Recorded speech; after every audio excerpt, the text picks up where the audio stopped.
Mic check. Is it working? Oh, I think it's working. I killed that music so fast. I pushed the wrong button. Enjoy that hard cutoff on the introduction music there. Sorry about that. Hey, everybody.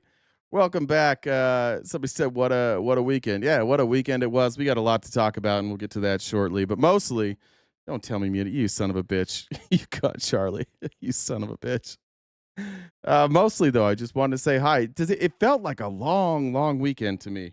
I don't know if anybody else felt that way. It usually goes by way too fast, and here I am, just excited to be back covering the news. And I turned it off. Admittedly, I turned it off like on Saturday, a little bit on Sunday, because it's football season. And bang bang Niner gang, fuck you if you're a Seahawks fan, take that. But then I kind of tuned back in Sunday afternoon. I was like, oh damn, we got some stuff to talk about. You worked. Sorry, Michael. Sorry about that.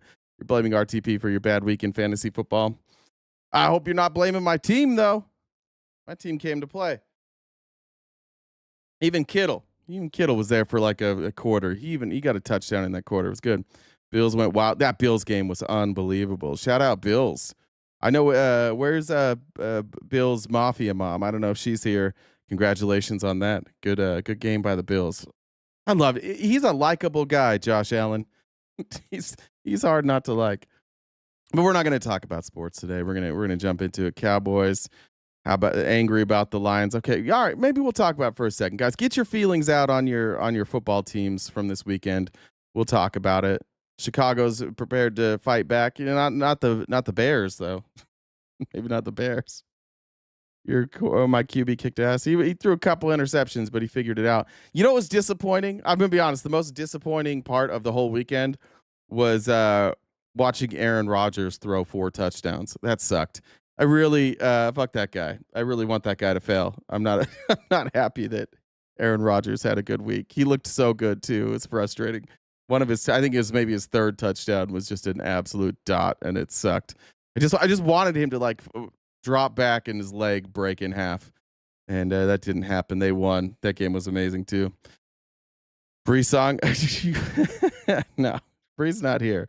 I don't see her. She might be here. Maybe she's here. Jackson, how about Jacksonville Jaguars? There you go, Amanda. Jaguars won convincingly with about 85 people in the stands because there was a rain delay. Nobody saw that coming. What if the Jacksonville Jaguars are good this year? That'd be confusing, I think, for everybody. All right, let's jump into this. I came across this on Twitter. I don't know how old it is, honestly, but it made me laugh. I have this sneaking suspicion it's old, so you might have seen this, but this was from Jimmy Kimmel. And our Trump supporters clueless. Like, I don't know. Yeah, I don't know. They don't seem to know what's going on.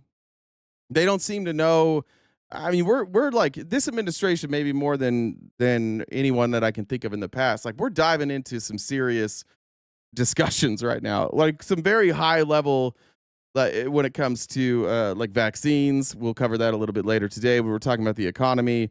Like, we're having conversations we haven't had to have ever in my life, because this administration seems hellbent on just only doing things that nobody else has done. It's like they took this idea that like they were the party who asks questions. They were the anti-establishment party. And it doesn't seem like they thought that all the way through. They just thought, like, if we do everything different, everything will just be better. And it turns out maybe some of the things we were doing were good. So some of the things we were doing maybe were working. And we shouldn't just do the opposite, because that's what we've been doing for years. But that's kind of what I took from this video. You have a laugh. Enjoy it. We're trying to get a feel for people where they stand on the issues. Do you believe schools should be teaching critical race theory? No. Why not? I feel like, honestly, it brings about more racism, bringing more issues around that don't need to be. What is critical race theory for people that don't understand it? See, I really don't even know. I'm assuming. Honestly, I know we do this, but it wouldn't be so funny if it wasn't the exact conversation we have with every conservative when you talk about critical race theory. All they know is that somehow it's a way for their party to blame anything they do on critical race theory. And it allows them to have like that leverage. They want to be able to say the things that they want to say, which is mostly slurs, I think, is mostly what they're fighting for at this point. That's what being an anti-woke comedian is. We'll get to Joe Rogan here in a minute, but like I think that's mostly what it is. They have no clue. They just don't like that they're not allowed to say whatever they want. Can you explain it a little bit to me, honestly? Yeah. Do you think Americans should ban fracking? No. Sorry. No. You don't? No. Do you feel strongly about fracking? That's a good question. Not to drill this point home, but people that are involved in fracking, what are they doing? Not to drill this point home. I don't want to drill it home, sir. She's giving you a lifeline. I don't know. Do you think Trump or Harris would be better for the GDP? Well, Trump's going to be better at anything than her. She can't even speak, let alone look at you. I mean, yeah, she's not good for anything. Date night with this guy is definitely like a Hooters or a Tilted Kilt. He definitely takes his wife to Tilted Kilt and stares at women for their weekly date night, if they have one. In terms of the GDP, do you think she has an understanding of what it is? Do you think she could even define it? Probably not. Can you? No. Do you think we need to keep socialism out of the government? Yeah. Oh, yeah. You do? Oh, Yeah. yeah. Don't end up like Canada. No. How about Marxism? What's that even mean? We don't want to end up like Canada. What does that mean? Canada's beautiful. You ever been to Canada? It's nice up there. Marxism? No. You don't think we should? Nah. For people that don't understand Marxism, how would you even describe it to them? I want you. A lot of people laughed at this next one. I'm gonna cheat. I think he thinks Marxism is like pointing somebody out, like picking on somebody, like marking them to then go after them. It seems like he thinks he took like Marx and he spelled it with a KS, like Marx. We put marks on people. Because listen to this answer. Tell me I'm wrong. Marxism, it's putting a point on somebody that, yeah, it's kind of a judgment thing. It's kind of a... He's thinking about like marksmanship. I don't know. Or just like putting a mark on, like, I think that's what he thinks Marxism is. By the way, all Marxism is, for anybody that they have to say and let that be true, and they don't want any pushback on that. They've just decided a lot of things are what they are, and they never want it to change. Marxism is just simply a critique of capitalism, right? Like it's just. In fact, Marx is looking pretty good right now. Marx is looking like he kind of understood capitalism really, really well right now. But that's all Marxism is. It's just like, hey, here's the critiques of capitalism. It's just like if you're the Art Laffer and you called it Lafferism, what would that be? It might just be like a critique on socialism, right? That's all Marxism really is. Or it means like pointing at somebody, like you're the mark, you're the mark, you're the mark. Basically, it's a stereotype. Right. It's a stereotype. A lot of people have conflicting feelings about DEI. What's your main takeaway? DEI, I think it's a good thing as long as you don't misuse it. When you misuse it, then I think it's a bad situation. What does it stand for? The DEI? Yeah. Yeah, that's I don't know. I do know it could go too far. I'm not sure what it is. I just know that I hear people on Fox News when they get caught, they're just like, hey, not all racism is good, but sometimes protecting against racism can go too far. And that's the only part he took. It's like the protection went too far. That's it. What did you say? Marxism is much more than a critique. I've read the book, studied the country. Yeah, but that's what Marxism is. Right? Like that's who Karl Marx was. He was a critic. Right? I mean, by saying like it's a critique doesn't mean like it's just, oh, I don't like that. I mean everything Marx did was a critique of capitalism. I didn't mean it like to dismiss Marx and the work that he did, but yeah, that's what it is. It was an anti-capitalist or like I guess that's what you would call it, anti-capitalist. It was a critique there, right? It's good to see. It's good to see MAGA already furious in the chat today. Already, get off the air. No thanks, pal. Just a reminder, let's piss him off even more here. Just a reminder, we are crowdfunded here. We do have a daily gift goal that we need to accomplish so that we can stay on the air and piss whoever that was off that's very upset with me. The payment apps are above me. You can get them there, super chats. And then on TikTok, don't be afraid to gift. That's how we keep C-Note here. I see C-Note's been down in downtown Los Angeles, our HR rep, talking about bottoms and tops and getting opinions on that. So our HR representative has different rules, but that'll keep us on the air here. I know I didn't even look. Somebody told me yesterday they mentioned TikTok going off the air yesterday, and I looked into that. It doesn't seem like that's going to change much, but if it does go away, we love TikTok Shop. Everybody say it with me. We love TikTok Shop. Before we get to fiscal policy, which we'll get to in a minute, there's a story that came out from Politico, and Jim Stewartson, who's a great opinion person to follow on Twitter if you like anti-fascists. He had posted this. I didn't go into the article because I didn't want to pay for it. But apparently we got some beef here in the Trump administration. Scott Bessent allegedly is who they say punched Elon Musk. The story was that Scott Bessent was responsible for Elon Musk's black eye, even though Elon says it was his son. Now we have more reporting saying Scott Bessent is like the toughest guy in the administration. This was one part of the article.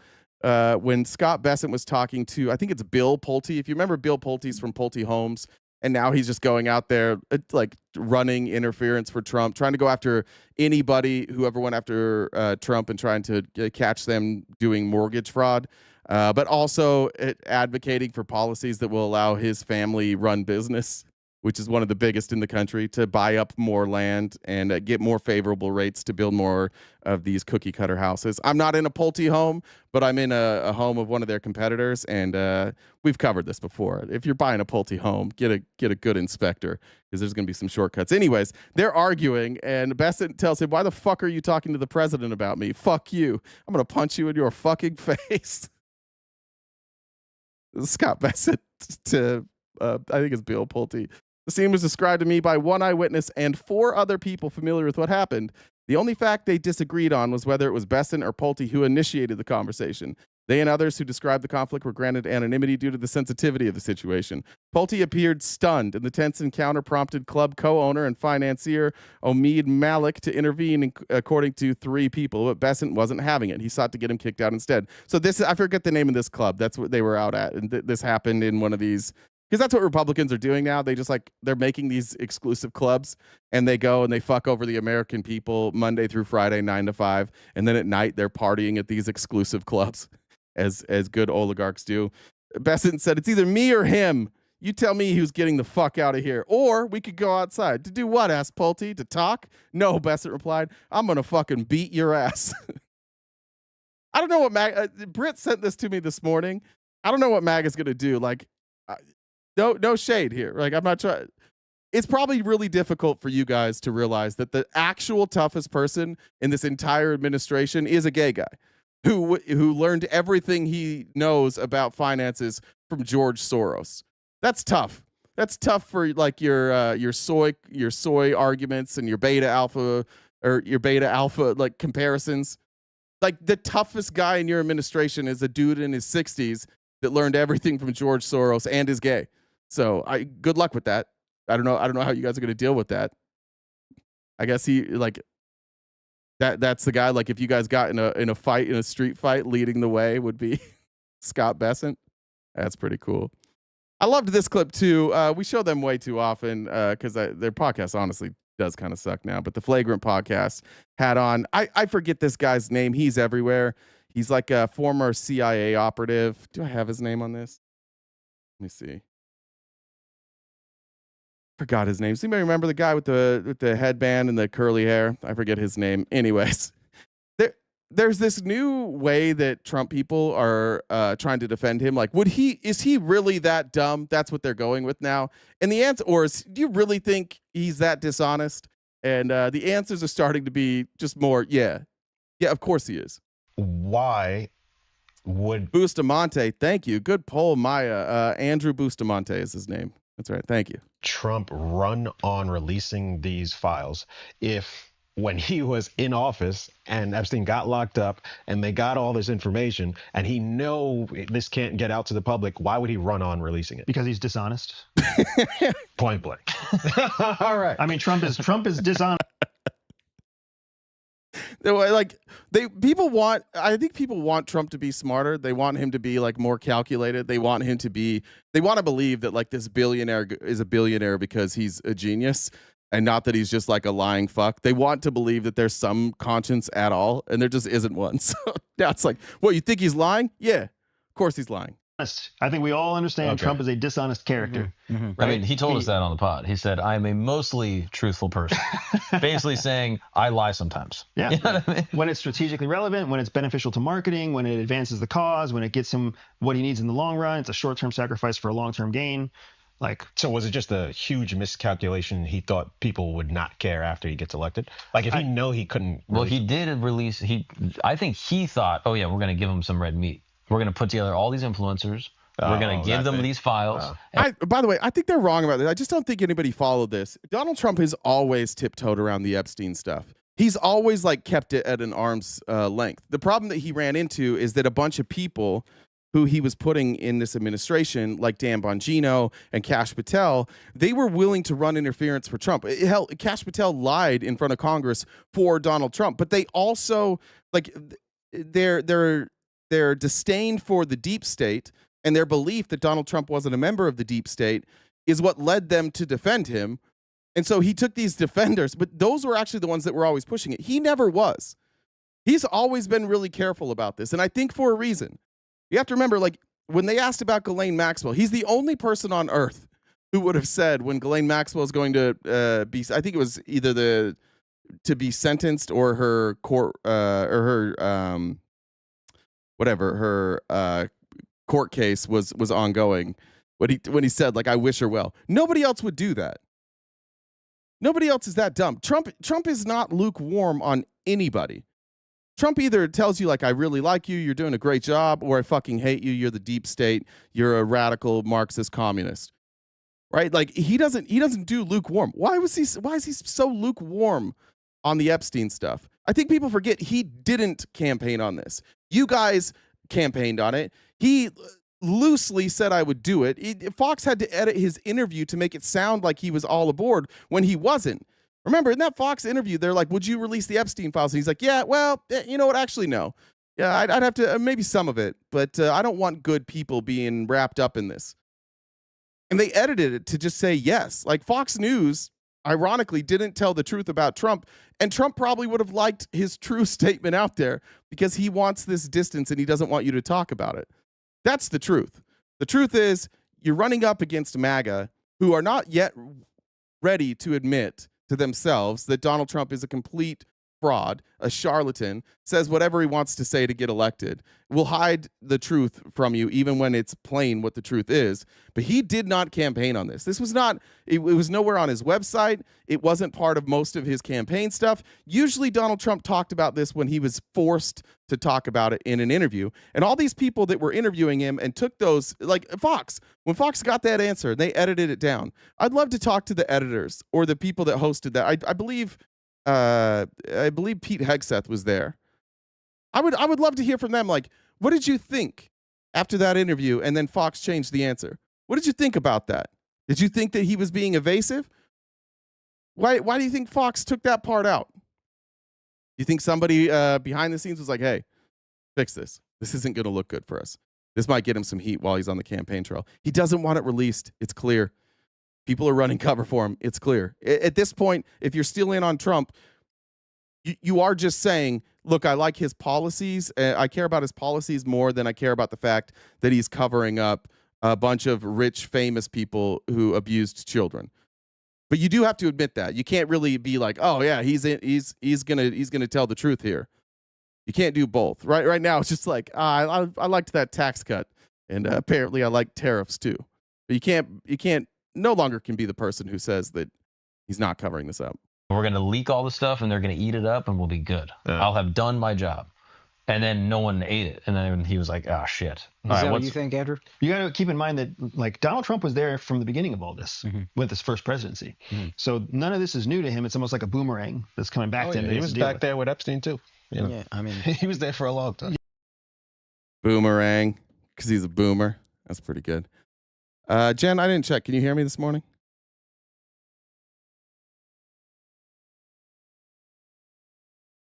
Why didn't he sue Fox like he did 60 Minutes? Because good question. Because it's okay to edit his. You just are not allowed to edit Kamala Harris's. By the way, again, anytime anybody brings that up, we need to make sure that we ask Republicans what they edited. Because I don't think they know. Oh, there you are. It is working. I'm here. Sorry. Good morning.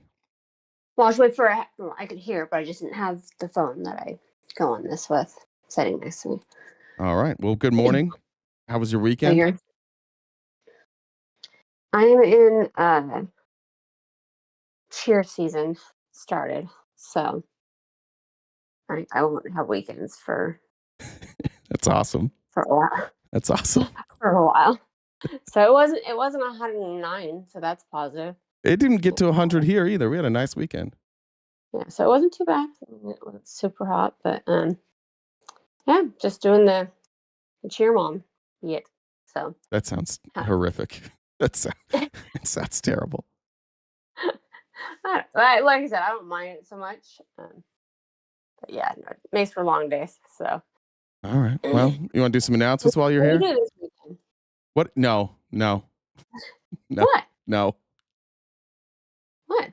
To your announcements. This weekend. I just thought I would ask. So. No. All right, I can do announcements. So we are just getting going. We do the show each day, Monday through Friday, from 9:30 to 1 Pacific time. This is our job. So if you look in that top left-hand corner, you see our gift goal balance. We need that each day to keep this going, keep the lights on. I'll be here in the comments to remind you about it. Your favorite, pain in your side. So if we could knock that out sooner rather than later, that would be fantastic. Venmo, Cash App, PayPal, Super Chats, all of that go towards knocking out that balance. If you're on YouTube, if you could hit the like button, that would be great. And also on TikTok, like the most that you can. Share it so it can get out in the FYP, all that good stuff. Jay will probably get us limited somehow on TikTok, so all those taps and likes, and if you want to gift over there as well, helps C notes stay funded, so that no matter what Jay tries to do, at least he can have some way to get us back. If you haven't already subscribed on YouTube, you can choose one of 4 different memberships. On Twitch, you can use your Amazon Prime sub, and on TikTok, there's subscriptions there as well. Do you want to discuss one of the events that you want? Yeah, I've reached out to. Now's a good time. I've reached out to a couple people this morning. I haven't checked my DMs, so I don't know if I've gotten back. But I was recently made aware of. I don't even remember what it's called. What's the name of the show called, Jen? I don't know. Look at I think I texted to you yesterday. You did. I was recently made aware of a YouTube show. Is it? It's called. There it is. It's called The Altar. Oh, is it called The Altar?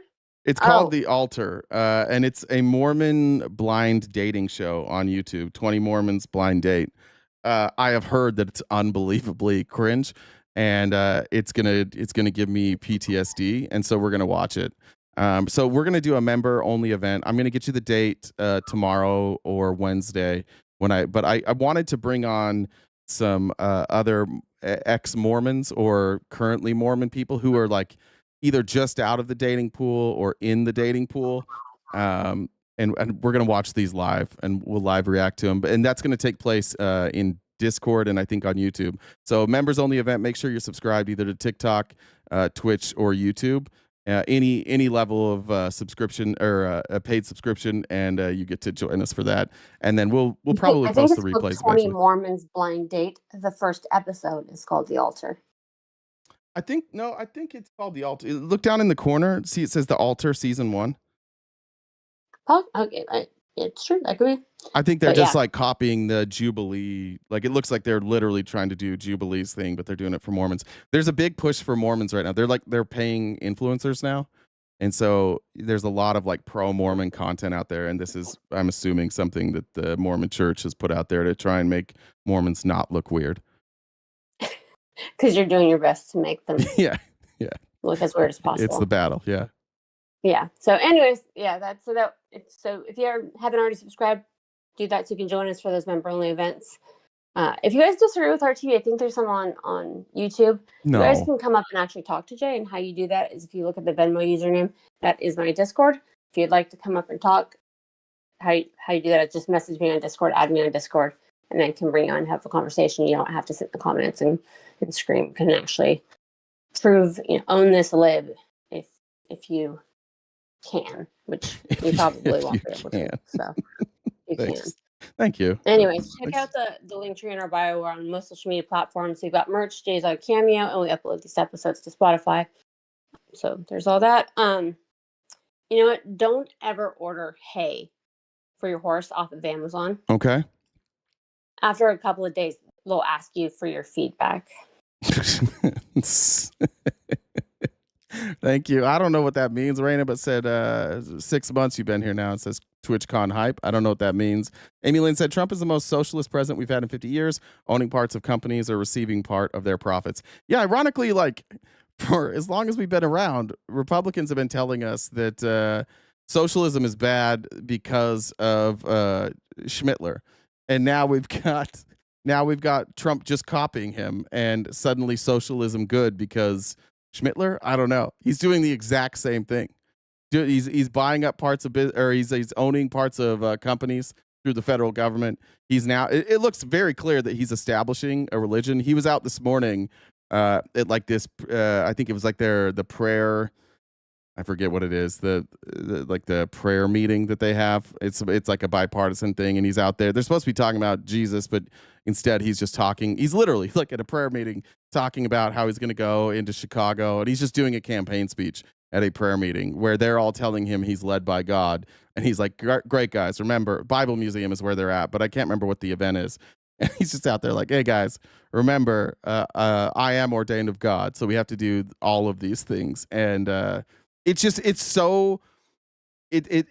wild how much of it aligns with early authoritarian Schmittler, from everything from like storming the Capitol to now like bringing in the business, bringing in the rich, and bringing in the churches, putting them together, the attacks on the LGBTQ community, demonizing a whole group of people, blaming them for all of your problems, trying to like nationalize everything, nationalize industry. It's literally everything that Schmittler did, everything.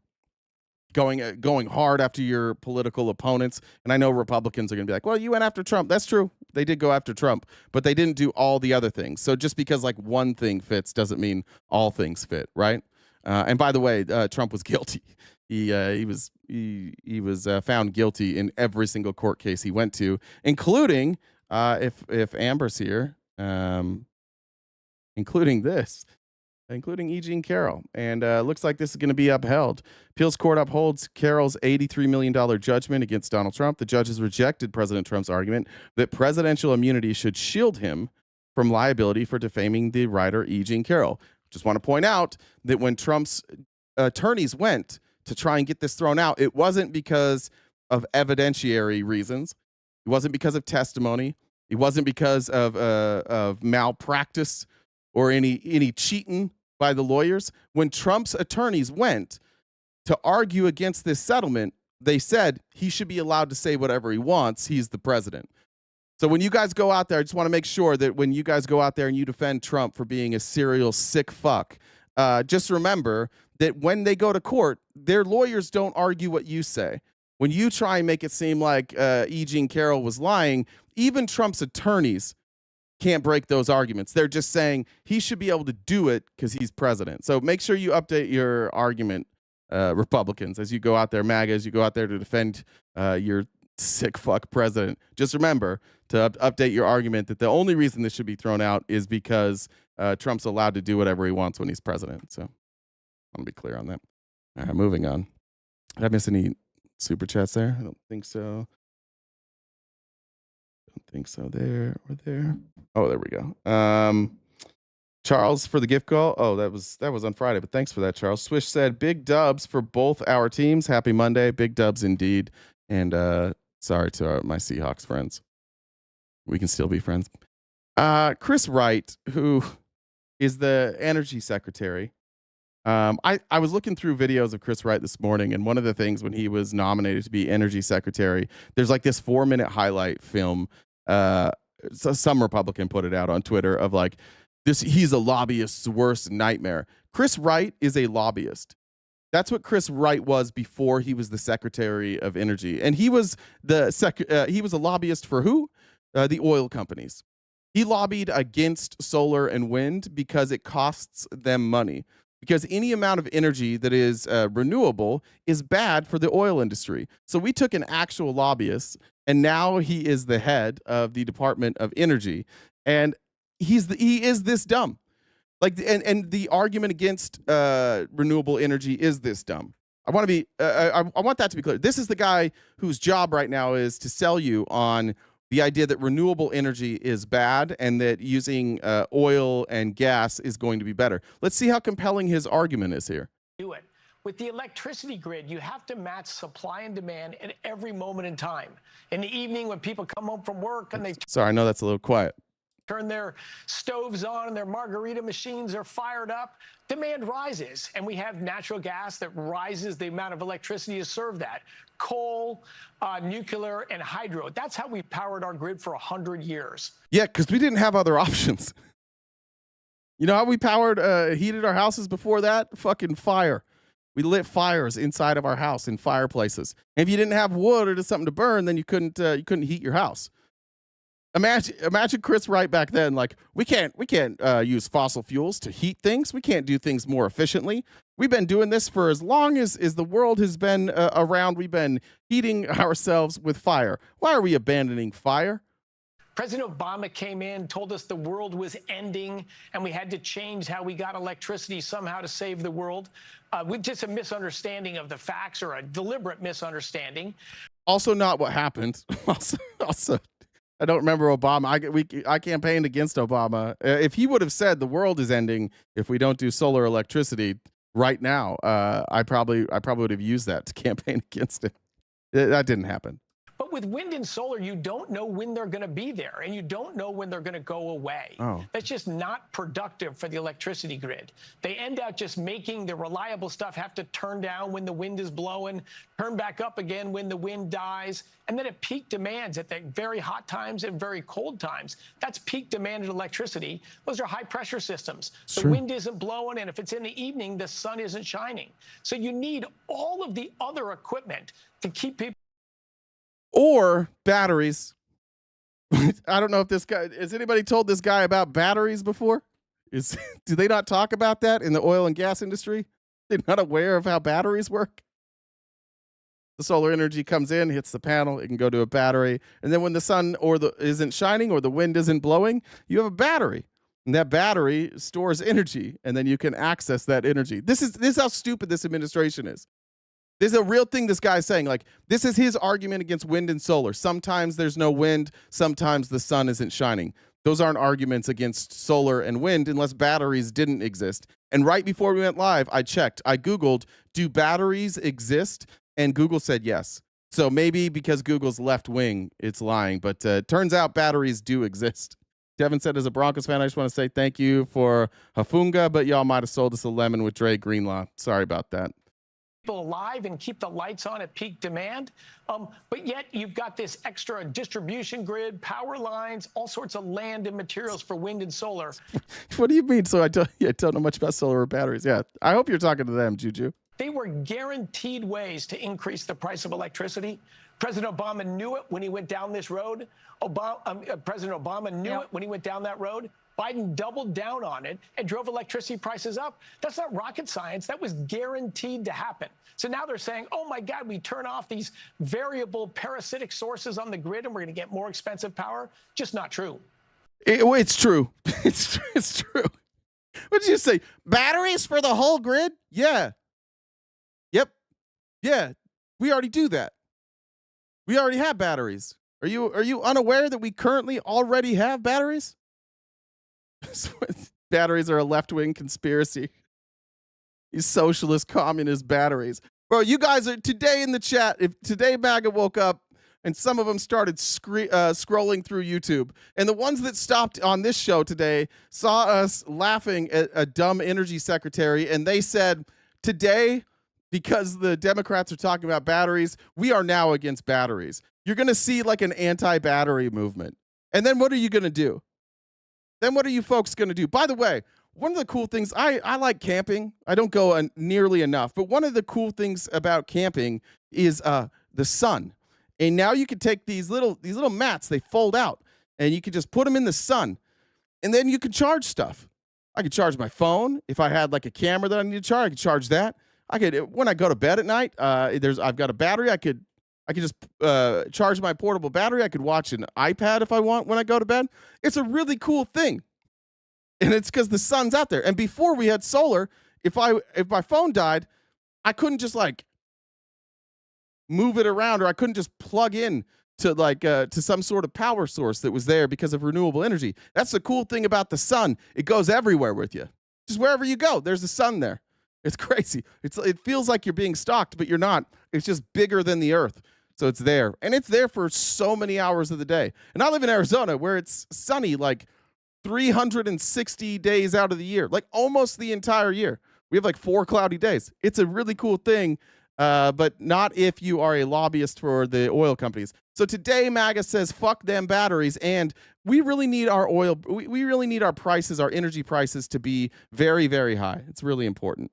Look at this. This is, let me pull up this screenshot I took. I tweeted this morning, and I tweeted it and tagged Mr. Global. So I hope to get an answer back from him.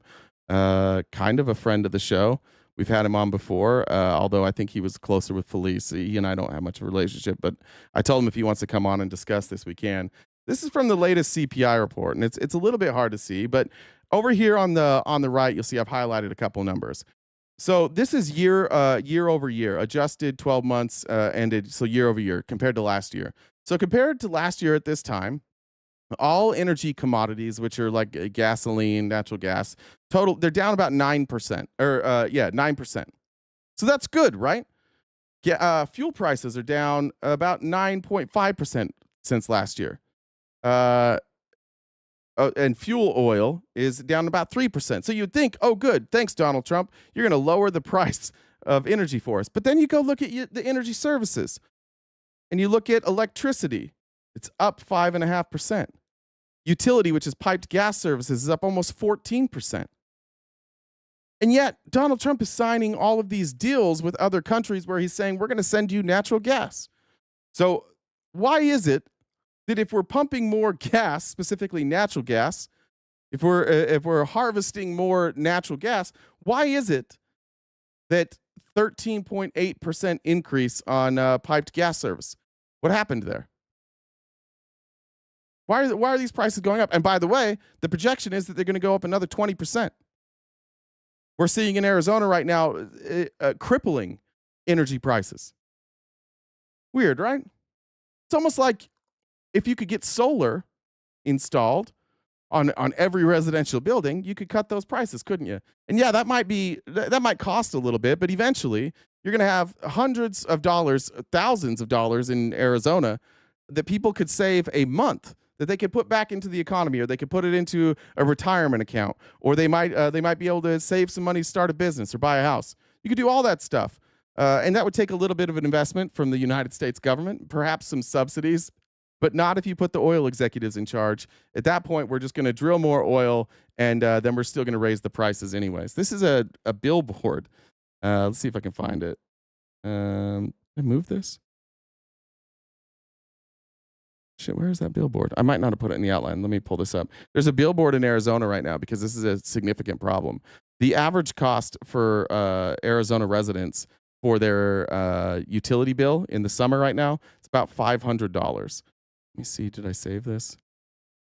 And so a bunch of people actually just like pooled their money together, and they're projecting those prices on buildings in downtown Phoenix right now. I may not have saved it.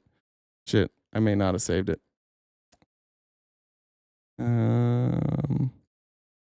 Damn, I don't have it.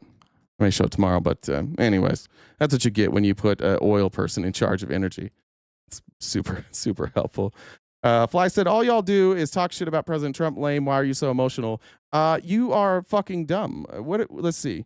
That was the sixth thing we've talked about. The first one was about supporters of Donald Trump. The second one was about Scott Bessent. Then we talked about the Epstein files. Then we talked about E. Jean Carroll. Yeah, so far mostly Trump. I don't know. I guess maybe because he's the president.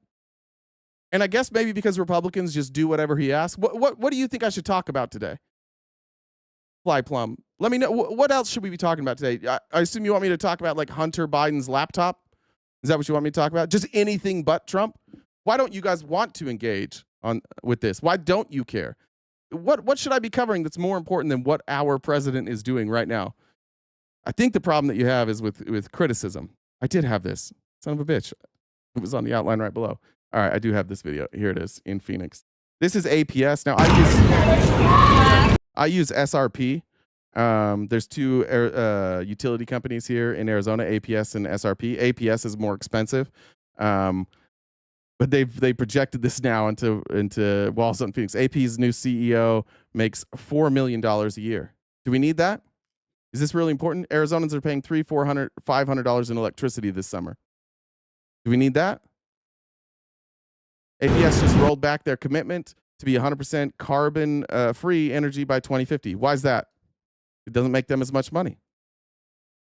All the energy companies love what Trump is doing because they're making record profits. Millionaires at the top and Pinnacle West of APS and Pinnacle West are profiting off a burning planet while the rest of us are left to suffer in it.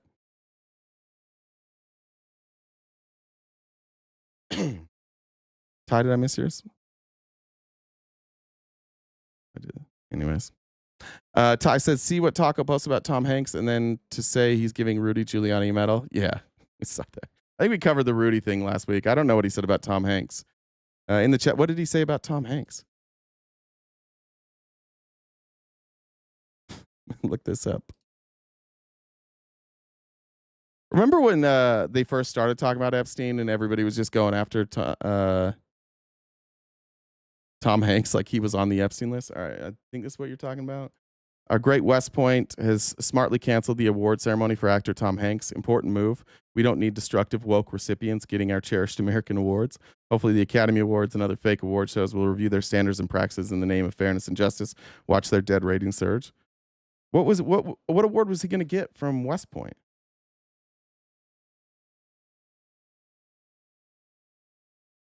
What award was he going to get? Here it is from the Post. Fuck, I don't subscribe to the Washington Post. Let's see if USA Today has it.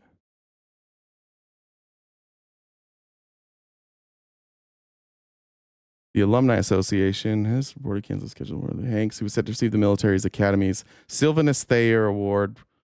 What is this? The Thayer Award is doled out annually to an outstanding citizen whose service and accomplishments in the national interest exemplify personal devotion to the ideals expressed in West Point's motto, duty, honor, country. Oh, okay. He's so fucking petty. Guys, just keep telling us it's not fascism. Keep telling us this isn't authoritarian. Our military is canceling awards because they said mean things about Donald Trump. Just criticize Donald Trump. And you guys are cool with that. All right. That's really important for Trump to talk about this morning. That's really great. All this dude does is like scrolls Twitter and watches the news and to complain about how people aren't nice to him. I want to talk about in Texas. This is an old video, but somebody actually clipped it together with both people. So in Texas, along with trying to strip all Texans of their right to representation, all women with their rights to their own bodily autonomy, they also want to go after trans people because that's what Republicans do. They just go after people now. And they had a bill that they had pushed through where they were talking about like protecting our children against trans people, which is, of course, terrifying for you Republicans. And in that bill, they cited multiple instances as examples of why they needed this bill. And most of those examples turned out to not to be true. Here's an example of that. I want to set a record straight. In the layout of second reading, it was stated in a question of the bill author. Can you point to specific instances in Texas where this has been an issue and would warrant the passage of this bill in Texas? The first one I have is in Round Rock, Texas. A biological boy walks into a girl's locker room after band practice and begins to undress in front of other girls. And one of the only two examples given mentioned Round Rock ISD. As a representative that represents Round Rock ISD, to hear this was surprising. So I had my staff immediately go do research and figure out where this accusation could be coming from. So we searched all the credible news sources we could find. No reference to this accusation made in the layout in the second reading. So now this, Republicans, is what we're going to call teaching you how to do some fucking research. So the claim is made, and this man doesn't immediately stand up. This man doesn't say, you're wrong, you're lying. He says, let me check this out. So he goes online and he starts looking for this story, and he can't find the story. Does he stop there? Does he then assume it was a hoax? No. And this is where Republicans and me are different. It's why you guys are usually upset with me. One, you never even checked this story. You believe all of these stories that confirm your bias at face value. You've already decided to believe it. You never check any of these stories. Some people might go even as far as this man and say like, oh, there's no credible sources. That doesn't mean it didn't happen. But you'll notice there's another minute and 20 seconds of this video because he's not done researching. Because you don't have to stop at I don't know. You don't have to stop at unverified. You can keep going. You just have to keep that brain on and keep those fingers moving, and you can get to the bottom of all of these claims. And if you get to the bottom of these claims, you're going to realize after a little while that a lot of the stuff you're being told isn't true. And then you should maybe think to yourself, like, maybe this threat of trans people isn't a threat at all. Maybe if they have to lie to get me afraid of trans people, then maybe it's not a threat that I need to be concerned about. then they dug deeper, and they found from a advocacy group, a rogue rag group called Texas Values, they found an article from 2021 accusing a boy of being in a female locker room, this band student that was referenced. The reason given when you asked for why this bill was needed, this was one of the two examples given. Well, I just want to be clear, and I can't ask the bill author because she's not taking questions, if she reached out to Round Rock ISD for their side of the story. Well, I did.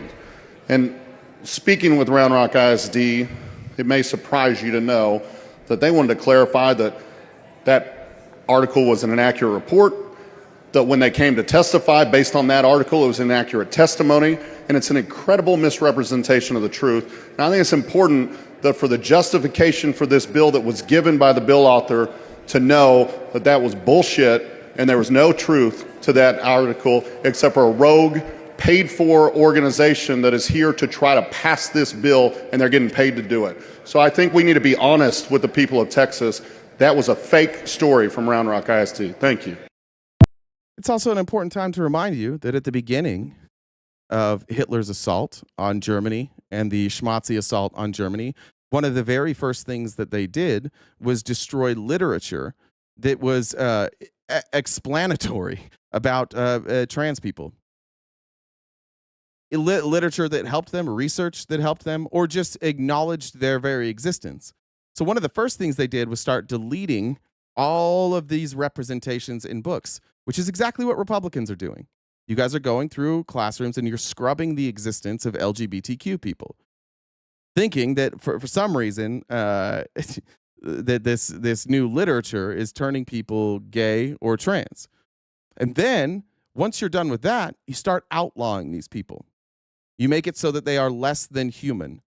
You call it a condition, you call it a mental disease. You look for any reason to go after these people. You take a school shooting and you misrepresent the numbers, and now we have this pandemic in this country of dipshit dumb fucks who are, and you're in the chat already today, who are saying that trans people are violent. Okay. First of all, statistically, still less violent. People in America can be violent. It doesn't matter your skin color. It does not matter your race, your ethnicity, your sexuality, none of that, your gender, none of that matters. What you should be looking for is patterns here. And there is a clear pattern with all school shooters. Every one of them. The clear pattern from every one of them is that they felt ostracized. That they were pushed, they felt othered.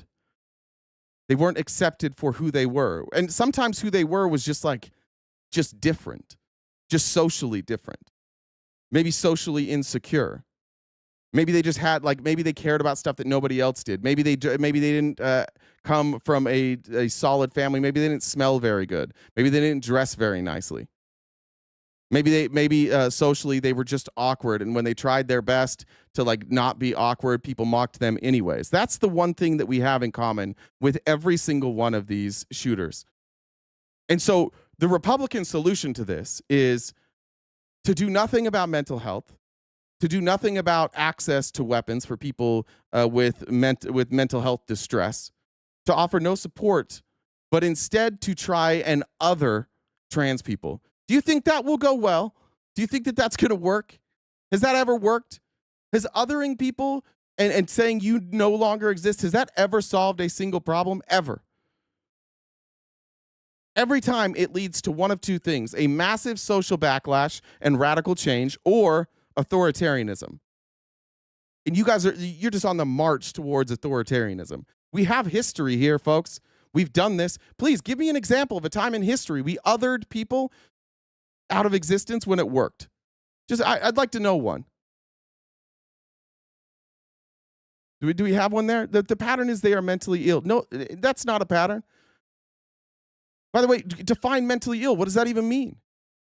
People have said that just having gender dysphoria is a mental condition. It's a description of how people feel mentally. How's that a problem? Especially from the religious. You guys literally have beliefs that are protected about an imaginary person, at least in my opinion, imaginary, completely imaginary. And you're on an all-out war right now because you don't think people should even be able to point out that Christianity seems kind of made up and that it shouldn't have special protections, meaning you shouldn't be able to treat people poorly because of your religion. So when we point that out, you get up in arms. You're like, oh, they're coming after the Christians. It's crazy that every time we have an authoritarian movement in anywhere, or a right-wing movement, every time there's a right-wing movement in this country, we need to claw back some of the rights that we've given to other people. We need to banish somebody's existence. We don't want their existence to be mentioned in public because it makes us feel icky. You're just soft. And again, you're not going to win. All you're going to do, you're going to torture a bunch of LGBTQ people. You're going to treat them horrifically. There will probably be more violence. You'll probably react to violence with more violence. And eventually, after you've done the violence, then the world will move on and will move in a different direction. And there will be, throughout history, there will be warnings. Throughout history, they'll remember this far-right movement in the United States that went after people because of how they identified, how they demonized people for how they identified, how they refused to apply their logic evenly. Anytime a trans person's in the news for any sort of abuse, it's a trans person problem. But when it's a white Christian conservative, it's not a white Christian conservative problem. It's a mental health problem. And we can't bring in that ideology, right? We can't bring in that in the Bible there's a whole lot of justified violence. There's legitimately justified murder. There's justified slavery in the Bible. We can't bring that up, right? Because that's not fair. That's anti-Christian. Why are you looping these Christians in with the rest of the Christians? But when it's time to apply that evenly across the board, when it's time to apply that to Democrats, when it's time to apply that to gay people, to trans people, to any minority group, when you want to apply that logic and say this one person doesn't represent this whole group, you all say, yes, they do. They're evil. They're bad. They should go away. It is unfucking believable how small your minds are, how uninquisitive MAGA has become. It has become an all-out attack and celebration of attack against anybody that is just different than you, who either thinks differently, who looks differently than you. It's an all-out attack. And by the way, what's your solution? Do you think by not allowing trans people to use their pronouns that they will go away? Even if you were right, let's just say that for argument's sake, let's say that you were right, that this was a pervasive problem and that trans people were going to be more violent because, as you say, they're mentally ill. What are you going to do? You're going to restrict access to guns now? What's your plan there? You're going to offer mental health services? Are we going to strip away Second Amendment rights? And we're going to do it in a blanket way, right? Because of how somebody identifies, you're going to strip people's rights away, not because of their actions, but because of the actions of other people who identify like them. You're going to strip their rights, but certainly not yours, though, right? So when we look at the numbers and you look at mass shooters in this country, and it's overwhelmingly white. No. That's just a mental health issue because white people are fine. They just sometimes they get a little misguided. But everybody who's not like a white Christian in this country, we need to be wary of. And if anybody in that group commits a crime, then we should apply that crime to everybody as a whole. This is going to get real fucking tough for you guys. It's going to get real fucking tough for you guys when you're a minority. And I mean minority like in every way. If you hold on to the ideology that you currently hold on to in MAGA, 20 years from now, you'll be in a fringe minority. And you will. Society will cast you off, and then you'll feel like this. Because society's going to be like, we don't have any more time for your hateful rhetoric. You've never felt more empowered right now, but the tide is turning.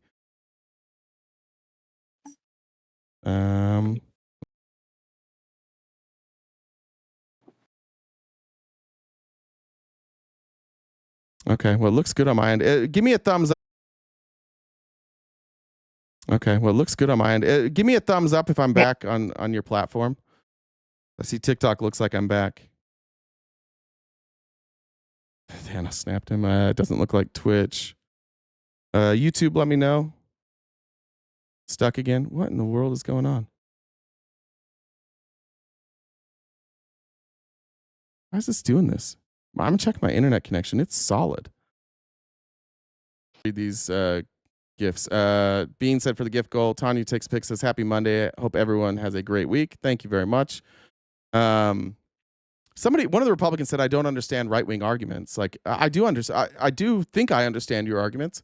I try and have them with you all the time. And as Jen has told you, you're welcome to come up and discuss it. Like, if you're a Republican here and you think what I'm saying is wrong and I don't understand your argument, please come up and tell me your argument.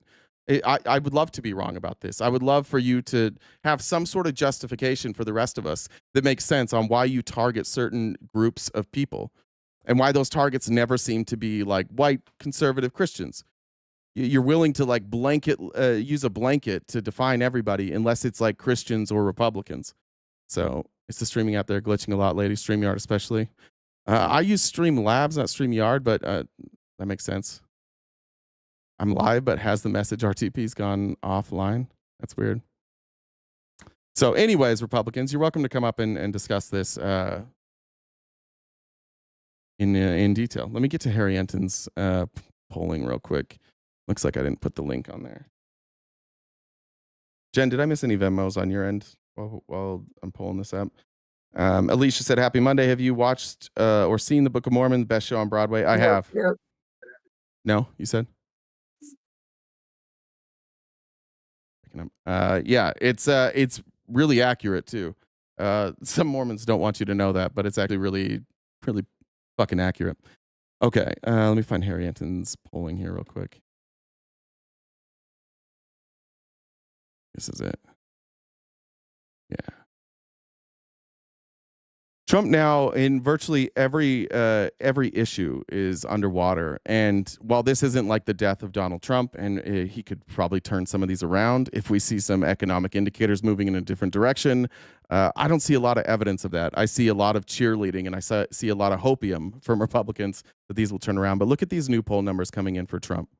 I do see something of a pattern. Sometimes we lose the forest for the trees, but I want to look at the forest, and it is one ugly duckling forest that we're looking at for Donald Trump. You know, look at this. Negative net approval rating for some. You know, we talk about one poll, the CBS News poll. We talk about another poll, the NBC News poll. Nuh-uh. Look at the aggregate polls, and look how long Donald Trump... Okay, so before you guys cue the people saying, CNN, it's fake, it's a fake poll. Again, we have to explain this every time. This is Enton's aggregate, so this is all of the major polls.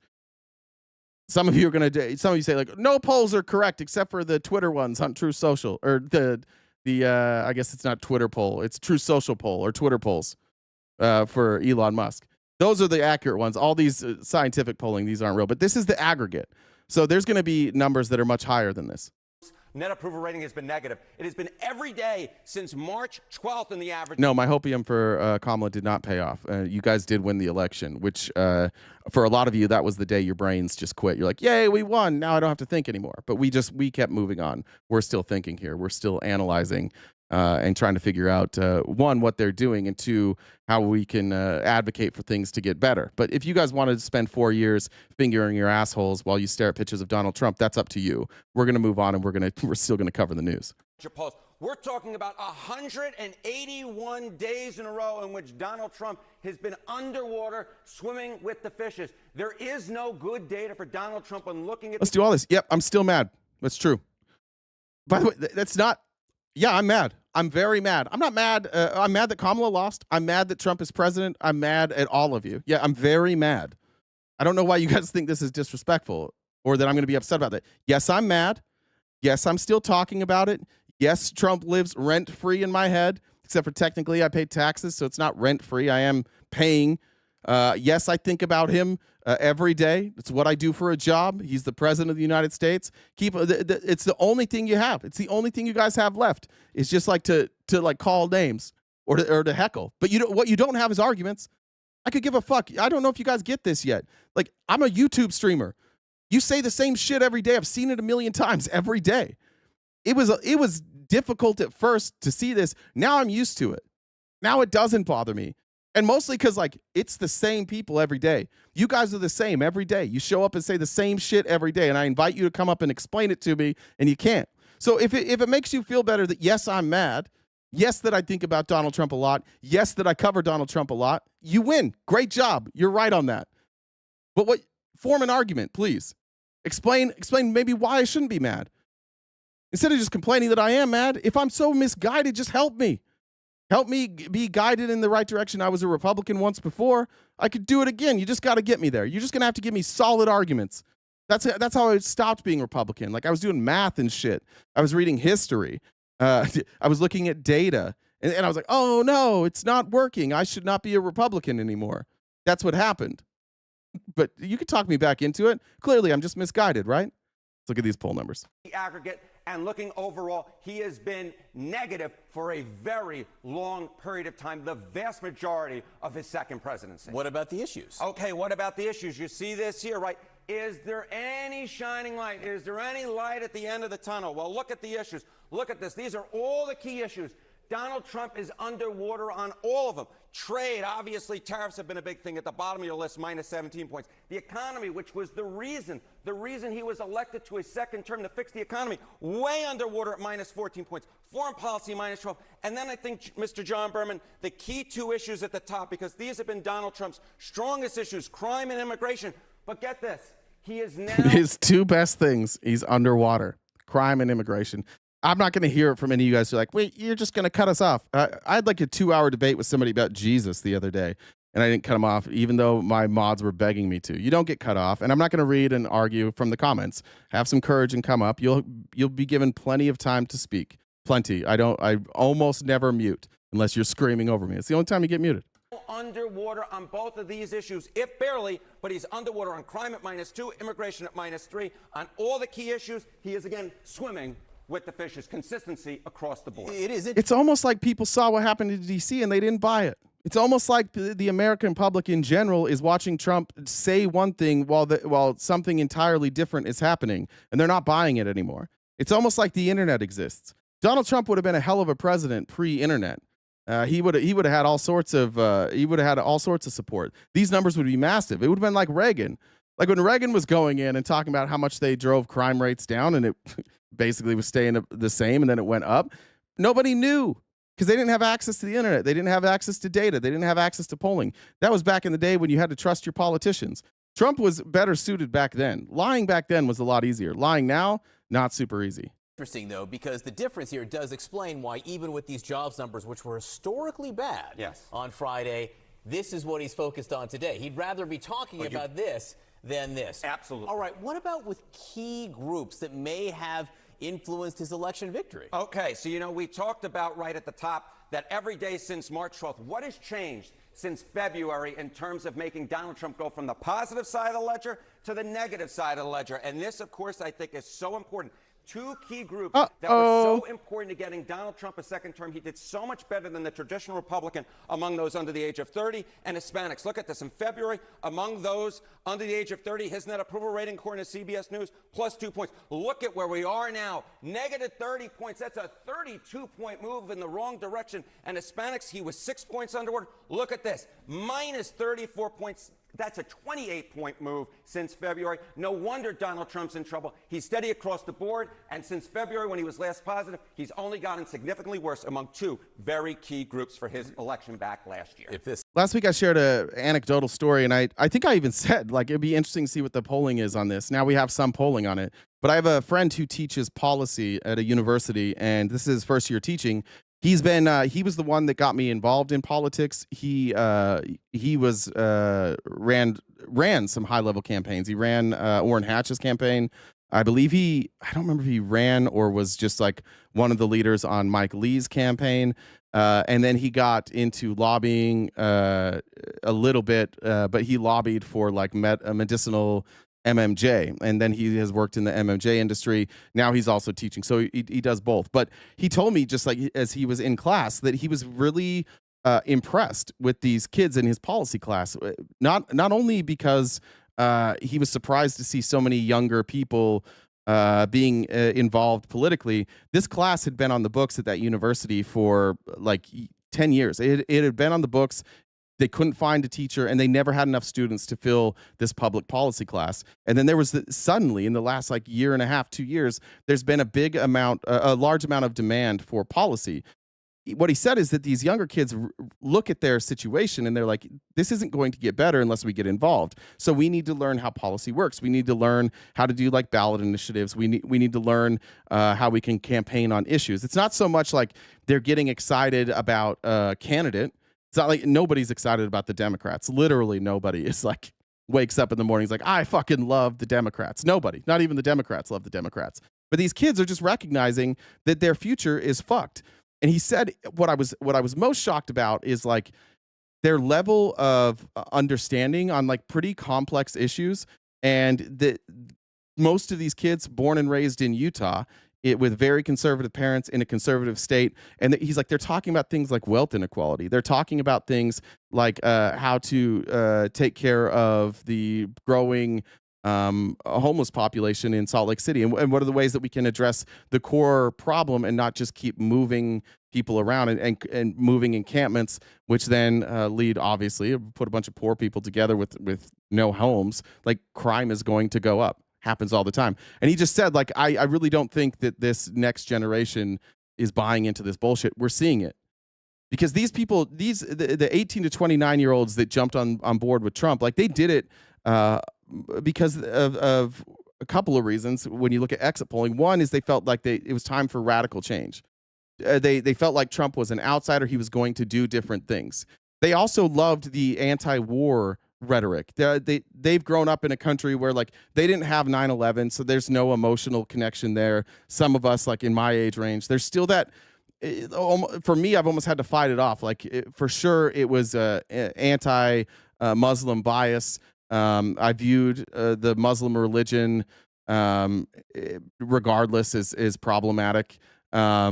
And I was comfortable watching a lot of bad things happen in other countries because I felt like it was deserved, and this was a problem that we had to nip in the bud.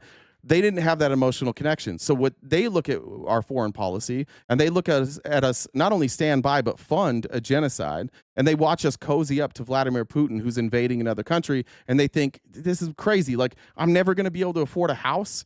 Like, I'm in college. There's no real prospects for me. Like, I'm not going to be able to create any sort of generational wealth. And they're like, and all of this money is being spent to do horrific things around the world. They're looking at their insurance premiums, which we'll get to a little bit later today, that are skyrocketing. There is no future for these kids 18 to 29, and no amount of telling them that we're going to bring back American manufacturing is going to do anything for them. They also understand renewable energy. They also generally, like, they're far less religious than their predecessors. So when you argue like don't do renewable energy, and they say, okay, what should we do instead? They say, look, drill oil.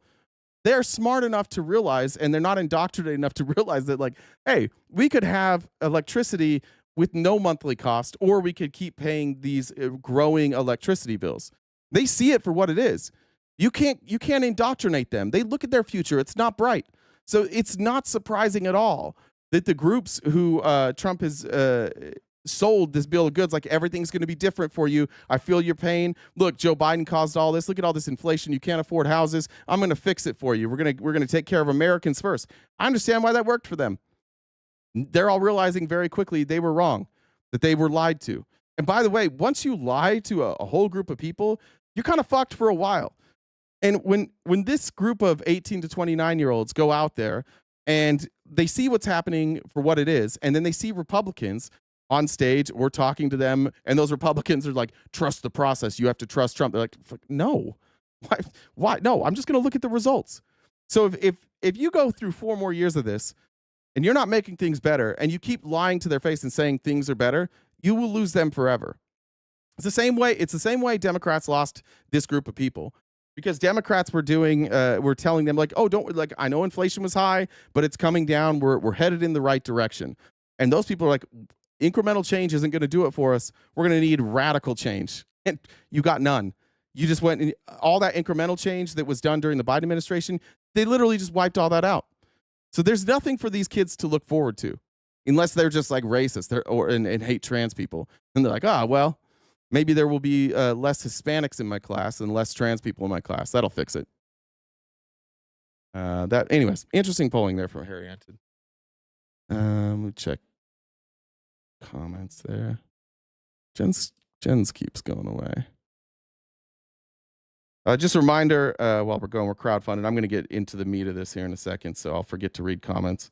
I apologize if I forget to read your comment, like a super chat. If you want to, viewers, if you want to remind me to check the other payment apps while we're going, so that I catch them in a more timely manner, I will not be annoyed by that at all. Let's see. Here we go. Let's move into some of the Epstein cover-up stuff. This may go down. So on Friday, we left with Mike Johnson saying Donald Trump was an FBI informant. He has since walked that back and said, I was misinformed. He was not an FBI informant. I don't know where he would have got that information. I've seen it before, but I see it in like these types of groups. Like I see it in the chat from people who have heard that, never fact checked it, and just said it. It seems like maybe that's what he did. It seems like maybe he just heard something and ran with it. Now here he is today. I think actually this was last week, but we didn't show it. Talking about, don't worry about the Epstein list. We're already being transparent enough. You had victims doing a press conference. 4 Republicans have signed to the discharge petition demanding the release of the Epstein files. Yes or no? Can you stop that? Well, it should be stopped because it's superfluous now. It's not necessary. The developments over August, as we knew would happen, have made that effectively a moot point. The vote last night was very important because we've endorsed the Oversight Committee. This is a truly and totally bipartisan effort to dig into the facts and release all the documents to the American public. But it's except for it's not, because like the Oversight Committee voted to release the files instead. So he's saying we want the Oversight Committee to do this. The Oversight Committee is saying we should be totally transparent. We should release it to everybody. Right? So he's telling the Oversight Committee to do something that they voted against. The American people want to see everything. Raise your hand if you're a Republican. I only want to hear from Republicans. Thumbs up if you're a Republican here and you don't want the Epstein files released, or that you trust Mike Johnson will release whatever you need to see. And you don't need transparency. You don't need to know like everything that was in there. You just trust that Mike Johnson's going to give you everything that you need to see. got to be done in a responsible manner. My problem with the discharge petition is that it does not do that. It does not adequately protect the innocent victim. Tom Massey doesn't agree with you on that. Tom Massey, I would love if he were sitting here right now. He did not debate me in conference yesterday because he has no facts in his side. He did debate you, but he didn't have maybe you didn't. No, he didn't debate me. He stood up for 1 minute and said, I disagree, but he had no facts, okay? I'm a lawyer. This is what I do. I used to litigate these cases. They have haphazardly drawn up the discharge petition. It does. He didn't. First of all, he never litigated sexual assault claims. He was a constitutional lawyer for the Republicans. I think he worked maybe for the Heritage Foundation. He's never litigated this ever. But like, what are we arguing? What facts would you need? He says that the discharge petition wouldn't protect victims. The victims said, some of us are okay with our names being out there, some of us aren't. And they've contacted the victims, and they've said every one of them is like, we're going to redact the names of the victims or things that could be harmful to the victims. Why would the discharge petition not protect that? Why would it going through the oversight committee and having them slowly release this change any of that? It wouldn't. What it allows them to do, and I explained this last Friday, is what Trump always does.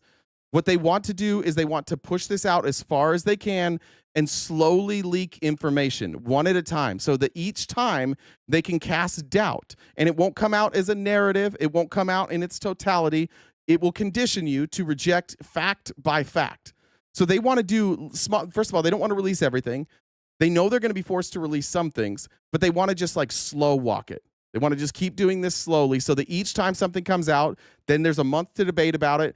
It's not, one piece of evidence is never going to be enough to be damning. So they want to do it one by one and slow walk it. By the third or fourth piece of evidence that you've decided, like, oh, this piece of evidence doesn't prove anything, then by number 5, 6, 7, 8, 9, 10, 11, 12, all the way through 100, you will stop caring. It's how we've gotten to this point where you guys believe fucking everything that is wrong. It's why you think the Russia thing was a hoax. It's why you think the Jan 6 was a hoax. It's why you think Donald Trump is not guilty of the crimes that he was convicted of. It's because they just bring out one piece of information at a time and they slowly walk it out and they point by point they beat up that argument. And they do that so that you have plausible deniability. Because the truth is, all of you, I believe you when you say you want the Epstein files out. I also think that if you're being honest with yourselves, you really hope to God that it doesn't implicate any Republicans. And that's why you're okay with them slow walking it. Because like you don't want it out really. If it's going to hurt Republicans, you also don't want it out. Specifically if it's going to hurt Trump. You don't want that to be true. So you're going to be okay with this. You're like, you know what, I'll delay my own fears. I hope they figure out a way that Trump's not involved or that Trump isn't covering this up. That's why they're doing it, though. Johnny said, my reminders seem to annoy you. May miss this, too. No, I see it, Johnny. Sorry, Johnny. I don't catch everything, Johnny.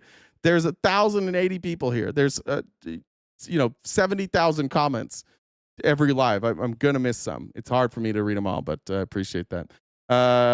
Coldy Locks Production said, so facilitation of peace talks equals cozying up to Putin. I reject that idea. If you don't talk with both sides, you can't create compromise to end the war. What compromise?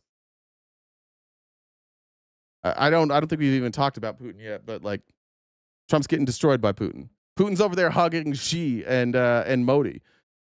We're getting absolutely destroyed in these negotiations. Putin, nothing's happened. Putin last weekend, Putin's just been bombing the fuck out of Ukraine. He got nothing from Trump. Trump got nothing from him, except for now Putin doesn't have the U.S. like interacting. And Putin, Trump said yesterday, "Oh, I'll probably try and call Putin this week sometime. I'll see if I can get to it." I don't know. I don't know if you ever understand our criticisms. I don't care about Donald Trump meeting with Putin. I really don't. Biden did it. I think that you should try. I don't blame Donald Trump for trying.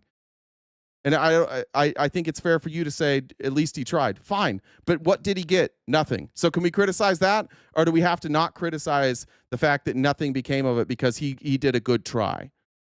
It seems like that's where you guys are at. If we criticize the results of something Trump did, you're like, well, you're not even going to give him credit for trying. All right. Who fucking cares? I have to give everybody credit for trying now?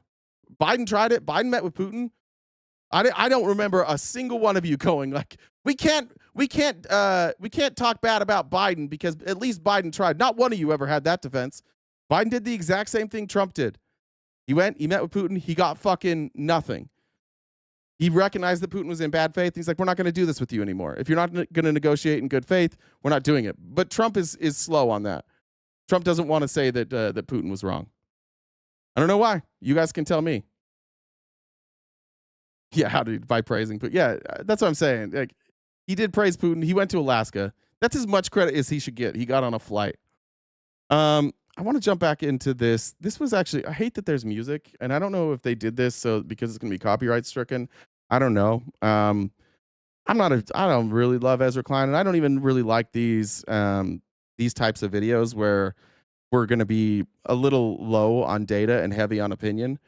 But I do think that an effective way to talk about authoritarian control is through story, is through narrative. Exactly like we're talking about with the Epstein files. Like if you just argue one point by one point, like stand alone, it's going to be hard to convince. But when you look at the totality of the last 8 months of this presidency and you compare it to any other authoritarian consolidation of power ever, it's identical. So this is a long video. It's like 6 minutes long. I'll try not to stop it too much. But like the way Ezra Klein lays this out historically mimics every right-wing authoritarian takeover of the last century. We're in the authoritarian consolidation stage of this presidency. I want to be very clear about what I'm saying here. Donald Trump is corrupting the government. He's using it to hound his enemies, to line his pockets. Hillary was the one who scared Putin the most. That's true. To entrench his own power. He is corrupting it the way the mafia would corrupt the industries it controlled. You could still, under mafia rule, get the trash picked up by cement. But the point of those industries had become the preservation and expansion of the mafia's power and wealth. This is what Donald Trump is doing to the government. This is what Democrats cannot fund. This is what they have to try to stop. Just in the last few months, we've watched Trump fire the head of the Bureau of Labor Statistics because he didn't like the jobs data. We watched him fire the head of the Defense Intelligence Agency. Iran's key nuclear enrichment facilities have been completely and totally obliterated. After the agency suggested that the administration's strike on Iran only set their nuclear program back by a couple of months. We watched Trump muse about firing Jerome Powell because he wanted interest rates lower. Powell, of course, being the chair of the Federal Reserve. And now we're watching him try to fire Lisa Cook, a Federal Reserve governor, for alleged mortgage fraud. We've watched Trump sick his government on Senator Adam Schiff and Attorney General Tish James of New York. Again, allegations of mortgage fraud. I'm going to note that this is not coming after the Trump administration conducted an exhaustive review of the mortgage documents of every person serving in the executive branch right now. So ironically, for this, like when Trump is going after these people, it's for the crimes that he committed and was convicted of. But I doubt any of these people will be convicted. But how do you guys square that? Because what you said was like Donald Trump, it was a hoax. It was government targeting. It was a weaponization of government. We looked at the evidence. So did the courts. So did the juries. So did the grand juries, and they decided he was guilty. Ironically, like I don't understand how you support both. I'm fine with this, by the way. I'm 100% fine with these people being investigated. What I don't believe, however, is central to your guys' argument, is that if Donald Trump isn't convicted, he shouldn't be disqualified. He shouldn't be removed from his job. He should still be allowed to campaign to run for president. These folks aren't able to do their jobs now. They're being fired long before, and not put on paid leave, not administrative leave. That would make sense. If you had these people who were working and they were accused of a crime, you can put them on administrative leave until we go through the court case. But we're firing people and discrediting them and calling them guilty before any investigation is even done. All that has been done is there's like a criminal referral. And these, by the way, the person suggesting all of this is a former lobbyist to the housing industry, Pulte, same guy, Bill. I think it's Bill Pulte or his son. He's just going after Trump's enemies. He's not a lawyer. He's not trained to do. He might be a lawyer, actually. I don't know. I don't believe this is what his training was in, though. I don't believe this was his career. So even the way that we're doing it is authoritarian, and this is the I don't want to say genius, but it's how easy it is to get Republicans to get on board with things. What they show you is like, look, Trump got in trouble for this, so these people should. And you're like, yeah. And I'm like, yeah, if they did it, they should also be in trouble. But they should get the same due process that Trump got, no? Or should they just lose their jobs? They should just get fired before we ever have even an evidentiary hearing. We don't even know if these charges will be investigated. These are just criminal referrals. So now all it takes for Trump to justify firing somebody legitimately, like let's just say that they are made up, Republicans. If you can fire somebody for a criminal referral, what and without any evidence, presenting any at all, what's to stop Trump or any president from just firing people based on an accusation? And once again, that mirrors every authoritarian takeover. This has Vladimir Putin's name written all over it. This is some copycat shit. This has Schmittler's name all over it. Destroy your enemies. Did you know that some of the first people that were locked up in the Holocaust were his political opponents, and they were held in concentration camps for years. You know when all of them died? Weirdly, within like the same month or two in 1945. Once it was clear to the schmazzies that they were going to lose this war, they took all of these political opponents who had been jailed and put in concentration camps, and they kept them alive the entire time. And then as soon as it was clear they were going to lose the war, they killed all of them. I understand that we're not to the 1945 stage yet. I understand that these people are not in concentration camps yet. Maybe they will be. Who knows? Trump has certainly said that we should send some of our politicians to what's it called? The fucking in Cuba, Guantanamo Bay. He certainly has made that suggestion. He certainly said that maybe U.S. citizens could go to El Salvador. He certainly made that suggestion. But like now we are dismissing people based on an accusation that we see no proof of. And Republicans, you need to recognize what's going on right now. Maybe they're guilty, maybe they're not, but you have become people who are okay with people facing the consequences before a trial is even started. And you've got to grapple with that, how you became those people. This is just what authoritarian governments do. Let's see, did I miss any? Soli said, I missed that. I wasn't allowed to join MAGA because I was circumcised. Apparently, you need to be a complete dick. They have a lot of information. You look hard enough. And everyone has either done something wrong, or even if they haven't, you can cause them a lot of trouble by just saying they have. We've watched Trump suggest the FCC should pull the broadcast licenses for NBC and ABC. Because they are so biased and untruthful, an actual threat to our democracy. We watched the Trump administration force the resignation of a series of Republican prosecutors because they would not drop their case against New York Mayor Eric Adams. Game over, Eric. And the Trump administration seemed to have decided it'd be more convenient to have Adams in their pocket than defending himself in court. The Trump administration is weighing potential job offers for Mayor Adams. John Bolton became This is Ezra Klein, Lil Linka. Critic of Trump's after serving in his first administration. No, I don't think he's competent to be president. I think that his political instincts are all about Donald Trump. I didn't notice this. Whoever recorded this was talking to Edgar. Sorry, Edgar. A couple of weeks ago, Trump's FBI raided his house. Chris Christie, the former New Jersey governor, criticized Trump on TV. Donald Trump sees himself as the person who gets to decide everything. He absolutely rejects the idea that there should be separation between criminal investigations and the politically. Even look at MAG in the chat right now. You guys are like, do you not recognize this is what Democrats did? No, zero of these things happened under Democrats. Zero. Donald Trump did not lose any rights at all, ever. Even when he was convicted, he never lost rights. This didn't happen. There was nobody being fired from their jobs because they said mean things about Joe Biden. Nobody. Show me an example of people who were accused of crimes and fired for their job without any evidence, without and even an open investigation. This did not happen. This is what I'm saying about you guys. Like you're just fucking lazy. And you're lazy, I think, because you don't want to admit things, or just like you're playing a team sport. You're showing up and you're like, Trump good, everyone else bad. Criticism of Trump, it means that you're bad. If you praise Trump, you're good. This didn't happen. I don't know what you want me to say. You want me to agree that this happened from Democrats? When? Give me an example, please. Even the investigations into Trump, like those weren't even on a federal level. And they secured convictions every time with a jury of their peers. You cannot talk to me when there's a trial for any of these people. There are zero trials. What you're talking about is like somebody being accused of a crime because you have never accepted that Donald Trump did commit crimes. Because that's where we're at now. Nothing Donald Trump or MAGA does is a crime. It doesn't matter. If they're convicted, it was a biased judge. It was a biased jury. If they charge him with something, then it was bias. Everything's just bias. And this is actual bias. This is actual weaponization. How easy is it to dupe you motherfuckers? It's got to be these Republicans got to sit in their rooms together and expect I cannot believe how fucking easy this is. They won't care about anything as long as we tell them that Democrats are bad.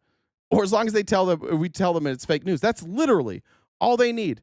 They just need one of us to come out and be like, well, what about the Dems? And that's it. And you've become those people.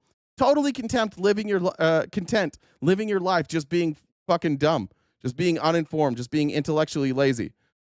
I think a lot of us, I do think that is the difference between the left and the right. The right thinks, like the right, it's ideological. You think you have the answers. You don't need to research the answers. It's all common sense. It's all gut. And on the left, we're like, let's figure out what the right answer is.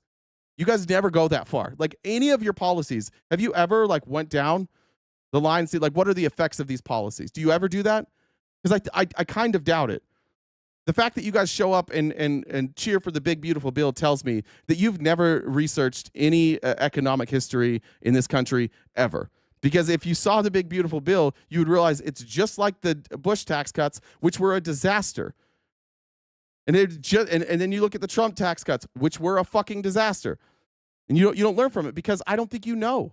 I don't think you ever like suss this out. You're just like, less taxes good, government bad, government spend too much. So cut taxes, government not spend anymore. And then government just spends more, but then brings in less revenue. I really don't think you guys ever go that far. Just like basic math would tell you all of the Republican like tax policy is fucking moronic. The elected leader of the United States. When I listen to Chris speak his hate, I say, oh, what about the George Washington Bridge? You know, he blamed other people, but he knew all about it. So, no, I don't know. If they want to look at it, it's not for me. If they want to look at it, they can. Trump. And then that.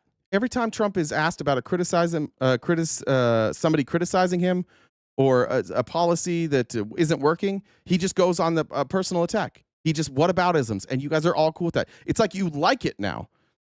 In fact, I think if Trump started answering questions, I think some of you would be upset because all you want to do is go throughout your life and you want to be able to see a clip where Trump's asked a question and he turns it on the Dems and you're like, boom, owned the libs, and you go along with your day. You don't even know what the question was. You just go along with your day. You see Trump own the libs? I did. I saw him not answer a question and divert it to Chris Christie, and you guys all like celebrated and walked away, and we never got an answer to that question because everything is just about owning the libs. Has an enemies list, and he's using the power of the federal government to punish and harass his foes.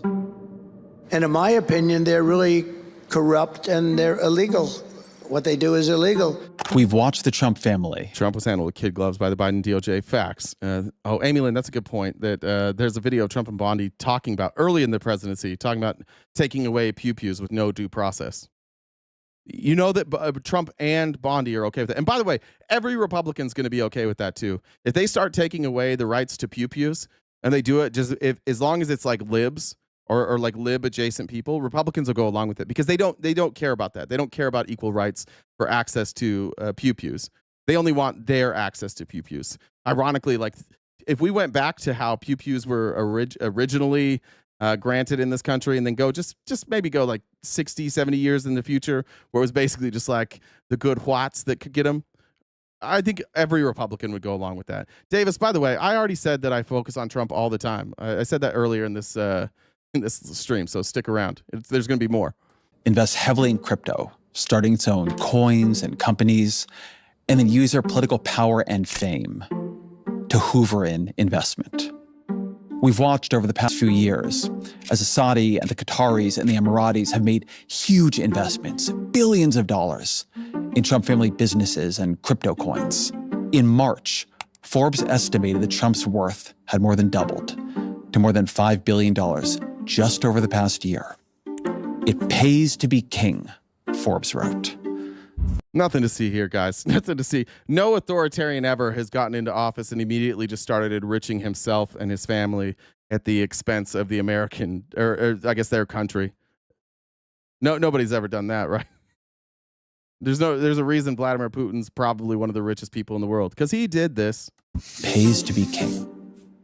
We've watched Trump deploy the National Guard to Los Angeles and then to Washington, D.C., with more cities expected to come under federal military occupation soon. You mind up on Chicago, though? Well, we're going in.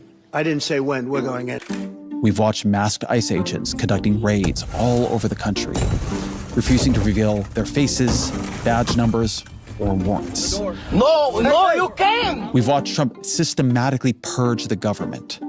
By the way, that car was owned by I'm fairly certain that's the right one, by an attorney, a citizen of this country, and an attorney who was just simply asking for a warrant to get to the people in the car, and they just smashed in the windows. That's freedom, though, right? You guys are good with that? You're good with the police like just smashing in car windows of American citizens, saying we get to take out whoever we want in your car, and if you don't let us take them, we're going to destroy your property? Inspector generals, of JAGs, of military officers, of federal prosecutors. Anyone who seems like they might stand in the way of his corruption or his accumulation or exercise of power. It is an astonishing fact that the January 6th rioters have been pardoned, and dozens of the Justice Department lawyers who prosecuted them have... Just like in Germany, the beer hall putsch, the people who attacked the government in Germany, just a few years later, they had basically all been pardoned and let out of jail, and then they regained power, and then they went on a revenge tour. They committed the crime, just like the January 6ers did. They were investigated, just like the J6ers. They were found guilty in the courts, just like the J6ers. There was never any evidence presented saying that they were not guilty. And then, just like in Germany, they were all released of consequences from their crimes, and then they became more loyal to Schmittler, and he used that to be a fascist dictator, which is exactly what Trump is doing. Been fired. You often hear this line, "This is how authoritarianism happens." No, this is authoritarianism happening.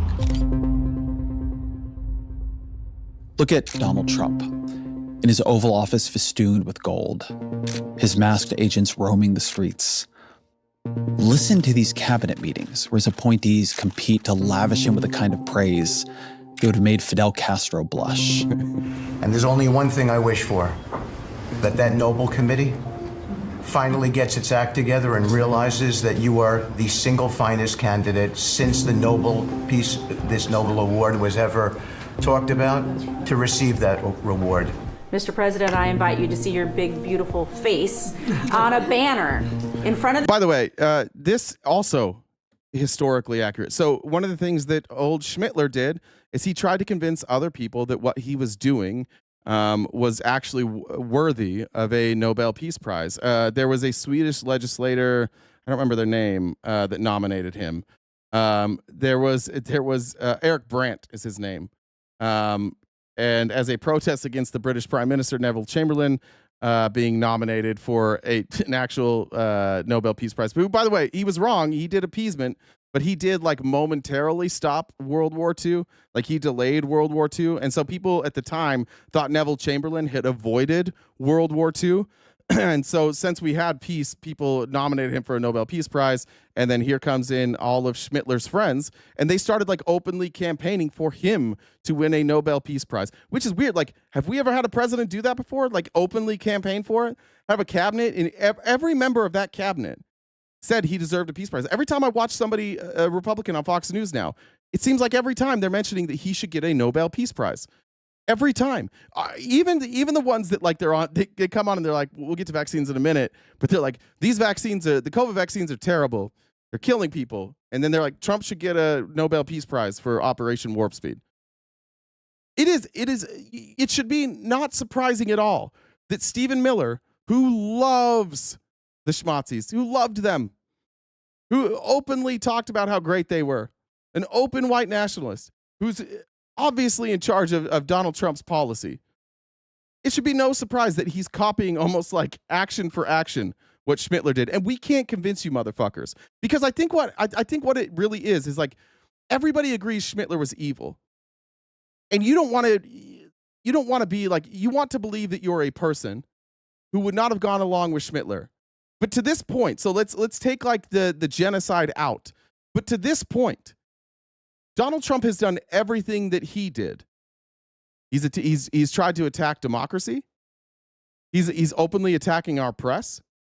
He's consolidating power through corporations and through churches. He's co-opted the churches now. He's setting himself up as a messianic like leader. He's going after marginalized communities. He's going after the LGBTQ community. He's burning their books. He's calling it perverted, and he's demonizing and talking openly about a group of people as if they are subhuman. We're at the point now, like, where we're at the beginning stages. And I'm not, again, we don't know how this ends, but at this point, we are no different than the Republicans. You're no different than the Germans who sat around when Schmittler started deporting people, when he took down his enemy, when he started trying to jail them, and when he started deporting the common enemy, which for Schmittler obviously was Jewish folks who were seen as like invaders of their country, who were there, that they were destroying the fabric, the homogeneity. How do you say? Am I saying that right? Homogeneity of the country. People who were poisoning the blood, word for word, poisoning the blood. Same thing Trump said. It's just a different group of people. But up until this point, like, you guys are okay with it. You've been okay with citizens being arrested. You've been okay with citizens being deported. You've been okay with due process being entirely eliminated. Guaranteed constitutional due process. You're all okay with that being eliminated and people being thrown into vans and shipped off to concentration camps. So that's the stage we're at. So when people are like, oh, I wouldn't have been like the schmazzies. Yes, you would have. At least until this point. Now, if we start gassing people in chambers, we'll find out how far you're willing to go. But at this point, everything Schmittler did, up to and including like the early parts of deportations, you guys are all okay with. So I have to say, like, you're exactly the same so far. I'm waiting to see if you guys have a line in the sand. I hope that you're better than them. I really do. But I know he's not. I know Stephen Miller's not. I know they will keep going until you draw that line in the sand, and we'll find out where your line in the sand is. But so far, you're okay with dehumanizing people, blaming a group of people based on identity, and taking those people, treating them subhumanly, speaking about them subhumanly, and throwing them in concentration camps. That's where we're at. I guess you can justify it all you want, but don't tell me that you wouldn't have gone along with Schmittler, because he was also like, Germany first. It's got Germany first. We got to bring back the greatness of Germany. Look at this great culture that we built, and it's been destroyed by these Jews who are coming into our country.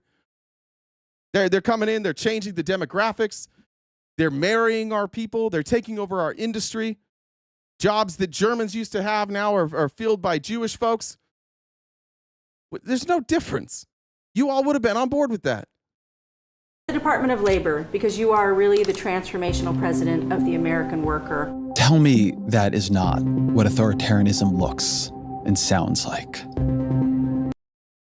Somebody asked if I'm Jewish. No, I am very much. My lineage would have been very much accepted by the Germans. I got a lot of German in me.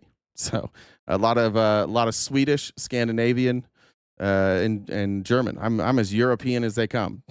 It's a pretty one directional. I was in Europe, and then my ancestors came to America and jumped in wagons and went straight to Utah, and then they all started breeding with each other. So no, it's not about me. I'm just a human being. So I recognize that the way you can't change the way that you're born, and the way that you're born doesn't dictate your worth. Some of you have a different take on that. Let's go. I want to go into a couple things before we get into health insurance. Let's do this one. Scott Bessent, who is challenging other members of the Trump administration to fistfights, which is cool, went on with Kirsten Welker on Meet the Press. And he was pushed on tariffs, and he's pushed on economic policy. And I'll just say this. Scott Bessent early on made some arguments that I don't think you could say for sure that he was wrong. He was making an argument, and there was a lot of let's wait and see if what Scott Bessent says is correct. And one of the things Scott Bessent said was these tariffs aren't causing inflation. If we start to see inflation, we'll adjust. Well, we're seeing inflation now, and we're seeing virtually every economist saying that this inflation is caused by tariffs, or at least a significant amount of it is being caused by tariffs. So now is the time he should be saying all right, we're going to recalibrate and we'll change positions. And now it's just pathetic. Now we're realizing that Scott Bessent didn't really mean any of that. He just always was going to go along with whatever Trump wanted to do.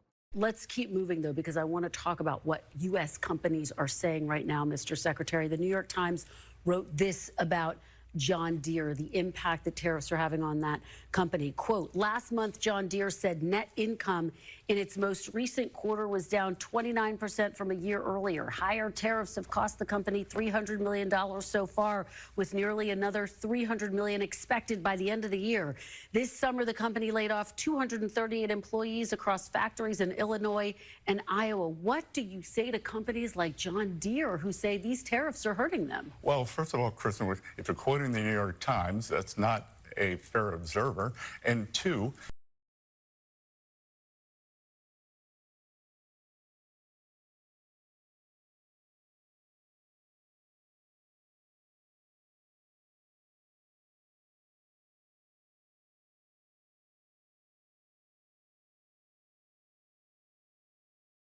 Motherfucker, I was muted the whole time. Son of a bitch.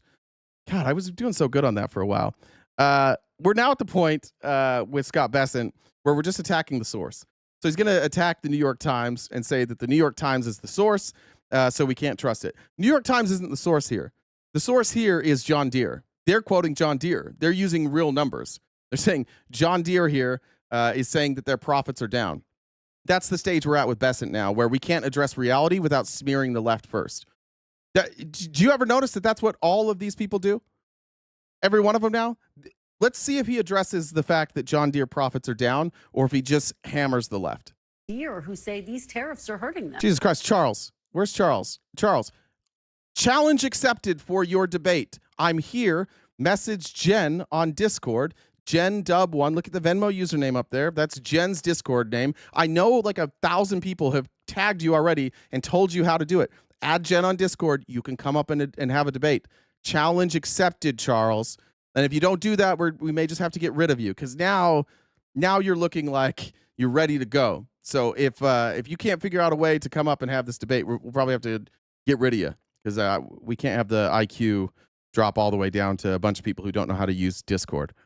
well, first of all, Kristen, if you're quoting the New York Times, that's not a fair observer.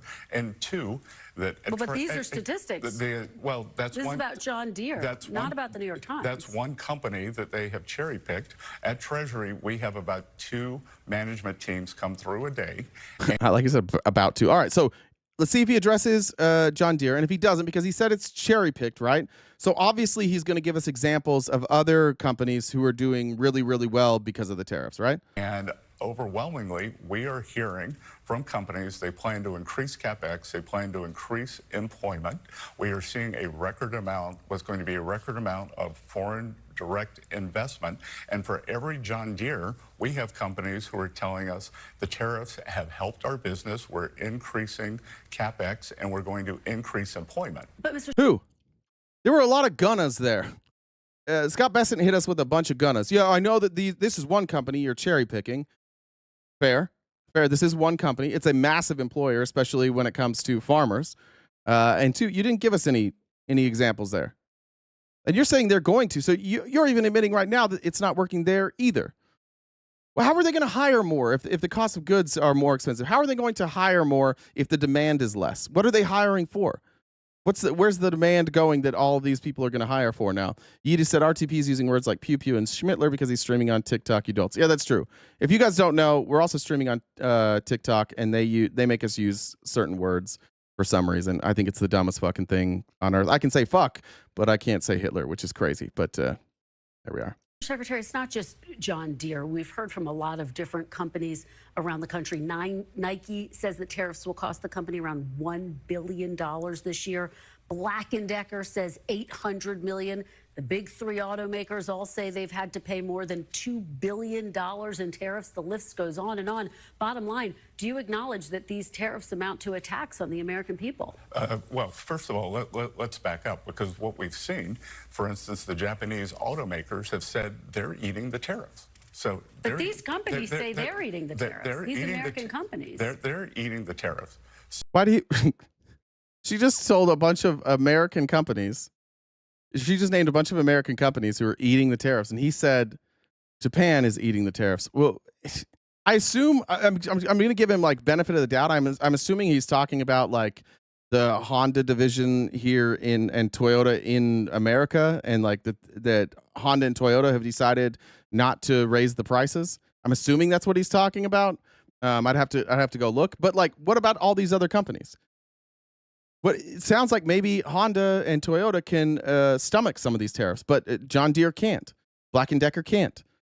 Apparently Nike can't. Apparently Ford and GM can't. What is that like? What are we doing here?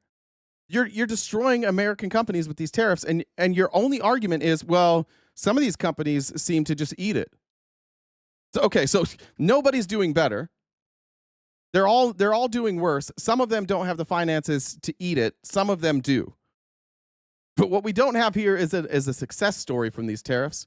Where's the success story? Who's doing well because of tariffs? What are we getting out of this? So, and again, there are numerous companies who are doing the opposite. You know, you're taking these from earnings calls, and on earnings calls, they have to give the draconian scenario. There aren't. Yeah, they have to give their earnings. What do you mean draconian scenario? Yeah, they can't fluff it up. They have to say, we're down 30%. We hope that we're not down 30%. Like, just imagine you're John Deere and you see these tariffs. And you see the tariffs making your goods too expensive for people to buy. So nobody's buying the tariffs. So your revenue goes down. Imagine on the earnings call, if you're at John Deere and you're talking to all the investors and shareholders. Is John Deere publicly traded? I assume they are. But let's just say shareholders. You're like, hey, we're down 30%. And they're like, fuck, what happened? Well, we have tariffs. And because we can't eat the cost of tariffs, we have to pass that along to the consumer in order to stay profitable. And it's too expensive, so people can't buy it anymore. And the shareholders go, that sounds bad. You go, wait, but hold on. Would it help if you knew that Toyota is just eating the cost of tariffs? I see that. Well, you guys are just thinking, you're only thinking about us at John Deere. You're only thinking about this company and all the other companies who are struggling right now. But what about these companies based in Japan? Sounds like they're doing better than you guys. All the shareholders, oh, okay, now I feel better. That makes me feel a lot better. You notice no examples. She gave out, I think, 6 different examples of companies that are struggling. He gave us one Japanese-owned company and said they're eating the tariffs. Not that they're thriving, not that it's making business go better for them, just that they're eating the tariffs. Now, I'm sure that there are hundreds of examples that you could show of people who are benefiting from the tariffs, because tariffs sometimes do benefit you. To this point, even though Tesla has lost they're losing like their electric vehicle credit, they are still benefiting from tariffs. Same with Ford, GM, and any other American manufacturer that produces electric vehicles. How are they benefiting? Because we won't let BYD in here. Because we won't let better electric vehicles in here without 100% tariff, so it makes those unaffordable. So there are still companies, but some of those companies that are benefiting from tariffs are losing because of tariffs. Because that protectionism you're giving to Ford and GM and Tesla is eaten up by the fact that their cost of goods are too expensive now, because they're like the stuff that they need to assemble that car isn't built here in America. And even if you could build it here in America, we're talking about decades before we've corrected this. So we're just going to let these companies die? What do we do? What do we do with the workers from this company? What do we do with the thousands of people John Deere employs? What about GM? What about Ford? Because as soon as you see earnings calls like this, what happened? When you had the August earning calls from John Deere, what happened after? What happens to all these companies after? They start talking about layoffs. They start talking about cutting benefits. They start trying to hire more like part-time workers so they don't have to pay out those benefits. So not only does the company struggle, but then they fire people. And then you might see Q4, you might see, oh, they were down 30%, but now they're only down 5%. And you'll have Scott Bessent and the Republicans go like, see, look, it's getting better. Yeah, all they had to do was fire thousands of people. All they had to do was cut their costs, which was jobs. And now they're only losing 5%. The only way for these people to be productive or to be profitable now is to cut. And they can't cut on materials because it's not produced here, and we keep slapping tariffs on things. You can cut labor. You can cut pay, or you can cut workers. So you can cut labor. You can cut benefits by hiring, again, like part-time workers instead of full-time. But that's what these companies are left with. How is that America first? How is that putting you guys first? Just because like Donald Trump says so, we're going to go along with it? Here he was going on here talking about a manufacturing renaissance. Now, this is what was promised by the administration, and I'll try and be fair to the Trump administration. It's been 8 months. An American manufacturing renaissance would not be here. But I haven't seen him secure the deals that would lead to a manufacturing renaissance. There's not enough people who have chosen to produce here to make up for these losses. So before I'm going to say this is a success, we're going to have to see enough investment, specific investment, not just like UK saying 600 billion. It's just a number. You saw Mark Zuckerberg do that this last Friday. They're like, how much are you going to spend in America? He's like, 600 billion. And then he's caught on a hot mic after, leaning to Trump, being like, I didn't know what number to say. I didn't know what number you wanted me to say. They're just lying. Because Trump just says, just say a number. Just say a number. It's fine. Make it a big number. And then I get to go out and I get to say I've secured this investment from all these companies. But it's not being invested. We're not seeing American manufacturing come back. We're not seeing prices lowering. None of these things that they keep telling us are going to help us have helped us. Raise your hand if you've been helped by foreign investment into this country. And explain it. If you have, I want to explain how the foreign investment that Trump has secured from his 9 trade deals have made your life better. I don't think they have. The president said that these tariffs are going to spark a manufacturing renaissance, he called it. But since he announced them in April, the U.S. has actually lost 42,000 Jamar said, you have any black in you? You want some? Thanks, Jamar. Manufacturing jobs. Are these numbers proof that the tariffs are failing to produce the manufacturing jobs that President Trump promised?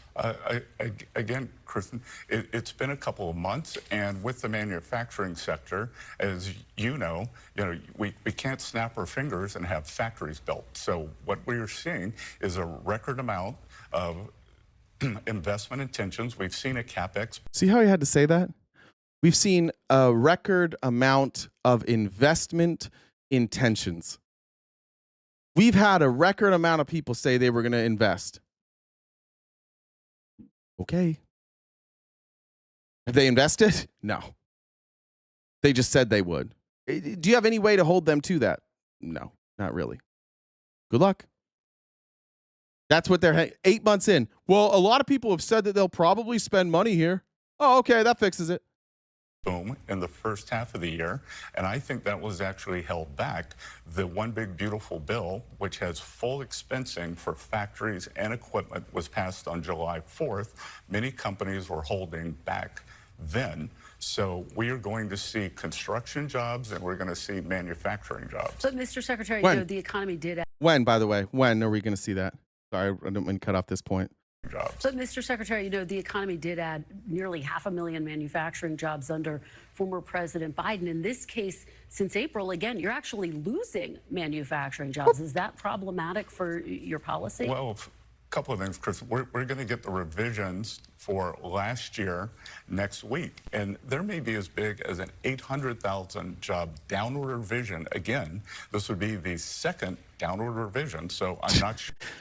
The Biden administration created 500,000 jobs, and you guys haven't. Well, we really hope that this revision comes in and looks bad, because right now it looks like we're not creating any jobs.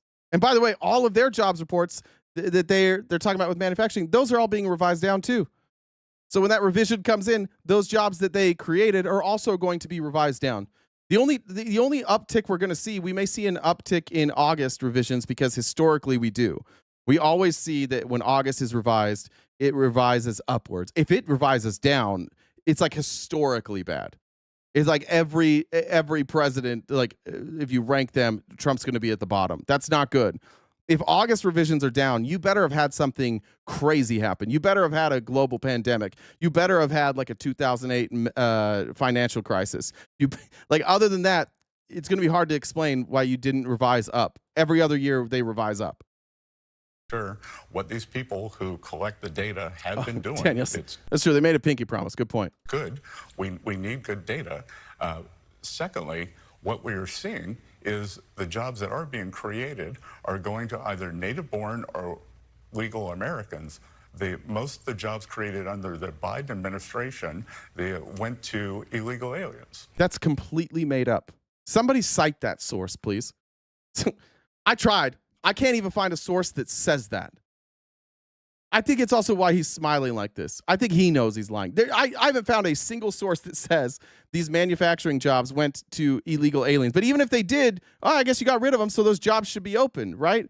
But now we have more people looking for work than there are open jobs for the first time, I think, since we were opening back up from the pandemic, and the first time since without a pandemic since like 2009 or 2010. Like, this is how easy it is for you, Republicans. Even when things are going bad, they're like, yeah, well, all of that growth all went to illegal immigrants. Do you have a source on that, Scott? I'm looking for a source. Does anybody in the comments have a source on that? Well, and I think that there would be a lot of debate over the fact that they went to illegal aliens, but let's keep moving. No. That's the fact. Okay, let's keep moving, though, because I want to talk about what... All right, I'm going to look this up. Most manufacturing jobs created under Biden go to immigrants. Do this. Spelled immigrants wrong, but it'll find it.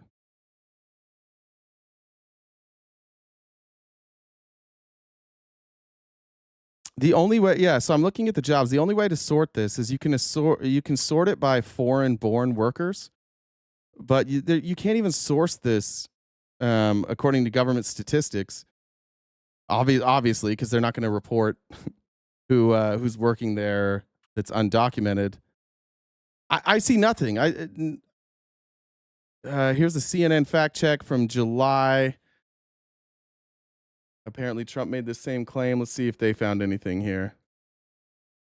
Virtually 100% of the new jobs under Biden have also gone to illegal aliens. Facts versus Trump's claim that nearly all new jobs under Biden have gone to immigrants, whether or not they are allowed to legally work in the U.S. is false. The number of U.S.-born workers increased about 3.5% between May of 2021, just after Biden took office, and last month, though it did decline 0.2 over the past year, according to the Bureau of Labor and Statistics. It's true that the number of foreign-born workers has increased at a much faster rate, 20%. During Biden's presidency, but that doesn't mean that the native-born are not getting jobs. And also, many economists credit the influx of immigrant workers as a main reason the U.S. labor market has remained strong, and the unemployment rates for both immigrants and U.S.-born workers remains low by historical standards. Two caveats: we don't know how Trump is defining illegal aliens, specifically whether he's including people who may have entered the country illegally but now have work permits, because again, it's not sorted that way. BLS says some 130.4 million native-born people were employed in May. That's an increase of 4.5 million since May of 2021, though it's down nearly 300,000 from May of 2023. The data is not seasonally adjusted, so we must look at the same month in each year for an accurate comparison. Yeah. Where are they even, there's not even a data source for that. I don't even know how you can say that. It's just red meat. It's just, this is at the end of this, when he says that those jobs went to illegal immigrants, this is just telling MAGA, hey, you guys don't have to pay attention to this. Don't worry. It was only, Joe Biden was only helping them. So these decreases we're seeing, they're actually helping you because you're not an illegal immigrant, which again, cite a source, please. Trump said it. He said it. Somebody at some point needs to cite a source. Amy said he's smiling because he has a Trump butt plug in there. Very skinny on the shaft, very, very prominent at the top, I'm guessing. We even had like a Hyundai raid this last weekend, and I think that broke on Friday. I think what we said when we left Friday is I didn't know there was an ICE raid. I didn't know the immigration status of the people who were raided at this Hyundai facility. It turns out it was a Republican lady who's like running for Congress that reported them. They went and they arrested, I think, 450 people. 300 or 350 or so were from South Korea. It's entirely possible, and it seems likely that these people were not documented to work here. What happened is Hyundai built a plant over here, and from what I can see, and then based on this reaction from Trump, what I think happened is Hyundai agreed to do manufacturing here and build this battery plant, and you needed expertise, so they brought people from South Korea and apparently didn't go through the right paperwork, whatever it might be. So those people were here. Now, they weren't going to work here full time. They're setting up the plant. The plant's not even operational yet. These are the people that are setting up the plant and training people. The plant is due to become operational, I think, either late this year or early next year. So these are the people that are building the plant. So it would make sense that if it's Hyundai, that you would bring the people who built your other plants. Again, not saying that you shouldn't have work permits, but that's what happened. Now, Trump apparently must have got some pushback here from the Koreans, because here's what Trump said today about illegal immigrants. And Republicans, you may want to shut your ears here, because what he's about to say is that Americans can't fill these jobs, that Americans aren't capable for this job. And so we need to figure out a way to have these people who came here illegally, who are working here illegally, we should give them some sort of amnesty, which is a crazy idea that we've been shouting for over here, that maybe if people are here and they're working and hurting nobody and providing tax revenue and not causing problems in the community, maybe we should just give them work authorization. But again, you guys hate all immigrants. So now here's Trump. I guess these are the good ones. I guess the South Koreans are the good ones. We want to keep them. This is a Fox News alert. President Trump is speaking to reporters live right now. Let's listen in. And, you know, when they're building batteries, if you don't have people in this country right now that know about batteries, maybe we should help them along and let some people come in and train our people to do, you know, complex things, whether it's battery manufacturing or computer manufacturing or building ships. So we're going to look at that whole situation. We have a lot of industries that we don't have anymore, and we're going to have to train people. And the way you train people is bring people in that know what they're doing and let them stay for a little while and help. So I'm going to look at that. It's a very interesting situation that took place in Georgia. And we heard about it yesterday. At the same time, ICE was doing right because they were here illegally. But we do have to work something out where we bring in experts so that our people can be trained so that they can do it themselves. Does that make sense? Right? He is talking about that, Damien. He's talking about these people. He's saying these people that are here are doing a good job, so we've got to come up with we've got to change the laws so that these people can continue to work here. Yes, he's acknowledging that they're not authorized to work here. He's just saying, and which we acknowledge, that there were millions of people here in America that are not authorized to work. But our argument the whole time was, what's going to happen when you pull these people out of the labor force? What's going to happen to manufacturing? What's going to happen to farming? What are you going to do? They rely on both legal and illegal labor. So if there's people that are here and they're not causing a problem, maybe you don't say, oh, you're brown. You're just like every other person that we think is a criminal. Look, there's a brown person who's a criminal. There's one who's not, but you guys are both brown, so you're all criminals. That was our only point. If you guys if you had mass deportations right now, if you were going around and you were going to neighborhoods that were drug infested and gang infested, and you were going through and finding MS-13 gang members and Tren de Aragua gang members, and you were locking them up and you were putting them in detention camps before they could be deported, guess what? You wouldn't be getting this pushback. You're getting this pushback because it seems you're going after the least violent. You're avoiding the violent criminals. It seems like ICE is full of a bunch of bitches. And all you want to do is go round up well-meaning people who are just here to work, who aren't causing any problems, no criminal record whatsoever. But Trump's finding out the hard way, and America's finding out the hard way. What happens when you get rid of foreign labor?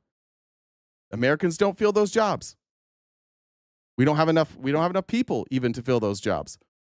So now Trump's looking at this plant in Hyundai, this Hyundai plant, and said, like, fuck, I've been bragging about this plant forever, and now construction's going to stop and development's going to stop until they figure this out. So no doubt the president of South Korea called Trump. No doubt Hyundai called Trump and said, bro, what the fuck? What do you want us to do now?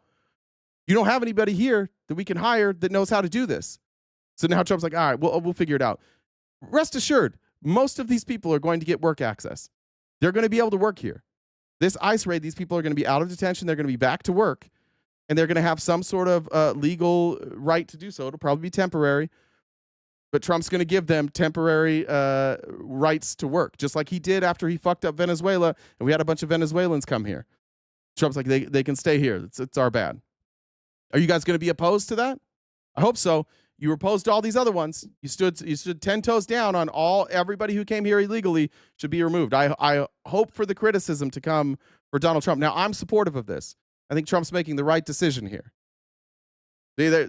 Now who's got TDS? That was the right call here. You should give these people work permits. You should allow them to work here. And we need that expertise. Relationship with Korea at all? We have a great relationship with South Korea. Really good relationship. You know, we just made a trade deal. But I'm going to look at it because I understand exactly what they're saying. That's interesting. Eshel says, side point, not knowing full details, but most electronics manufacturing are done in clean rooms that are static free. So if ICE raided the facility without the PPE and air showers, all that product is now unusable. I have no idea about that. I don't know anything about that, but you don't think Hyundai will just like get a bailout from Trump there? He'll bail him out. He'll always bail out his rich friends. Anybody who does something for him, he'll always bail them out. Here's is this the other part? Hold on. I want to make sure this is the right part. Well, I covered that mostly, that it wasn't operational yet. Okay. I want to move to, I want to go back to Epstein because I don't want to miss this. What time is it? It's 11:43. Shit, we're going to go over today. That's going to happen. Kyle said, wait, so did Trump just admit batteries are a thing? I forgot about that. Wait, we did start this with Chris Wright not knowing that batteries existed. Maybe, just maybe, we could use those to store solar energy when the sun isn't shining or the wind isn't blowing. Watch it. Watch it. Michelle, thank you very much for the super chat. I think I got all these. Jen, did nobody decided to come up and did what was it? Who was it that was challenging me to a debate? Are they still here? They can't figure out Discord?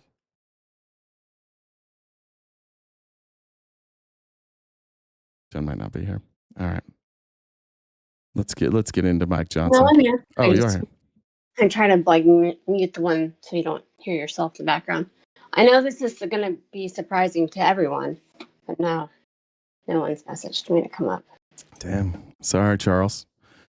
If you can't figure out how to use the internet, Charles, you may not have been equipped for this debate anyway, so that's probably good. It's pretty simple, but since I'm here, I think I need to update it. I don't know if the total, we might need to tweak that total to update it a little more. I'll do it right now. So we've got about an hour and 15 minutes left of the show. We do this each day, Monday through Friday from 9:30 to 1 Pacific time. This is our job, and we are crowdfunded. So if you look at the pay links, depending on where you're watching, I think on YouTube, the pay links are above, same with TikTok, and then on Twitch, they're below. The Venmo, Cash App, PayPal, Super Chats all go towards knocking out the remaining balance for our gift goal. We should be a bit further on, so if you guys could help us out and that goal, that would be awesome.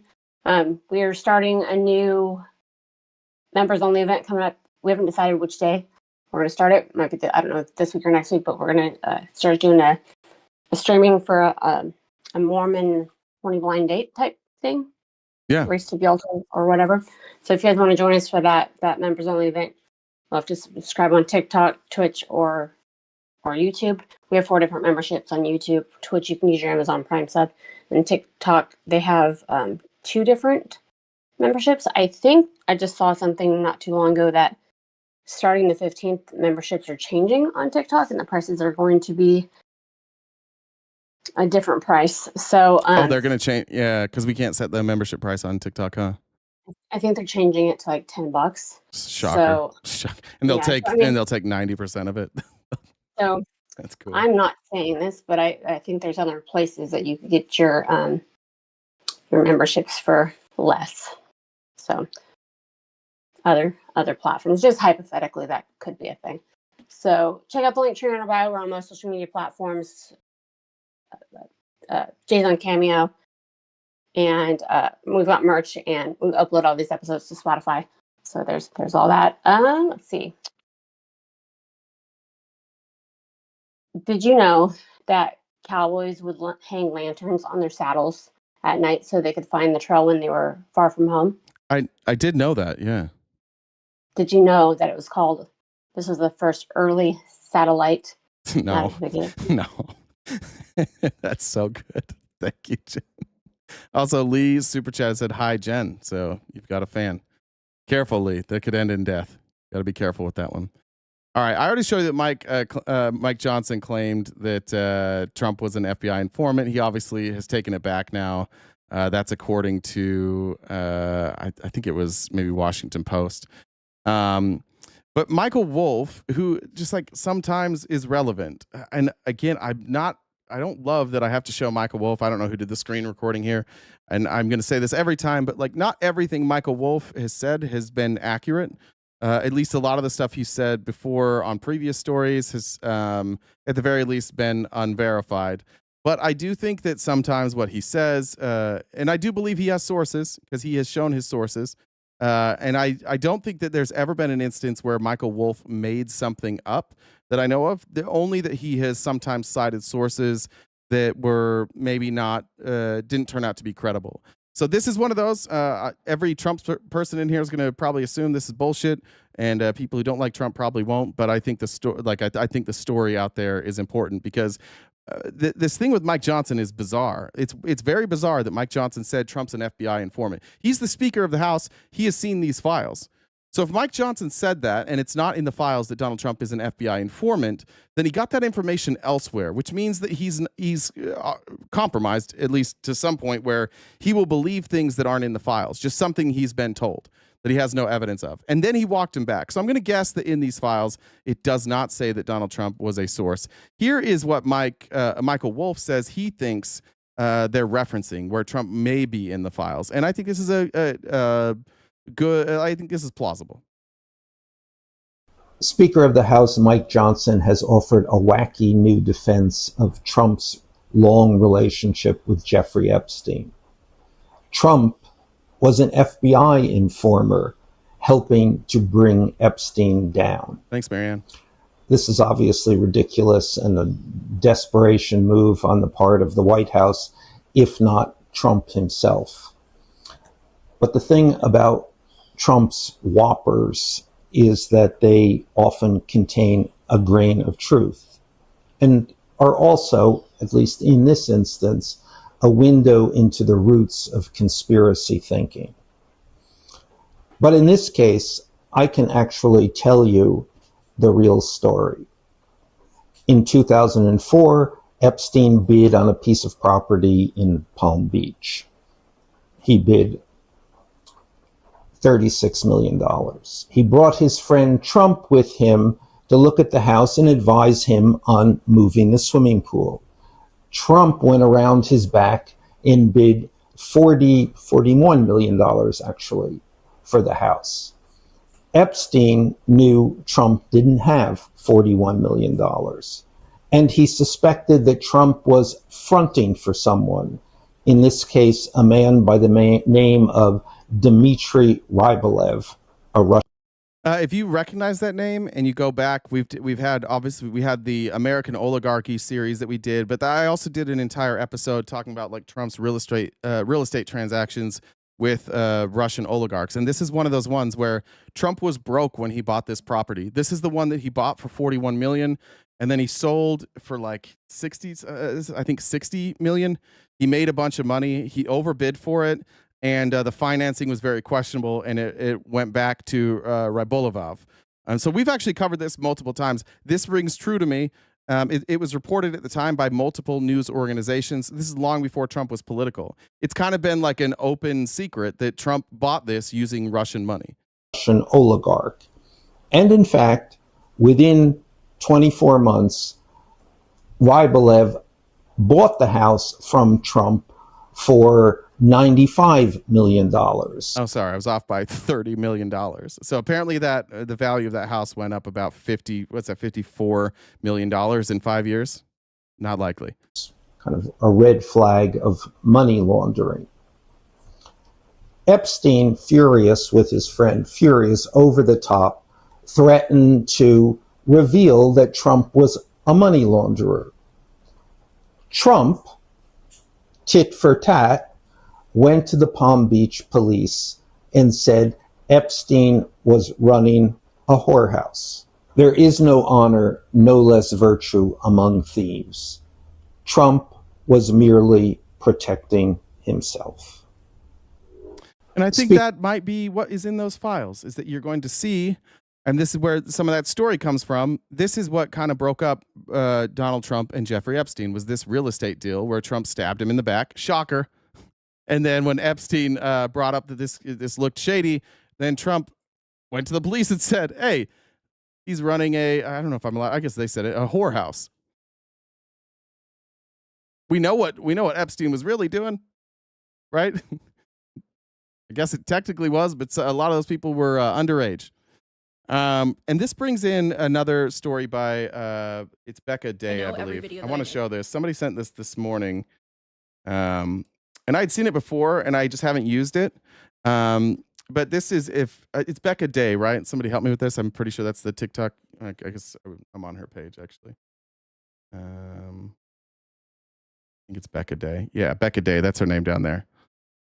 She's been probably the most like thorough. Like it's crazy that a TikTok reporter, I don't know what her background is, how thorough she's been. She brings up a story that we should be aware of. Now, Trump, if you want to go watch her other stuff, it's really, really intriguing. Trump and Epstein both had modeling agencies, which is kind of a bizarre thing given their background, that they would both have modeling agencies. And they were funneled girls by this guy right here. His name's Paolo Zampoli. Paolo Zampoli is also responsible for Trump meeting Melania. That's who introduced them. And Paolo Zampoli has a really bizarre history. He's been a UN, he's been like a ambassador for the UN from other countries, and an ambassador for both, I believe, the Trump administration and a little bit for the Biden administration. He has a history of being on involved in like clean energy charities. He also has. There was one other. I'm trying to remember the other one that he was in that was kind of unique. But Trump he's also been put on the board of the What's the why can't I remember the name of it? The where they do like plays and shit in Washington. What is it? The somebody help me with that. They just fired Ben Folds from there. Somebody help me. Becca Day is this creator's name. Becca Day. And it's spelled Kennedy Center. Jesus Christ. Thank you so much. Becca. It's Bekah Day. And so he's currently on the board of the Kennedy Center that was put there by Trump. But here's just an interesting story. This is his girlfriend, Amanda Ungaro, who also has a bizarre history, who also has been like an ambassador multiple times. And they're just deeply connected to Epstein, and deeply connected to Trump, and funneled them girls for a large portion of their life to, again, modeling agencies. And I don't know why Jeffrey Epstein and Donald Trump owning model agencies isn't like a bigger story, because that should be a big story. It's weird. They didn't have any connection there, and both of them were getting girls from the same place. And we're just supposed to assume that like Paula didn't know, Trump didn't know, and somehow Epstein was able to still get girls. So some girls would go and they didn't talk to their friends. Like some went with Epstein, some went with Trump, and they never just talked about like the conditions and how they were different. It's hard to believe that. Anyways, here's Becca.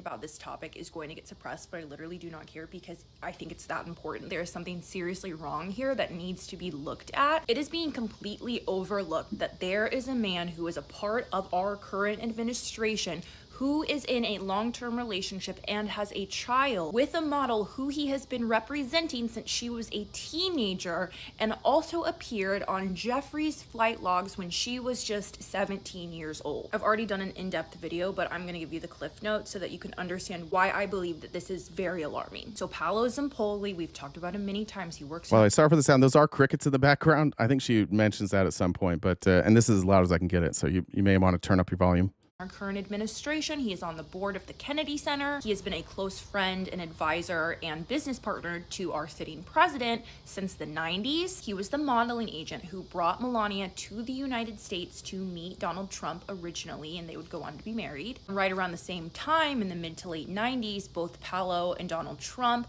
would open their own modeling agencies. Both of their modeling agencies would go on to face claims and accusations of R-word, SA, theft of wages, overcrowded apartments where the models would be housed, exploitation, and visa fraud. Paolo is a United Nations diplomat. From 2013 to 2014, he collaborated with Ghislaine and Jeffrey's fake oceanic nonprofit environmental organization, Terramar, which allowed Jeffrey and Ghislaine to make further connections and gain credibility through working with the United Nations. Thanks, Ryan.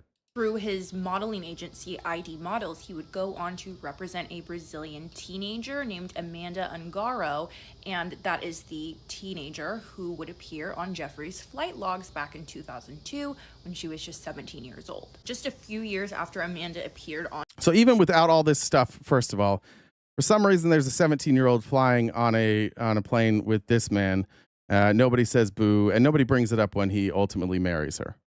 On Jeffrey's flight logs, Paulo would go on to date her and they would have a child together, and she would go on to also become a United Nations ambassador. And they have been together romantically for nearly 20 years, minus a brief moment in 2018 when they did break up. Amanda tried to leave Paulo in 2018 during Trump's first term, but Paulo called in some favors and had her flagged through immigration so that she could not return to her home country with her son.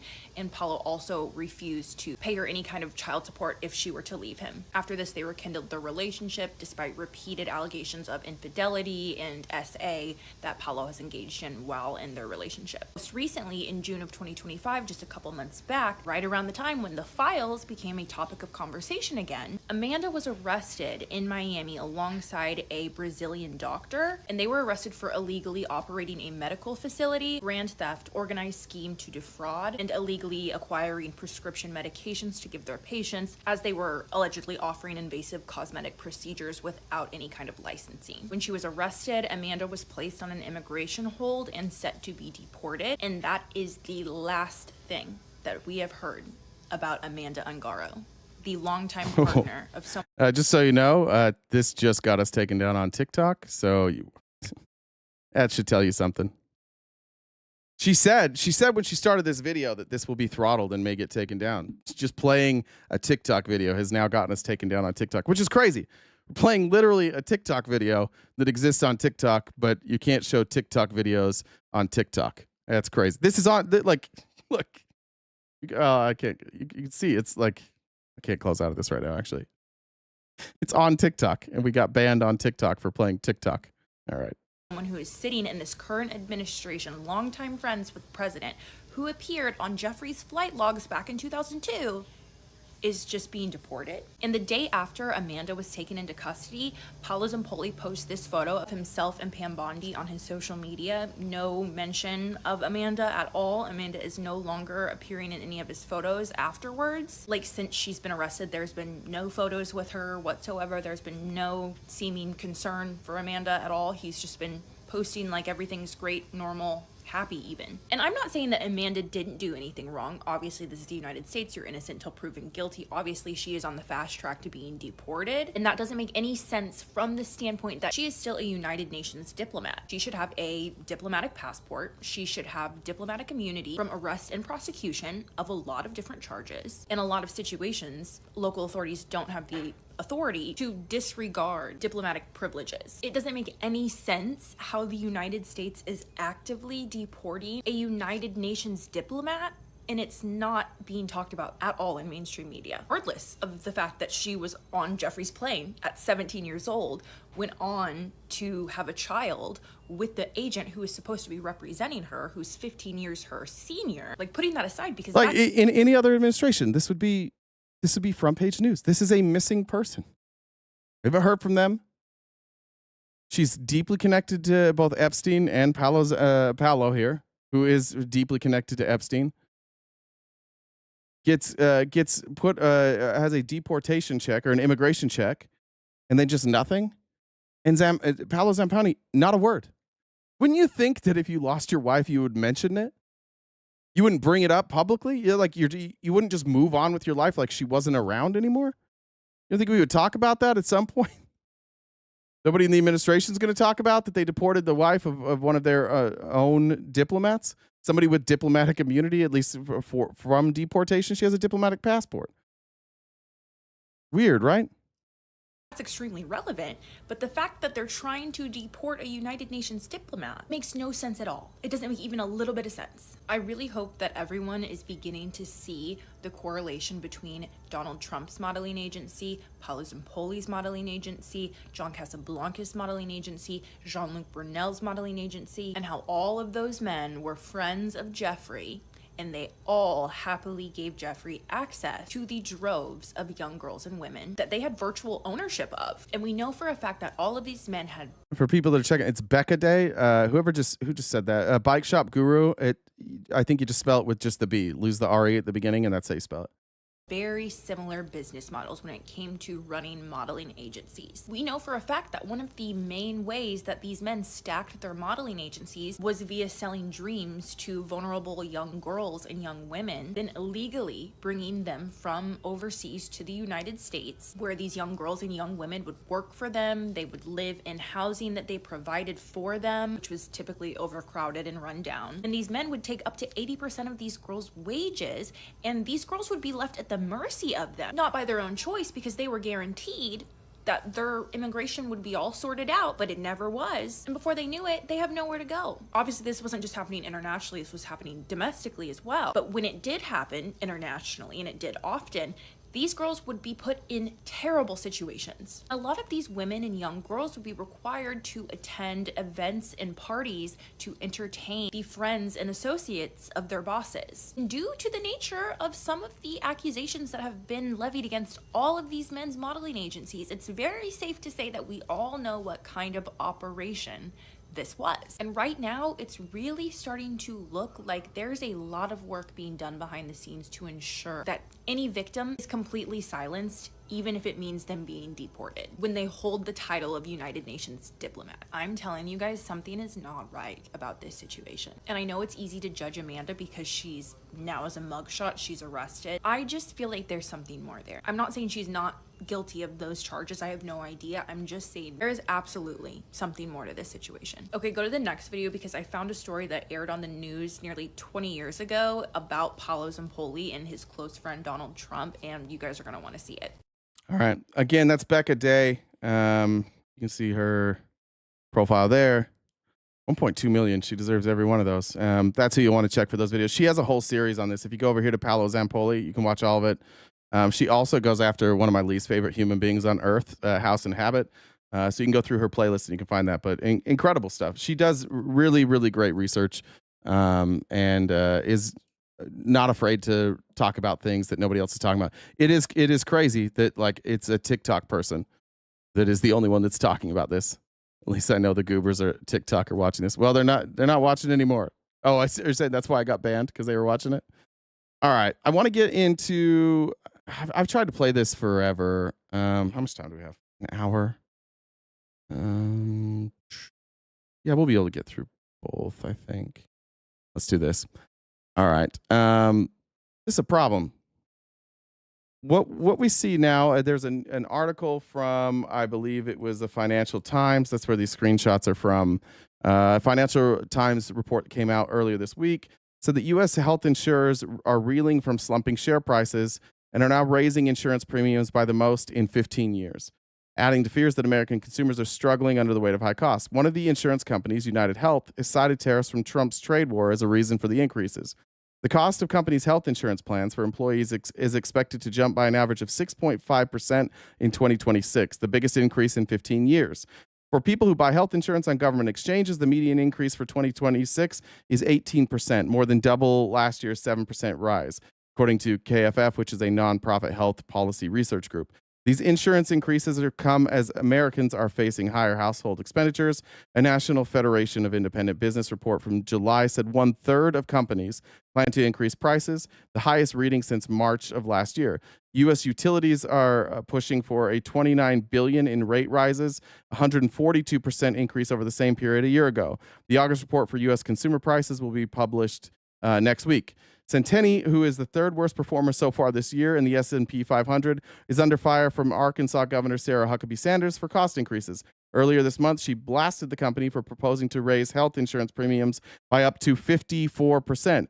Arkansans are tired of getting outrageous bills from multi-billion-dollar insurance companies, which is fucking ironic. Then do universal health care. I don't understand Republicans. We're tired of these greedy health insurance companies ripping off our consumers. What's the solution for that? Maybe we could get rid of health insurance companies and do universal health care. No, that's socialism. We should just have them keep ripping us off. Do you guys get tired of that? Republicans just like pointing at stuff like, that's bad. Should we fix it? Can't fix it because the solution sounds like socialism, so can't fix it. Just got to let it happen. In Maryland and Oregon, United Health has said it's increasing certain insurance rates by 2.4 and 2.7% respectively to account for the uncertainty regarding tariffs, as well as the cost of returning pharmaceutical production to the U.S. And in Ohio, United Health is increasing insurance risk margin by 0.5% due to tariff risks. The tariffs uncertainty has forced insurance companies to raise rates, and the consequences of this are consumers have to pay that extra cost. They foot the bill of this uncertainty. This is one of those weird things. Like, I'm looking at this from their perspective, trying to get their argument. I honestly don't understand how tariffs are causing their prices to rise. And I actually think they might be lying about that. I know that there are production cost increases due to for pharmaceuticals. I understand that. So the cost of pharmaceuticals is going to go up. So naturally, the reimbursement price for health insurance companies is also going to go up. But you'll remember this at the beginning of the article, and I feel like this is what people are missing. U.S. health insurance insurers reeling from slumping share prices are raising insurance premiums by the most in 15 years, adding to fears that American consumers are struggling under the weight of high costs.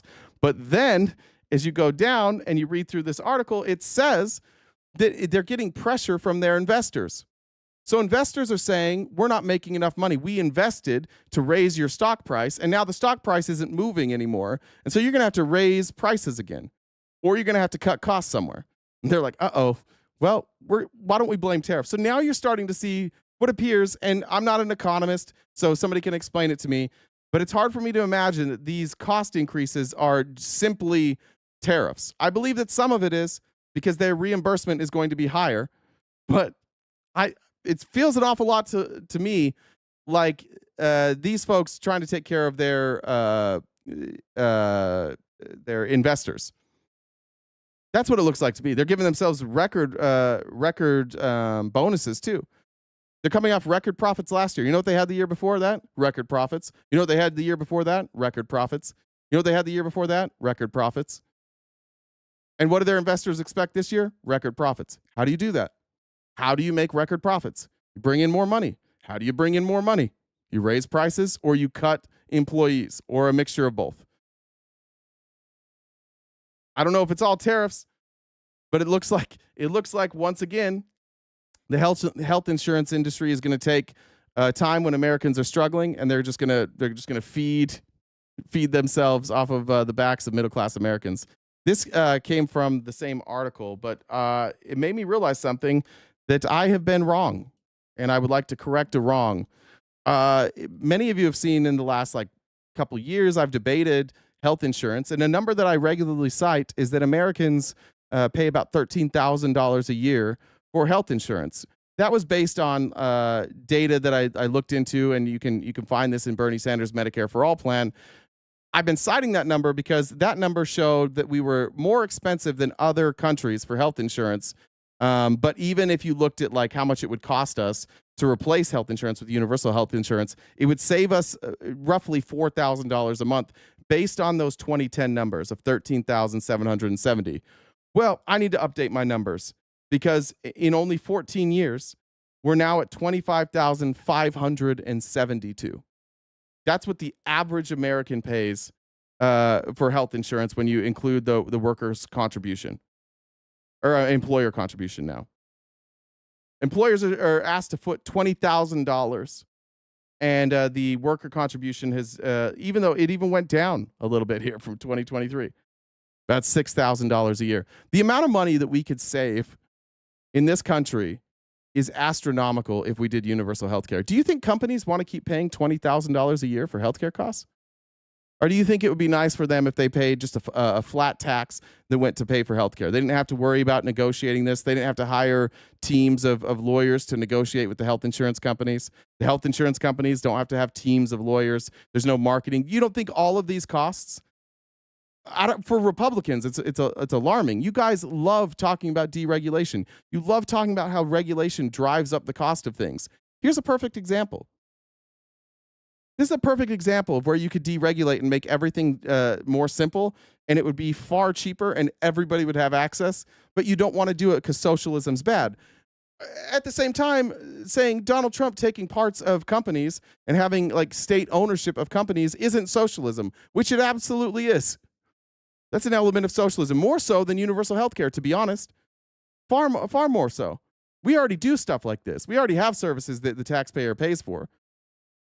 Like this would be socialism in the same way that literally everything else we pay for with taxes is socialism. But the actual stuff that you guys have always been afraid of, where the government controls like corporations and controls labor, that's the stuff you guys have been afraid of. Trump's doing that, and you don't bat an eye.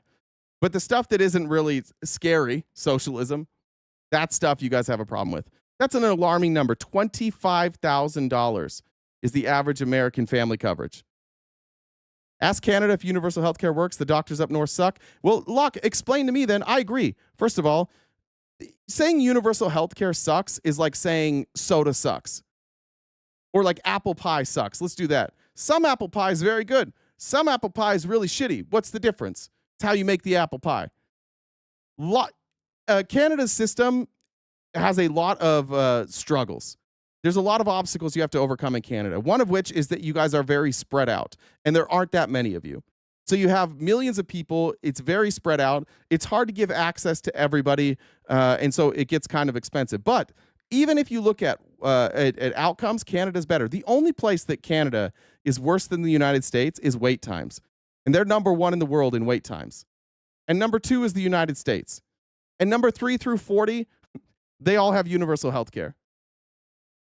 So you could cherry pick Canada all you want, but if you want to look at outcomes for healthcare, if you want to look at just health in general, like a lot of people saw Charlie Kirk this weekend. Let's see if I can find this. Actually, I think Good Trouble stitched this, so you guys have probably seen it because everybody loves Good Trouble. He did it with his shirt on though, so maybe you didn't see it. But let me pull this up. And add this to the list. Is this it? I think this is it. Yeah. As you can see, everyone, they have these like, okay, everybody, I'm here in Seoul, South Korea. As you can see, everyone, they have these like inflatable cushy chairs. Everyone is reading. This would last about 35 seconds in most American cities. They cut off the beginning of this. Let me go back and see if I can find it. Let's go here. Let me go back and see if I can find a different one. They cut off the beginning. Why are Republicans posting this without the beginning? This is weird. Republicans are editing it. You guys know this is bad? This is bizarre. Shit, am I going to have to... All right, I'm going to have to do Good Trouble. I'm going to have to find Good Trouble here to show the whole clip. Is he on Twitter?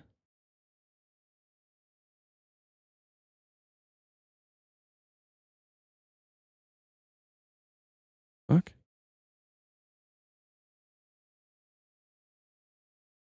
Is Good Trouble on Twitter? Does anybody know? No, he's not on Twitter. Do you have this video? I don't. Which one is it? What is it again?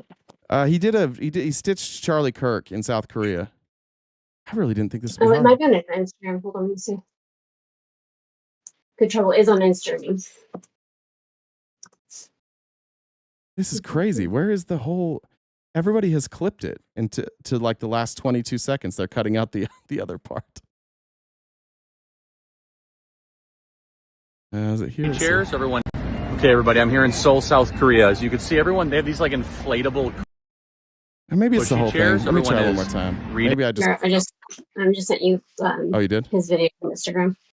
Thank Good you. Troubles on Instagram. All right. How do I do this to make sure? Is there a full screen option on Instagram?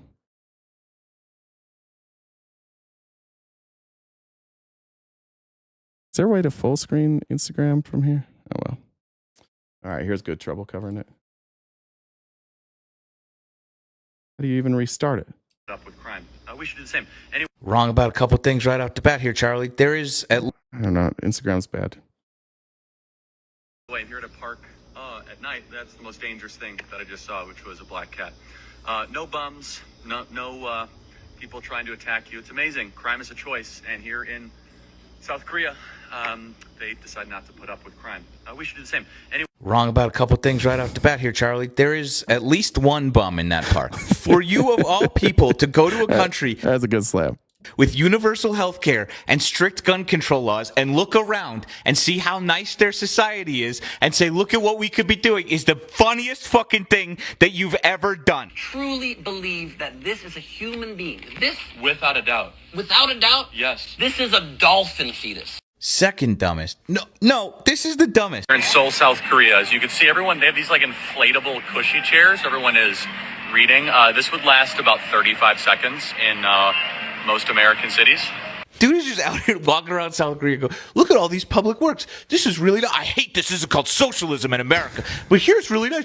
Oh, they just choose to have this? A houseplant could fucking understand this, Charlie. Okay, everybody, I'm here in... All right. It's crazy. Like, you guys you go to Russia, you're like, look, no crime. Yeah, I wonder why. Heavy police state. South Korea, no crime. Yeah, there's things that you should do to alleviate crime. And every other country knows the first thing that you have to do is eliminate, like, destitution, eliminate extreme poverty. And you can do that two ways. You can either make everybody make more money, which is hard to do, or you can provide, like, a standard of care that everybody gets. And we don't provide that in America. We're just like, fuck you. Like, sorry you're poor. You shouldn't have been in America. America's not for the poors. But then they go to these other countries and they're like, oh, look at this. This is amazing. Yeah, imagine that you may not be desperate enough to steal something if you had, like, your basic needs met. Imagine that. Imagine if you didn't need, like, a car to get to work. Imagine if you had public transportation. Imagine if you didn't have a massive energy bill. Imagine if when you got sick, you got treated. Imagine that if you had some sort of ailment or that you got treated. Imagine if your government actually cared about your health, and so they fought against pharmaceutical companies getting people hooked on drugs. Imagine if they didn't just allow, like, the free market to run rampant all the time. Be like, hey, you know what? I know that people are killing over every day from opioids, but it's better than socialism. And Republicans just buy it. And they never know. When it's right in front of their face, they just never know how these other countries are doing it. Oh, crime is a choice. Okay. You think that South Korea has that because they have, like, millions of people locked up? We have way more, like, per capita. Nobody locks up more people than the United States. Probably El Salvador now, actually. I think El Salvador is ahead of us now. Nobody else does it that way. Mass incarceration has never worked. Heavy police force doesn't work in that way. You're always going to have crime until you give people a safety net. And we haven't provided that safety net. The only safety net we provide is for seniors. And I guess maybe that was, like, the calculus. Like, well, they're old, so they're probably not going to cause us that many problems. So even if we cut their funding, like, they're not going to do anything. What are they going to do? Just show up in a jazzy scooter and fight us? It's crazy how much of, like, republicanism is just being afraid of the word socialism. And then we just go from there. Charlie Kirk over there, like, this place is so wonderful. We could be just like this in America if we just arrest more people, I think is what he's saying. I think that's Charlie Kirk's standard. All right, let me move on here. Here was a discussion on Fox News, and Tarloff's had about enough. And in all fairness to Tarloff, it sucks. Everybody else on the panel doesn't do anything. They don't do any research. They don't have any facts. They just show up heavy on opinion. They make snide remarks. Her job is, like, she's the teacher. She shows up at Fox News and she gives them data, and then she has to sit there while Jesse Waters and sometimes, like, Kayleigh McEnany, or who's that awful person that worked for Trump before, the blonde, what was her name? She was the spokesperson, the alternate facts lady, whatever her name was. She has to sit there while she's educated and they're not. And this kind of came to a boiling point talking about healthcare this weekend.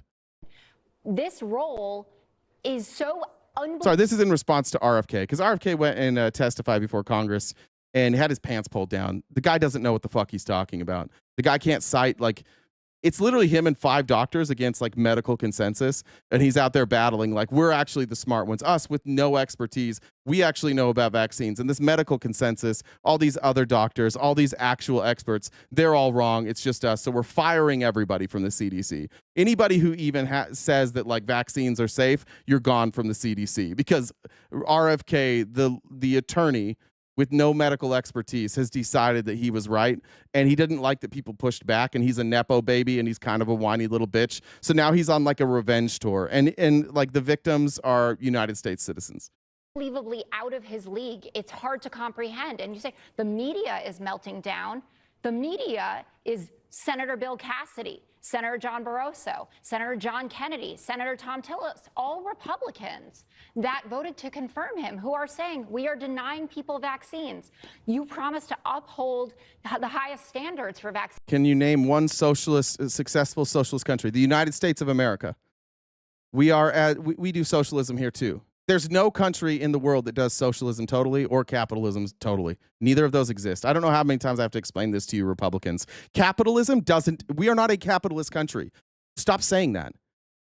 We're not, just like we're not a direct democracy. We have socialism here. We have elements of socialism is strewn throughout our economy. We have capitalism. We have crony capitalism. It is a mixed economy, just like every other fucking country. I don't know, honestly, whoever said that, I'm going to go by name. Where was that? David Zlow. Learn something, you goddamn dipshit.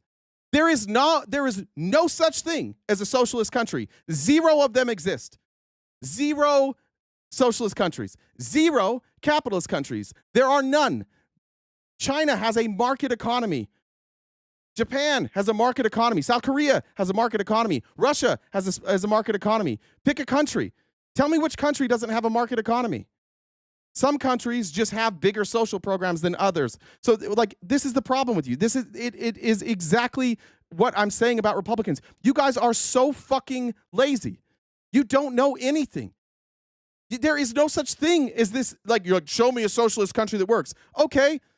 Show me a human man with 45-foot nipples. I can't show you that. I can't show you one that works because none of them exist.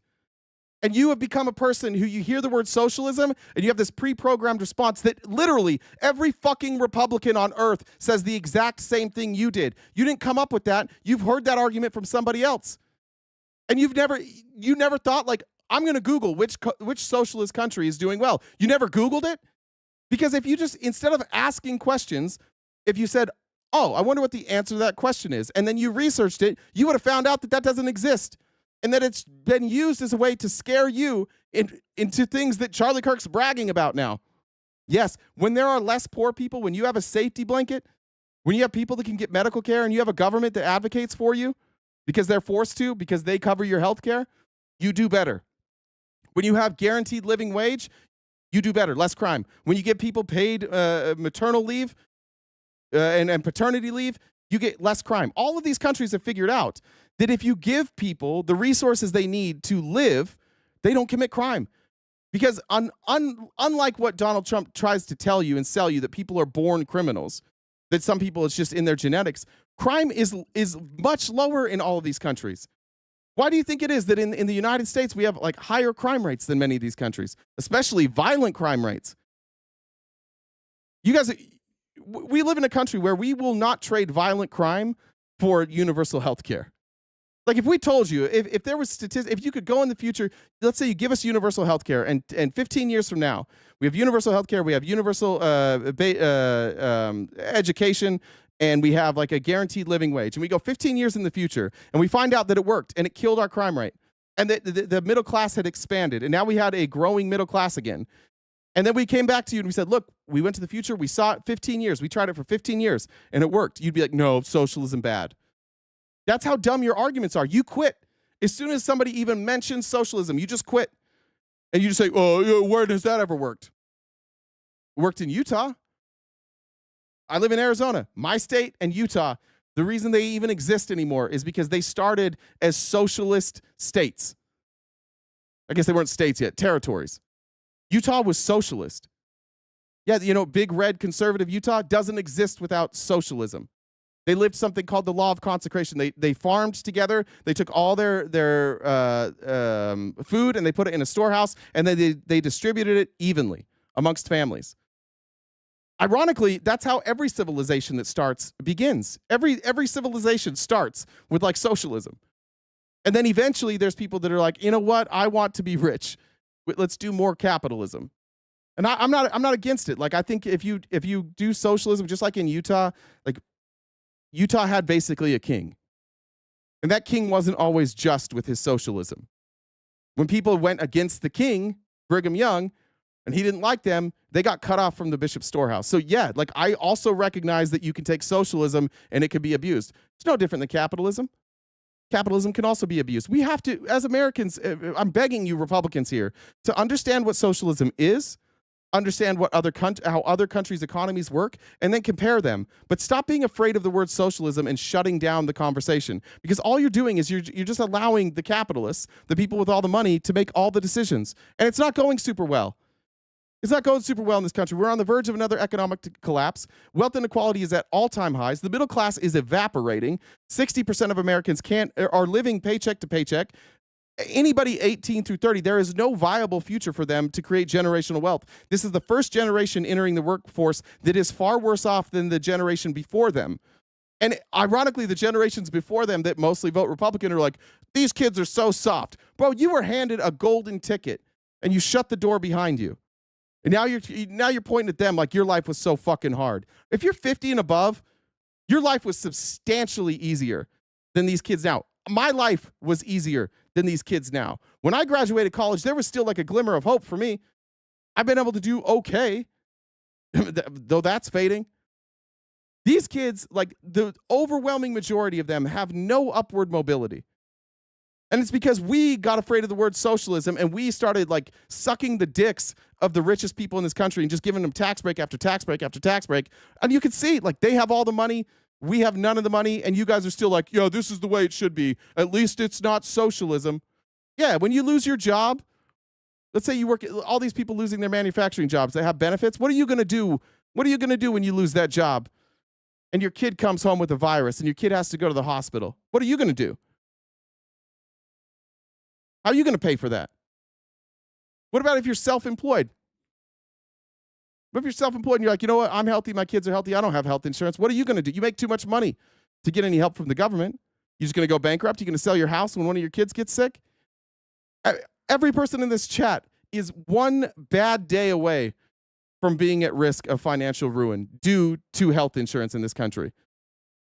And we're like the only country that happens in. This doesn't happen in any other country.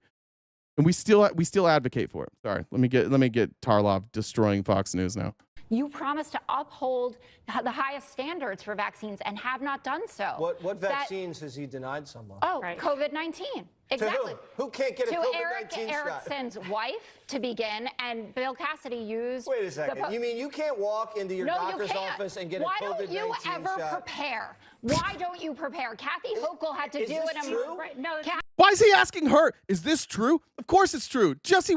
It's never been more clear that Jesse Waters shows up and reads a fucking script every day. And that's it. He is the laziest motherfucker. He is a MAGA man through and through. As long as you have confidence, you can just show up and say shit.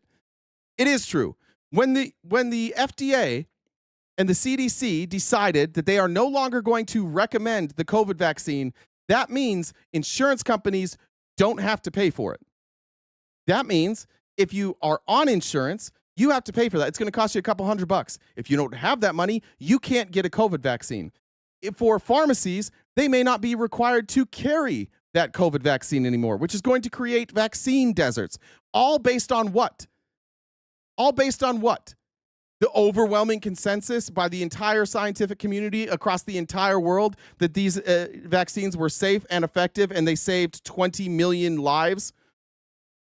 What we're dealing with right now is a fucking Nepo baby and a bunch of QAnon conspiracy theorists who, like, they just don't ever want to admit that they're wrong about anything. So you all thought that COVID was fake. Now it's not fake. It killed people. Then the vaccine came in, and you're also advocating that Trump get a Nobel Peace Prize for pushing the vaccine through, which saved, and you'd give him that because it saved 20 million lives. And at the same time, you're out here saying like, oh, we should, the COVID vaccine is doing more harm than good. How the fuck do you square that with this administration? How do you square RFK saying Trump deserves a Nobel Peace Prize for a vaccine that is killing people? He legitimately thinks that if you are under 65, you should not be vaccinated, that there's no benefit to being vaccinated. In fact, you're being put in harm's way. And there is zero data that he has ever provided that backs that up. Every bit of scientific data, every double-blind study says you should be vaccinated. And by the way, if you're MAGA in here, come up. Let's fucking talk about it. Because this is a real problem for me, for anybody that has kids. I live in a conservative area.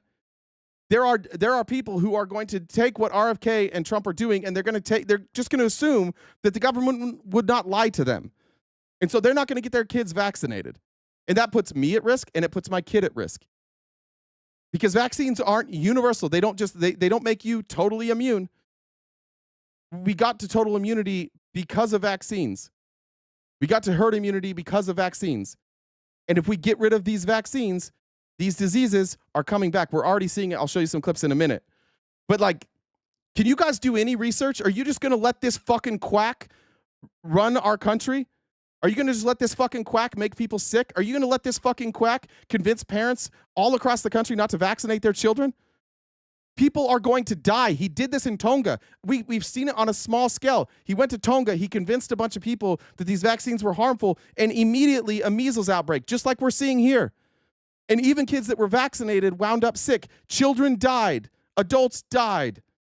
People will die if we stop being vaccinated for COVID, for measles, for malaria, for mumps, all that shit. People will die. And we're just going to sit here and pretend like this isn't fucking insane? What are we doing? RFK Jr. and his friends are all disgruntled.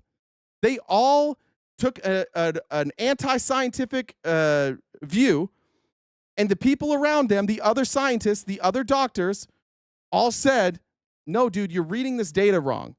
You're wrong.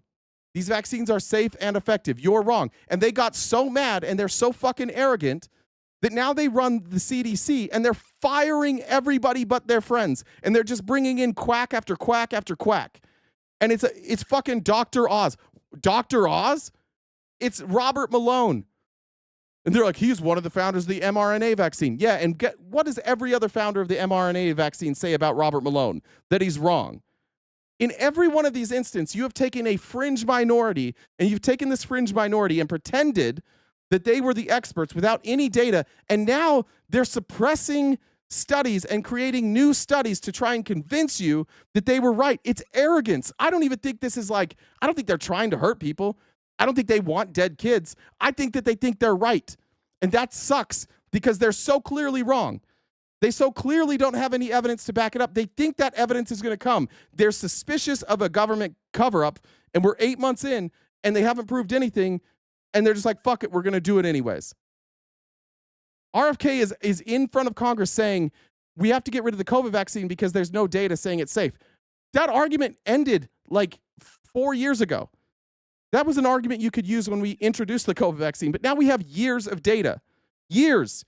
And that years of data is overwhelming that this is good. And he's not even looking at that data. He refuses to look at that data. He's still holding on to his opinion from 2021. Just refuses to let it go. And now we're firing everybody in the government who's like, I'm going to trust the data over this fucking Kermit the Frog psycho. No, it is true. He reclassified it. Stop. He reclassified Haley, it. you now can still need get a prescription, vax. and CVS and Walgreens is denying it to people because of the quote-unquote regulatory environment. You can thumb your nose at it. You are healthy and lucky you. This is why but there are even sick Senator people. Warren, I assume you look up to Senator Warren. She said effectively denied. Effectively. Well, Bill Yeah, do you know, it's crazy they don't know what that means. What does it mean? When I watched that, Elizabeth Warren was talking to RFK, and she said, this is effectively denying vaccines. And he's saying, are you saying that vaccines aren't available? And she explained it to him. She said, no, but if you have health insurance, your health insurance may choose not to cover this anymore, especially if you're in a red state. And if you go to a pharmacy, and they have decided, since it's not recommended, that they're not carrying the vaccine, you don't have access to it. And if you don't have access to drive 4 hours, effectively, even though you're not banning it, effectively, this means people can't get it. And effectively, go look at our school boards. Like Moms for Liberty did this thing where they have infiltrated our school boards with a bunch of fucking Maha moms, anti-scientific, non-expert Maha moms, and they're going to take this CDC recommendation and they are going to remove vaccine requirements all over the country. They're already doing it in Florida. They're already doing it, and we're already seeing kids get sick. And my biggest fear with MAGA is that you guys don't change course. You guys will double down on bad policy all the fucking time. You're doing it now with tariffs. You are the most arrogant, uneducated group of people, MAGA, that I've ever seen in my life. You are consistently wrong about everything scientific, and you go out there and you talk like you're right, and it's getting scary now. I'm going to show you clips of like prominent MAGA going forward. In the face of data now, when you are so obviously wrong, you're doubling down. You're acting like it's even more it's even more clear. And it's the same way that you guys got duped before. The more evidence that shows that you're wrong, the more likely you are not to believe that evidence, because you think that the existence of evidence is proof that everybody's just against you. And I'm saying this for the good of my kid, but also for the good of your kids and for the good of this country. We don't need more sick people. We already have a problem treating sick people in this country. We don't need more sick people. We don't need more pandemics. We don't need more epidemics. We need less. So you mean insurance doesn't cover it if you're healthy? No, Is that's that what not you're what I talking mean. about? I mean that you need a prescription to get it. It is becoming what? Okay. You shouldn't. If you're healthy, you don't need a COVID vaccine. If you want You're one, not. pay This is- the I'm extra talking $100. about Yes, you do. Right? Statistically, you do. Do you have to have it? No. Statistically, if you're healthy and you're an adult, should you get it? Yes. That's what the data says. But Jesse Waters doesn't do any research. He already admitted he didn't do any research. It's just what he's heard. a woman with stage 4 cancer. They can get it if you have stage 4 cancer. Eric's Jessica. wife cannot. He wrote about it. He talked about it. I don't know anything about his wife, but First of all, this is not a state-by-state basis, Jessica. This wasn't a blanket. There are 16 states I'll give you where this. There has been some confusion. There's been some confusion. How big of you to admit that, Sandra? Come on. Okay. Okay. It was on a state-by-state basis. I am upset about this. Don't be so upset. You urged Jesse to do his homework. I did. That's how this show started. Look, don't be upset. Fuck you. Fuck you.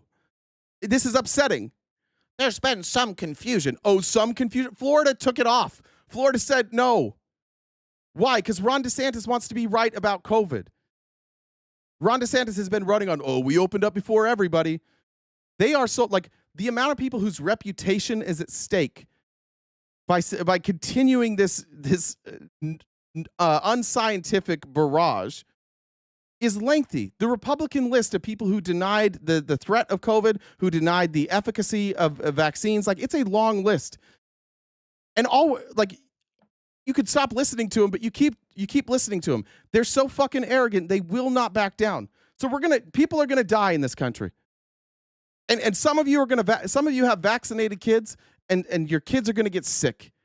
And some kids are gonna die because some fucking dipshit mom listens to Joe Rogan and RFK and is like, they know, they're the real experts. I'm not vaccinating my kid. And then their kid's gonna get everybody else sick.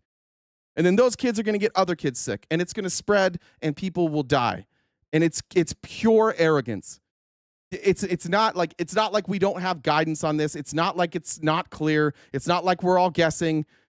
There is no data that says you shouldn't be vaccinated for COVID. There's no data that says you shouldn't be vaccinated for all these childhood vaccinations. There's no data that says it leads to autism.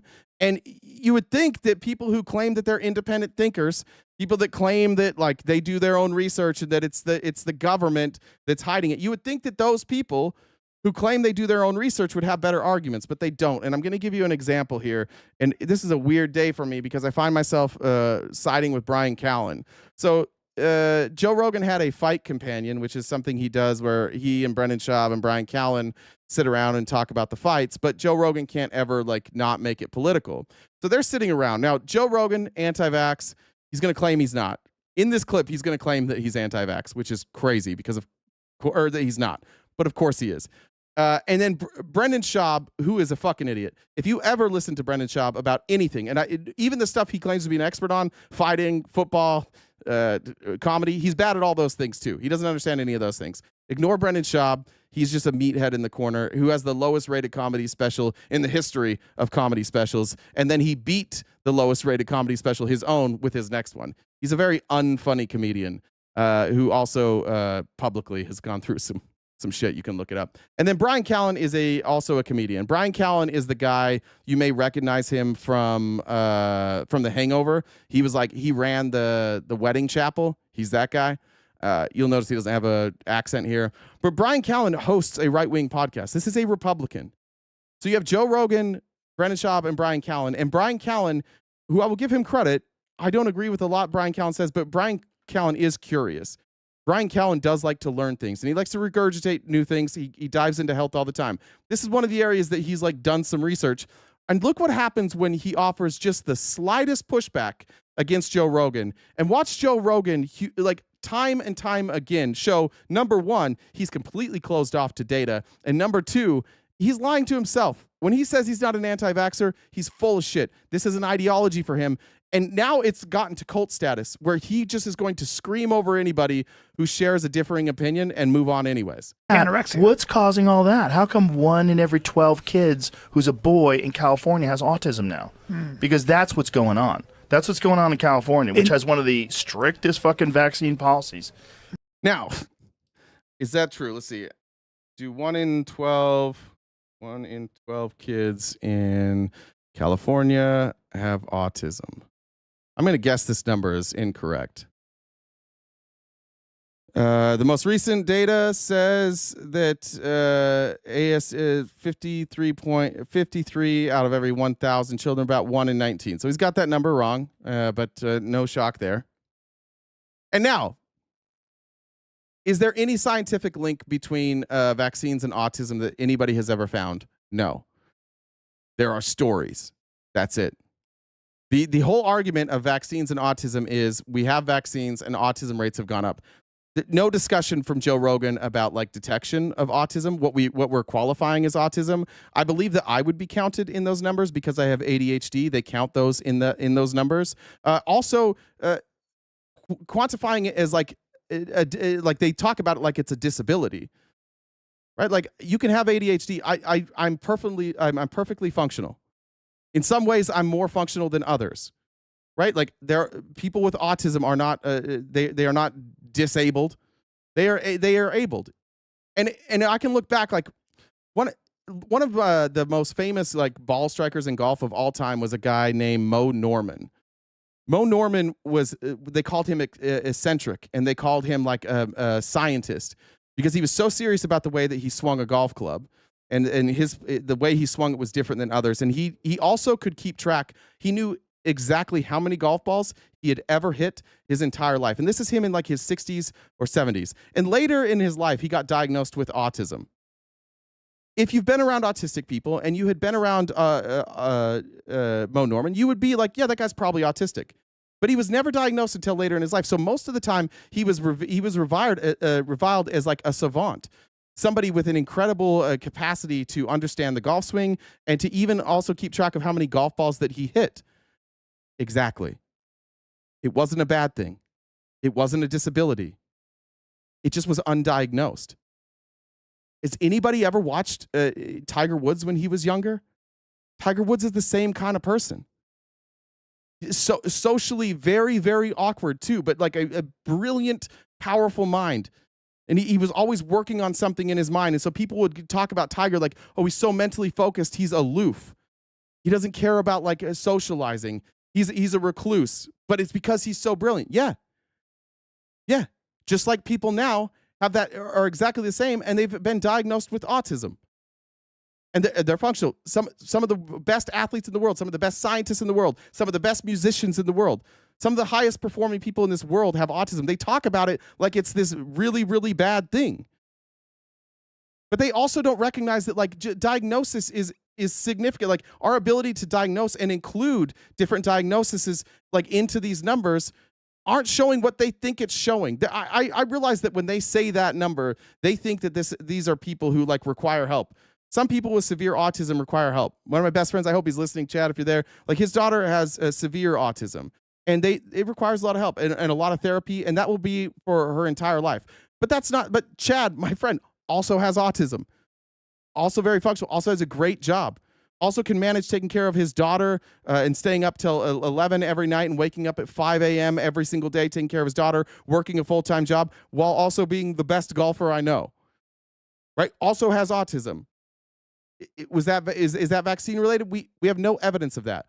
But the way that they talk about autism as if it is like this incurable disease that we all need to be worried about, that is like hurting people, and two, that they link it to vaccines with no data is alarming. This is like eugenicist type shit. This is people like just pointing and saying bad, bad, and two things that don't necessarily correlate, saying, oh, since both of those numbers went up, they're the same. That's the extent of the data that Joe Rogan has. That's the extent of data that RFK has.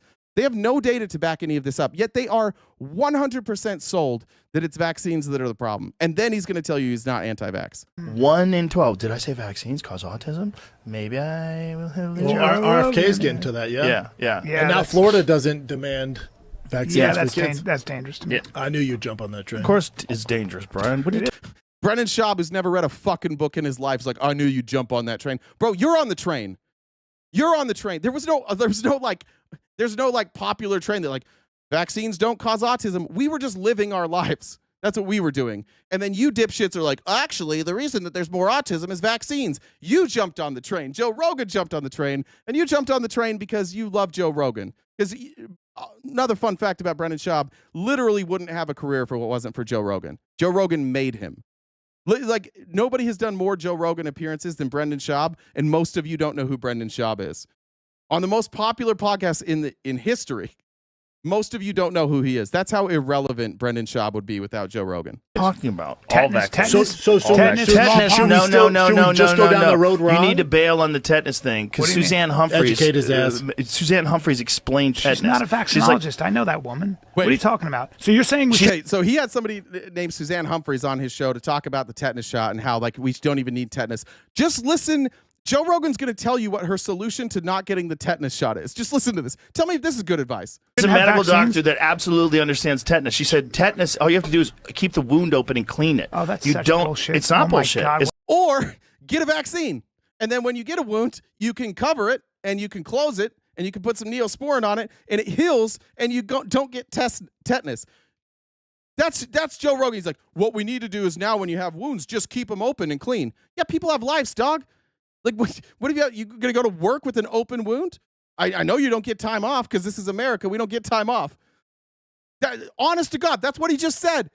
She explained it to me, and all you have to do is keep it open and then clean it. Oh, okay, is that it? That's all you got to do? What is this, the civil fucking war? What are we doing now? Keep that wound open. Pray over it, too. Maybe rub some dirt on it. Yeah, somebody said that.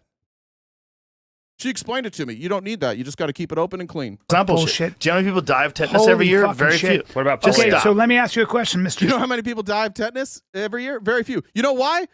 Because we have a vaccine for it. Because we have a shot for it. So that if you get a cut, you don't die. You know how many people used to die from tetanus? A lot more. What changed? Oh, we got a shot for it. It is fucking crazy. Like, he's making the argument for the tetanus shot while, like, we should just get rid of it. Joe Rogan, Mr. Scientist, are you saying that we shouldn't do that. Don't call me Mr. Scientist. I'll start mocking you, and it's so much easier to mock you. So are we not? So you don't believe in vaccines? You don't think we should have vaccines? It's not that I don't believe in vaccines. So what are you saying? It's I don't think you should give a kid a Hep B vaccine when they're a baby. Different subject. I don't know. MMA vaccine is absolutely MMR. Connected to a host of serious, debilitating fucking problems that kids have gotten from them. There's a lot of problems because... No, it's not. Spoiler alert. There's no data that says that MMR vaccines are related to a bunch of new conditions that kids are getting. No, it's not. There's been zero evidence linking that, at least when it comes to a scientific study. It's all been anecdotal. And Joe Rogan is this bad. He's furious at Brian Callen right now. He says, don't call me a fucking... I'll make fun of you. It's way easier to make fun of you. He just said, leave your wounds open. That's what he just said. And the vaccines are making MMR vaccine or MMA vaccines, as he calls them, are making kids sick. No evidence. They don't test vaccines in a double-blind, placebo-controlled setting. They test them against other vaccines. You know that, right? Yes, I do. Excuse me. Let me just say something. Yes, you're right. You can make the argument for Hep B. Here's why. Because the chances of a child coming in contact with the kind of activity that causes Hep B is different. So now sexually you say, transmitted disease and right. needles. So now you say this. Right. So he's going to hand him a lifeline. That's great. This is how this conversation should go. He's giving him, he's like, here, I agree with you on the Hep B. I understand that. Like, maybe kids don't need it. You still haven't proven that it hurts people. But yeah, like, here's an olive branch. Dubuque said, these guys just love healthcare in the form of Oprah, elevated TV quacks, Joe Rogan, Alex Jones, supplement scams, trad wife, paleo, natural diet BS. Good time to invest in leech farms and detox scams. God damn.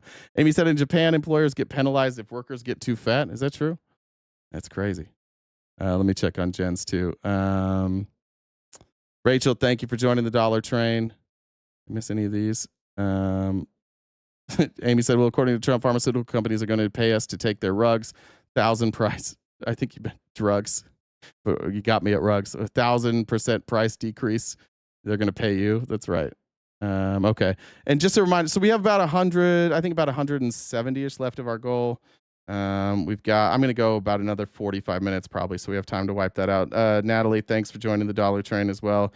If you guys could help us out, knock out that goal, that would be great. We'll see if we can knock that out. I'm sure Jen's going to be baiting you guys in the comments, but let's get through the rest of this video. Say this, that chance is zero. The chance for vaccine injury with the Hep B is not zero, is non-zero. Okay, so I understand that math. Okay, what I'm trying to say to you is that there are certain diseases. By the way, what he's saying there is that, like, for kids who aren't going to get it because you have to get it sexually transmitted, I understand your logic. If you're saying my kid is not going to get this because my kid is not going to be sexually active when they're a toddler, and there are side effects to every vaccine, which is true, then he's saying the chance of your kid getting it are zero, which it's not zero, but it's lower, and it's not zero there. So, like, he's saying, like, I understand I understand why you're hesitant there. That's fair.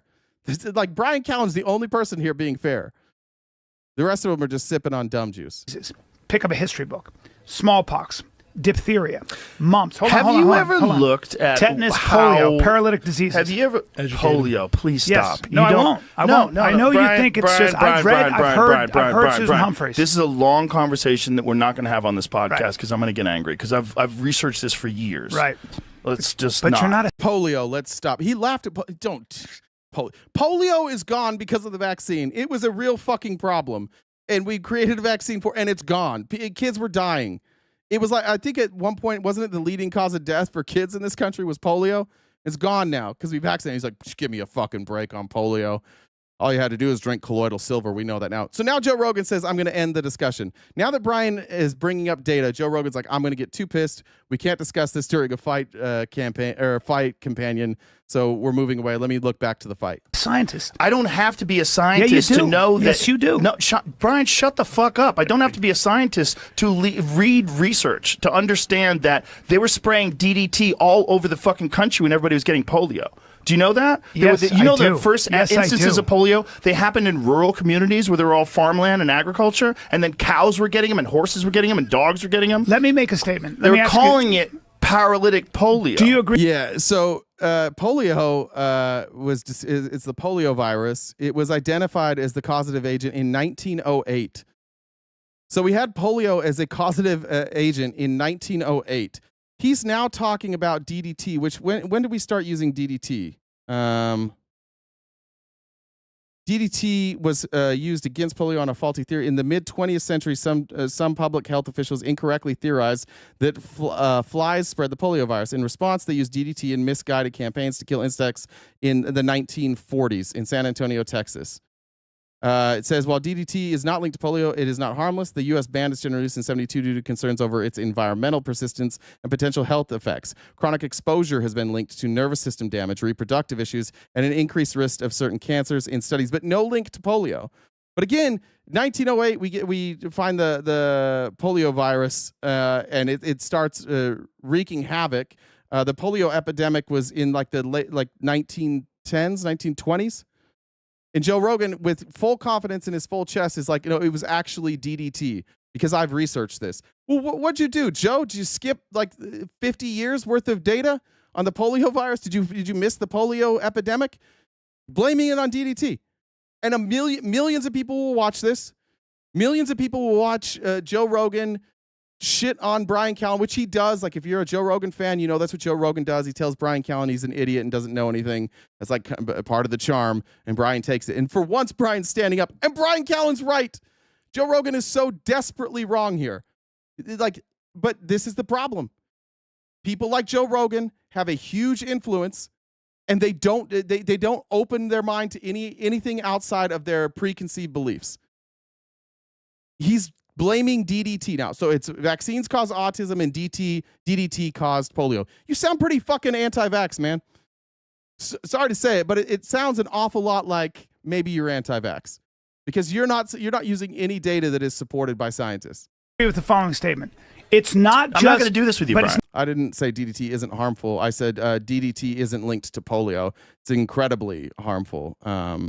I said it's chronic exposure has been linked to nervous system damage, reproductive issues, and an increased risk of cancer. So it's extremely, and we banned it.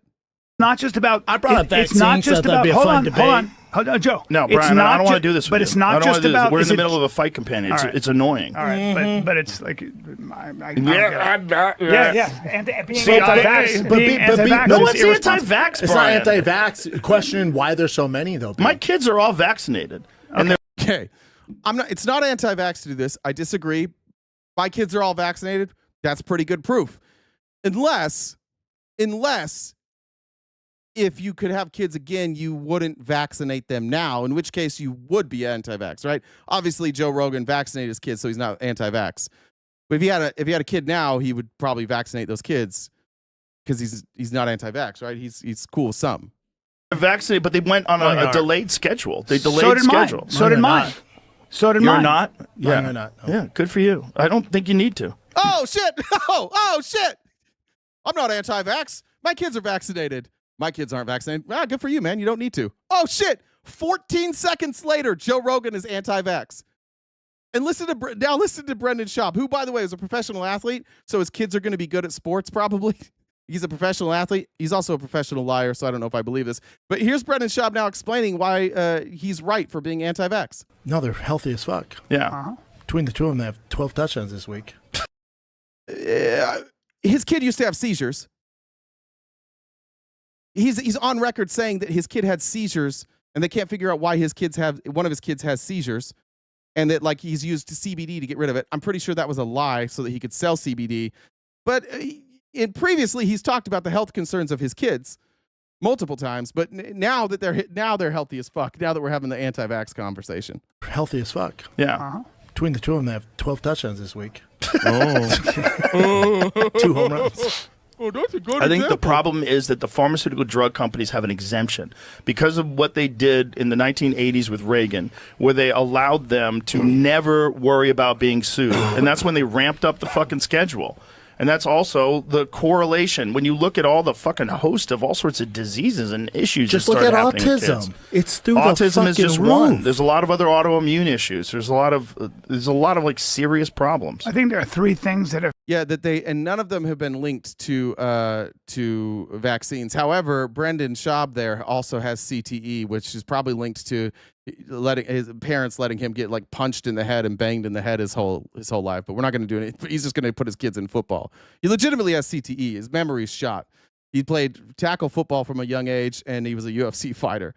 And but if you're really worried about your kid's health, like look at your genetics. You've been healthy except for your CTE, and you got that doing what? Playing tackle football? Okay. Pushed us beyond our biology, and the reason we don't have a lot of children dying in nutrition, sanitation, and vaccines. And I think anybody who says otherwise is, I think it's crazy. But you can't say all vaccines be. I didn't say all vaccines. But I he's get not saying all very vaccines. worried when But people he's not start saying all saying vaccines. It sounds like Yes, he is. Yes, he is. He just said, "I don't think your kids need to be vaccinated." He is saying all vaccines. Do you see how they can't even figure out their own fucking argument? Like these vaccines are causing problems. You shouldn't vaccinate your kids. We're not saying all vaccines. Well, which ones aren't you talking about? Because you just said you wouldn't vaccinate your kids. When Brendan Schaub bragged about it, you're like, that's what you should do. he is. Brian, you don't know what the fuck I'm saying. You don't.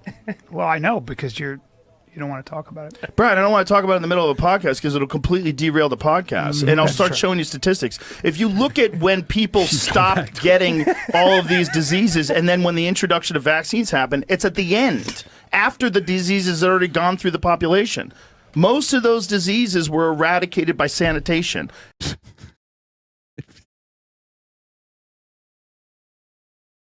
If you look at when these diseases were eradicated, you don't really see the effects of the effects of the vaccine until later, after the disease was eradicated. And the disease obviously was eradicated by sanitation. Like, where the fuck do you think the disease went, Joe? Well, they just pulled out their Windex and it went away. We didn't even need those vaccines. They didn't help a bit. All we needed to do was wash our hands. What is he talking about? What is he saying? And nutrition. Yeah, that's perfect, Jen. Rogan doesn't know what Rogan is saying. Tetanus causes seizures. Jamie. Marianne, that's true. Tetanus does cause seizures, and his kids don't have tetanus shots. Marianne, thanks for the super chat. There was a huge problem in this country. People were living in fucking squalor. I agree, but there's still pathogens that are very dangerous. Sure there are. So the problem is that these pharmaceutical drug companies are fucking insanely, entirely corrupt. They have been corrupt for a long fucking time, and there's a revolving door between the FDA and these pharmaceutical drug corporations. They go from the FDA into these positions. They have this golden parachute, and then they ramp up the fucking schedule every year, and it's not about public health. None of it is about looking out for you. All of it is about making money. I'm pretty sure we have rules about going from the FDA to pharmaceutical companies or vice versa, and they're just being ignored now. Put laws on the books and do universal health care. But ironically, like, how come none of these other countries, they're all vaccinated? Why aren't they freaking out? This is where, like, the right scares me. And I think you guys can be scared. I think you are being scared into eugenics. I think that's pretty clear. But this type of, like, pseudoscience is how like authoritarian regimes like Donald Trump's, like, that's what gives them rise. We are so far removed from reality with Rogan, and Rogan is like, it'd be one thing if Rogan was just a guy, even if he was popular, but people are like, bro, you've lost it on this one. There's a lot of people that agree with this. He's lost his fucking mind. He's out here pretending to be a health expert. I've done the research, and the research he gave us made no fucking sense. I've done my research on tetanus. Just open that wound up and keep it sterile. Okay. That's an easy thing to do in this world, especially in America when you have to work every day. Just keep an open wound and have it be sterile. That'll be fine. Nobody will cough on it. There'll be no germs that get in there. It'll be fine. But at least you don't have to get a tetanus shot. All for what? All for what? Because there's more people diagnosed with autism. Do we know, like, are more people disabled because of autism? How do you decide if it's the vaccine that's causing autism rates to go up or more diagnosis? Well, do we know, is there any link between vaccines and autism? No. Is there any link between diagnosis and increased autism rates? Yeah. In fact, that's how we have autism rates. That's how we know that it's like 1 in 19 in California. That's how we know that.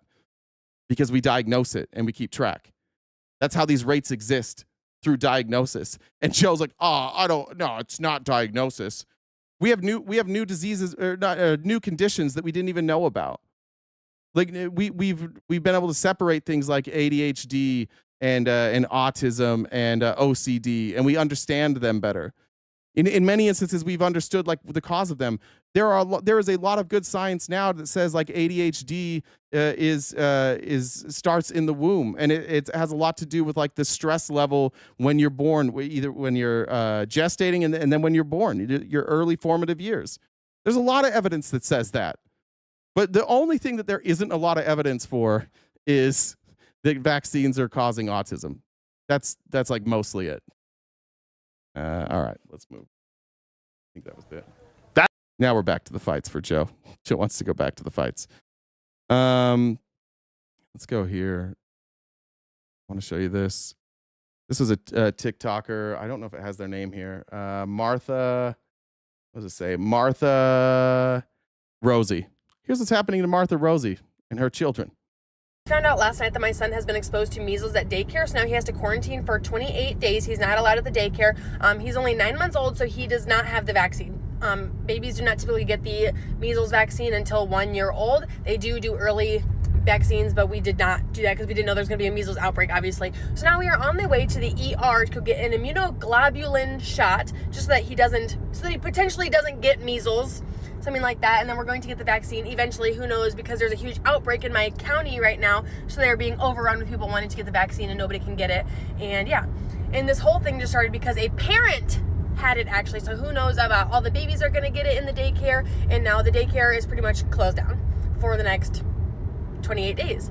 So I'm not sure what we're going to do about that. Not sure what we're going to do about me going to work, my husband, everything like that. Anyways, get your kids vaccinated. I'm not sure why this is controversial. I don't know why you would want to set your kids up to potentially get measles. You know, you can, like, die from measles. Your children can literally die. They can pass away. You could never see them again because you are not getting them vaccinated. If it's a personal belief, your religion, I'm not understanding that. If that's something, I just don't know what to say about that. get your kids vaccinated. It's a wild religious belief that didn't exist until COVID, by the way. There's no Christian denomination that is prevalent in this country, like a big one that I think says no vaccines. It's mostly like fringe. I don't know. I'm assuming maybe I don't know if the Amish do that. You may have some maybe the Mennonites don't.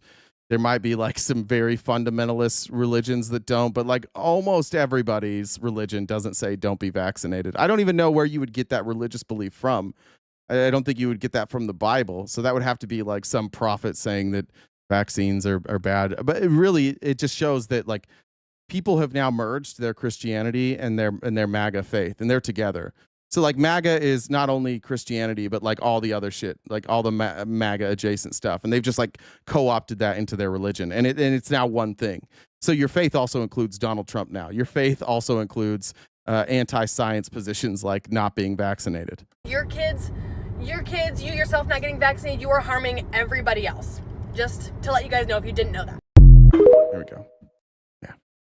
The Tangerine Messiah, that's right. Keep going. I updated that. Let me check here, Jen. If Rogan saw an actual tetanus infection up close one time, he'd be first in line to get his shot. I've never seen one. God, do you think I can show that? Jen, do you think I can show a tetanus infection? I've never seen one. Tetanus. Probably we're not on TikTok, so probably. All right, well, let's look it up. Tetanus. Jeez.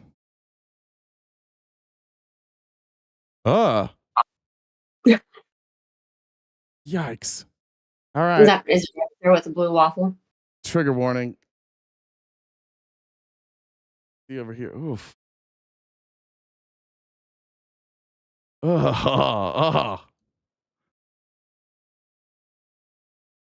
Yeah, just keep this shit open right here. Just keep it open. Just go to work like this. Keep it open. Don't worry about getting your blood on everybody. It'll be fine. Sorry. That was Rogan said. Just keep it open and keep it clean, and you'll be fine.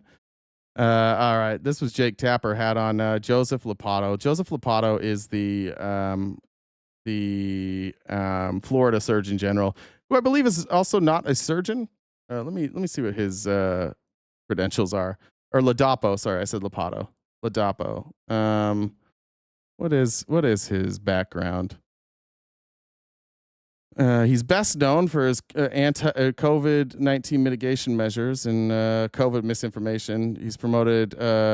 He opposed the vaccine and mask requirements. He was big proponent of ivermectin. Oh, shocker! He's a Nigerian American doctor. I don't know what did he study.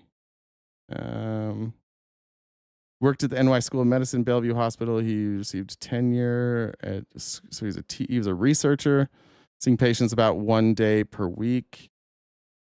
What was he? His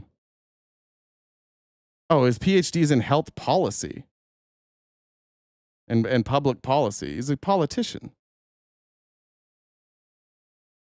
Okay. He got an MD from Harvard and then a PhD in health policy. Yeah, so this is just he's just a politician with some medical treatment. All right. Anyway, here he is with Jake Tapper. And Florida, watch yourselves. Wash your hands, get vaccinated, stay away from MAGA if you can.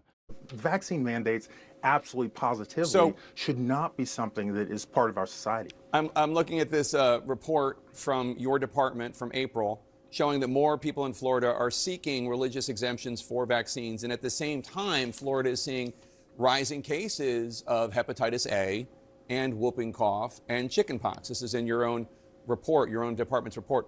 Before you made this decision to try to lift vaccine mandates for Florida, which include obviously public schools, did your department do any data analysis? Did you do any data projection of how many new cases of these diseases there will be in Florida once you remove vaccine mandates?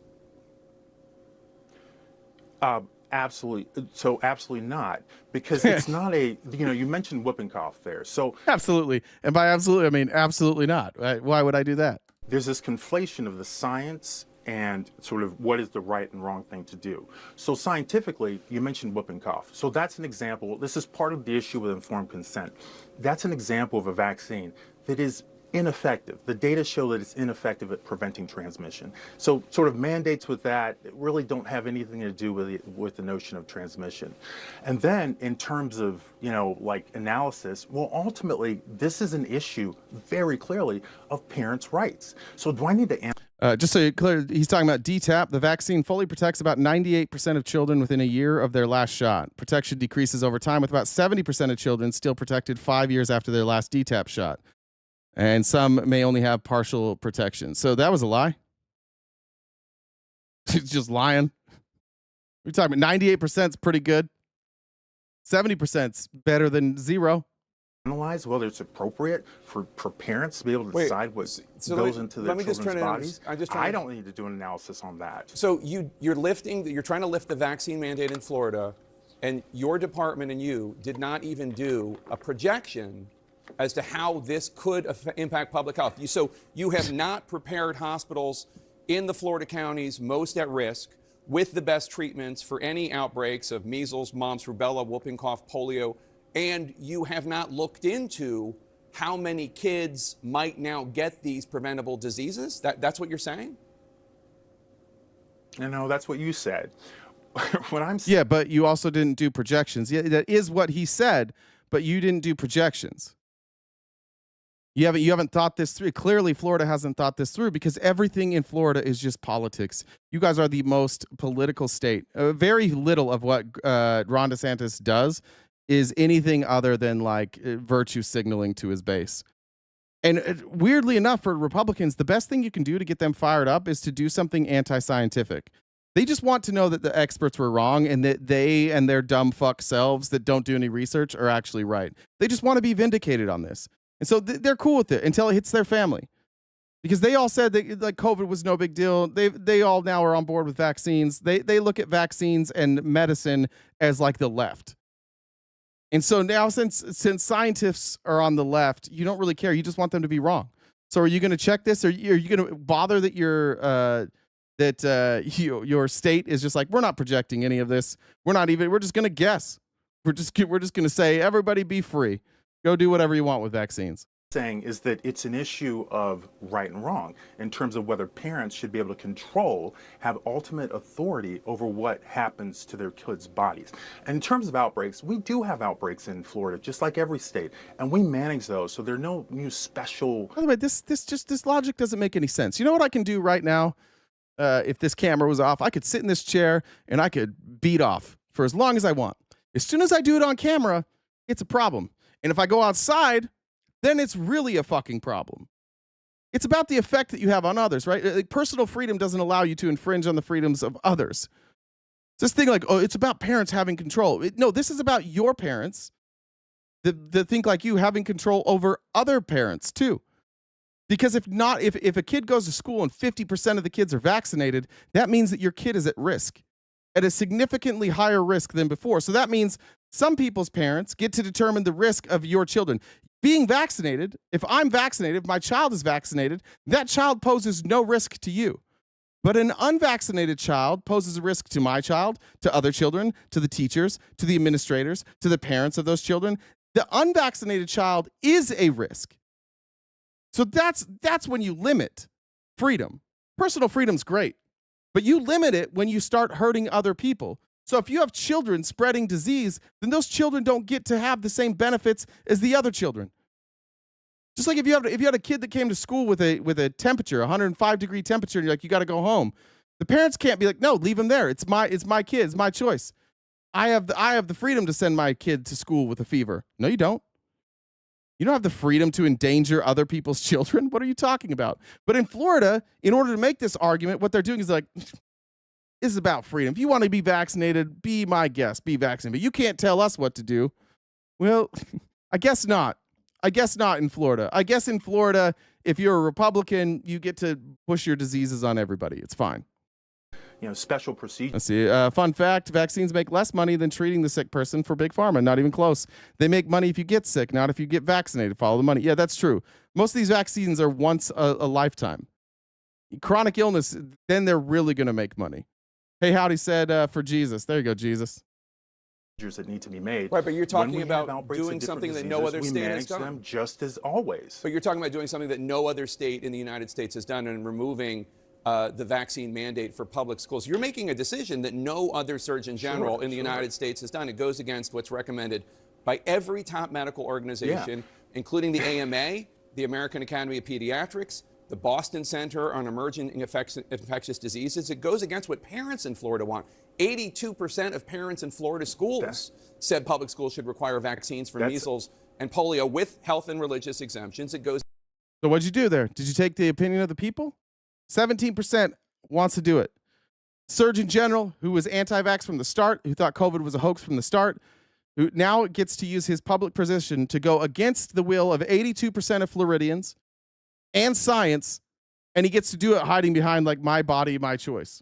Look, we don't want our kids dead. Is that so much? Is that so fucking hard to ask for? Like, aren't you the party of kids?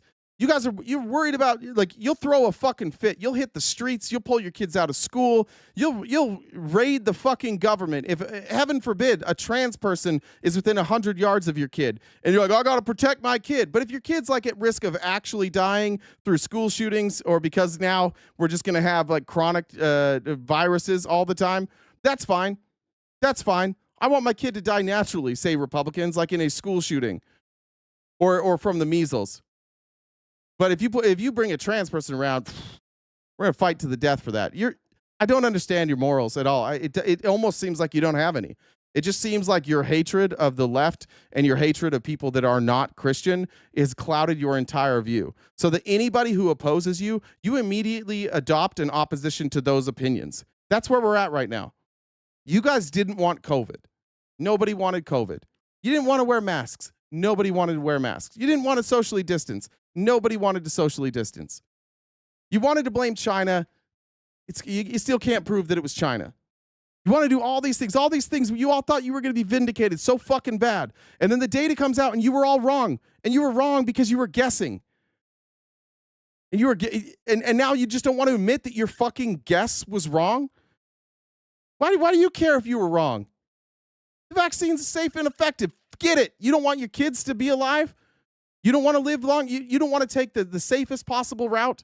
I used this before and somebody messaged me, so I'm going to say it again. But like, it's the same as seatbelts. There are times when people die from wearing a seatbelt.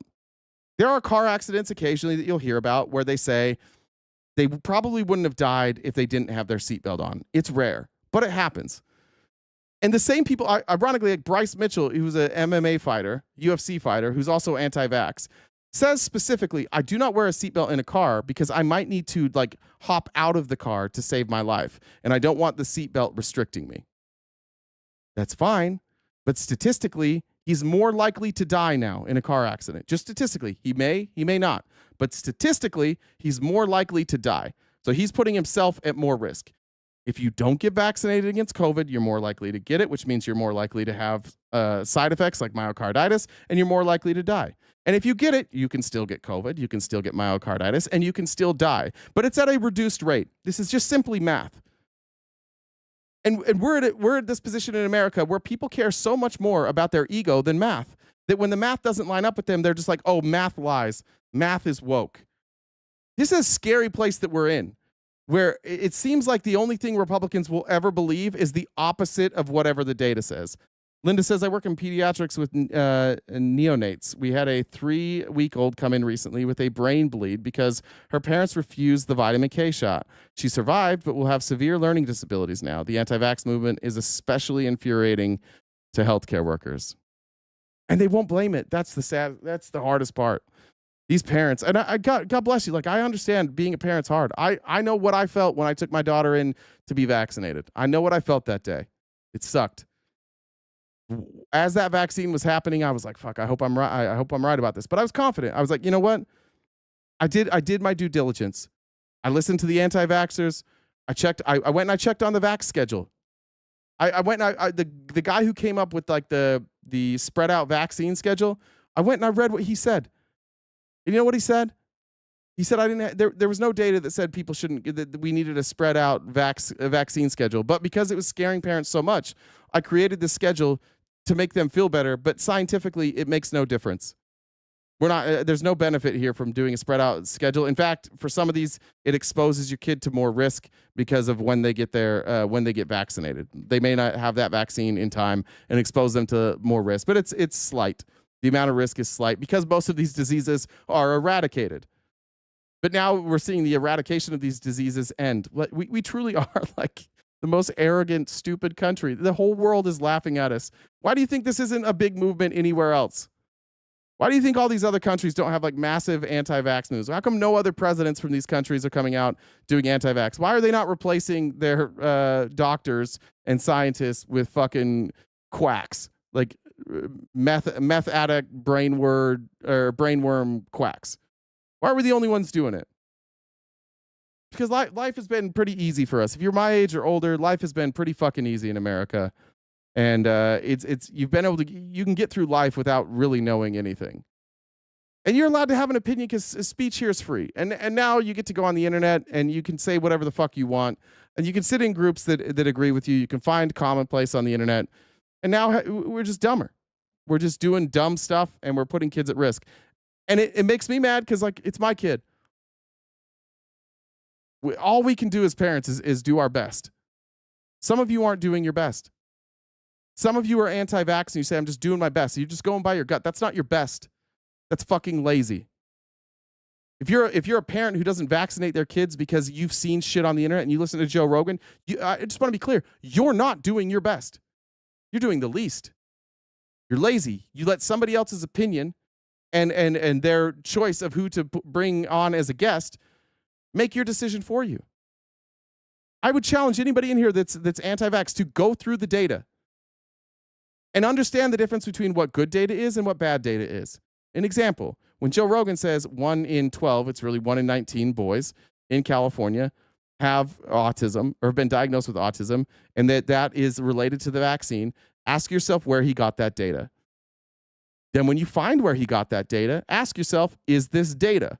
Or does this just show that more people have autism now and people have been vaccinated? And if that's all you have, that's not enough for you to make an informed decision. Now you've got to go look at why autism rates go up. Go study it. You can find all this information. But it's just flat lazy.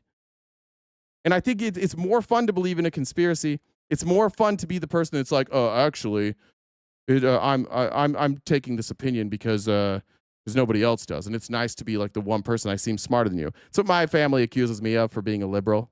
Like, you're only a liberal because it's the opposite of what you were taught, and that's good enough for them. Because then they don't have to like grapple with like, why is he liberal now? Why was the only politically active person in our family? Why was the person we went to ask everything to? Like, why is he liberal now? What happened? They all used to just take my word for everything. They never studied anything. They just took my word for it because I was the one that was involved. I was the one that studied it. But as soon as I changed my position, suddenly I'm only doing it because I want to be anti them. And they still believe everything I said. The stuff I said before, I'm like, yeah, I didn't know. I didn't do any research. I just said it because that's what I heard. And they're like, yeah, I'm still going to believe that. But once I did the research, now they don't want to believe it. It's incredibly lazy. Dubuque said the only virus they worry about children spreading or catching is the woke mind virus, and then get to push stupidity mandates on the rest of us. Ironically, the woke mind virus can be cured simply by not talking about it anymore and talking about things in non-generic terms and taking ideas one by one and deciding whether or not it's an ideology or if there's data to back it up, or if there's a good reason to back it up. Ironically, the woke mind virus is something that doesn't exist with the woke, but it does exist with you guys, and it's just like a buffer, just like everything that you say. It's just a buffer so that you don't have to do research, so that you can be confidently stupid. And that's MAGA. Just put, like, when we look at healthcare, our healthcare system, like this morning, just throw the word socialism there, and every MAGA will stop. They'll stop their research right there. Oh, that's socialism. Stop. That's why none of you guys are looking into why Trump's taking like stakes in Intel.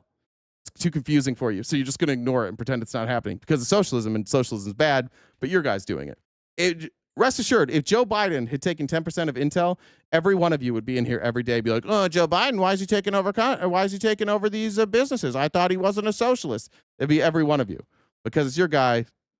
We're not going to look into it. All right, let's go here. This is Senator Roger Marshall, and again, it's one of these people's got to have information at some point. He went on Face the Nation. In that last clip, they did mention that there are a handful of Republicans who are not happy with RFK. Kennedy's one of them. Toon is one of them. There are 5 or 6 of them who are like, dude, this attack on vaccines makes no fucking sense. We're looking at the data. You don't have any data to back this up. Even Republicans have turned on this, like some of them. And the rest are just like along for the ride. Because what Republicans have done in the last 8 years is they've replaced anybody with independent thought with just like MAGA dipshits. And here's a perfect example of a MAGA dipshit. This is Senator Roger Marshall. But I hear your point here that you want this to be more bespoke, like more picking and choosing. But others would argue here that in doing that, you're going to drive down immunization rates overall if you create broader doubt in vaccines, and that it's a slippery slope here. Are you at all concerned that that is going to be the takeaway? Look, Anthony Fauci did more to create vaccine hesitancy than Bobby Kennedy will do in his 4 years. Somebody wrote it down for him. Whatever they say, blame Fauci. Somebody just fucking wrote it down for him. How's that an answer to the question? For 8 years, however long he is as secretary. That's where the problem is. So don't blame Bobby Kennedy for the problems created by Anthony Fauci. But I'm just telling you. I'm asking you about what you said about the hepatitis B vaccine. I'm sorry, go ahead. I wasn't talking about Bobby Kennedy or Secretary Kennedy. I was talking about you and what you said about the hepatitis B vaccine. And are you concerned that picking and choosing these things like this bespoke concept of giving more choice, that it also has the effect of undermining confidence in vaccines? Yeah, I think there's a big difference between Democrats and Republicans. Democrats want a one-size-fits-all prescription for everybody, and I'm telling you, not everybody reads the book. Have you ever heard a question? Have you ever answered a question before, sir? Is this your first day answering a fucking question, sir? This bitch is just reading the talking points. Can you answer the question about what you said, sir? Does exactly like that. I have confidence in doctors, in nurses, and parents and grandparents to make these decisions. Yeah. Doctors and nurses say to do it. Why are grandparents involved in this decision right now? Honestly, like, I don't give a fuck what my grandparents say or like my kids' grandparents. What the fuck do I care what they say? Isn't it crazy, by the way? Some of you getting mad. Some of you guys are getting mad at me. Who was that said like I'm one-sided? What the fuck do you want me to do, Republicans? I'll talk to the chat for a little bit. We'll take a minute. I'll talk to you guys. What do you want me to do right now? You say I'm one-sided, and you say that I don't side with the right. What the fuck do you want me to do with your party right now? You guys are anti-science. What do you want me to do? How do you want me to cover this differently? You want me to cover? How would I cover RFK in a fair way? He's an attorney that sues pharmaceutical companies. He's a guy who has a history of being anti-vax, and people who follow his orders wind up getting like the measles. What do you want? How do you want me to square this? What's the talking point I'm missing on your side right now? I showed fucking Joe Rogan. I showed RFK. I've shown Republican after Republican after Republican. If there was somebody, is there somebody on your side that says that's making like a good point? Anti-science says the 1,000 gender cult. Gender's not scientific, dipshit. Yeah, that's what I'm saying. It just every single time you guys prove over and over again you don't understand what science even is. Gender's a social construct. It's made up. There could be 1,000, there could be 2, there could be 3, there could be 7. Doesn't fucking matter. It's made up. We made that shit all up. That's not science. It's language. Want to try again? What am I missing? Tell me. I understand that I'm bashing Republicans over the head right now and saying they're stupid. I get that. I understand I'm painting with a broad brush. I tried to include the Republicans who are standing up to RFK. But what in the world do you think? What in the world do you want me to cover here? How do you want me to cover this differently? What benefit of the doubt should I give you? He has no qualifications. He's not an expert. He can't answer any question in front of Congress. You Republicans in Congress are like, bro, could you answer a fucking question? What do you want me to do? Gender is not a social construct. Gender is the resulting behaviors and attributes of sex. First of all, language is a social construct. So we're clear.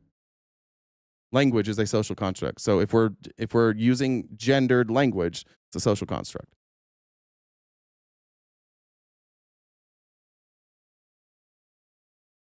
They just want to do transphobia. They're already like, we have an opportunity to bash on trans people now. Where'd they all go? Where'd all the people go that were upset with me just 2 minutes ago about the COVID vaccine? Are you guys just quiet now? Am I missing some data? Tell me what data I should be covering here for you. Let's just fact check it. What data am I missing here? If I'm just towing the line. All this talk's got me drinking an emergency. Isn't it crazy? However, like they cry for attention. You guys cry for attention every day, and then every time I give you attention, there's nothing. Jamie says, "Happy Monday." Thank you, Jamie. Did I miss any here? I'll wait for comments. Boy, it stopped. The comments stopped dead in their tracks. Amy said more kids die from food allergies than vaccines every year by a lot. Yeah. Well, we should probably get rid of food. I don't know if you've thought about that. Maybe all food should go away. Any thought about that? Sure. Did you know autism rates are increasing and people are drinking water? It's probably water, right? Hunter, there's a way you can contact me. You just go through Discord. I don't want we don't do a call. I'm not going to put a phone number up here because it's not like I purposely make it so that people can't just call in and prank call me. I don't want to spend the whole day taking prank calls. You have an option to come up here and talk. You just have to add Jen on Discord. It's the best way to do it. You can't answer in the comment. You'll criticize in the comments, so you don't want to come up. Your phone. Do you have a smartphone, Hunter? You have a smartphone. You can call. If you have a smartphone, you can download Discord and you can get on the call. There you go. All right. Well, if anybody comes up with anything, if you see anybody in the chat that comes up with something I haven't covered yet, that I'm being unfair to the Republicans about getting rid of vaccines, let me know. I don't think I'm being very unfair here. All right. Here's RFK. This is what we were talking about earlier. Like now he's taking shots at Trump. We better figure this out. We can't have RFK out here bad-mouthing Trump. They want to make a little speech and then shut me down. But they can't deny the fact that we did worse than COVID. That the CDC is a broken agency. We did worse in COVID than any country in the world. We have 4.2% of the world's population. We have 20% of the world's COVID deaths. I wonder which countries were like slowest to be totally vaccinated. Let's take a look here. Let's look at just like countries that are similar to ours that are very wealthy. I wonder if our vaccination rate would be lower than that. What do you guys think when we pull this up? All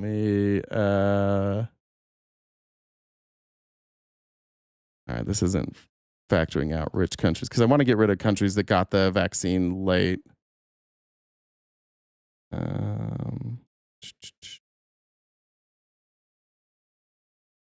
Let's see if I can pull this up.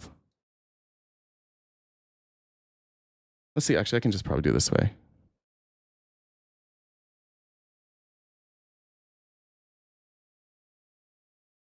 I'm going to look up where we rank on the vaccination rate. Because that's where I would look, right? Isn't that where you would look? If you wanted to look at the vaccination rate, or if you wanted to look at like why countries struggled with COVID, wouldn't you look at the vaccination rate? All right, this is, what's the pink here? All right, that's just the U.S. All right, let's see if this pulls it up.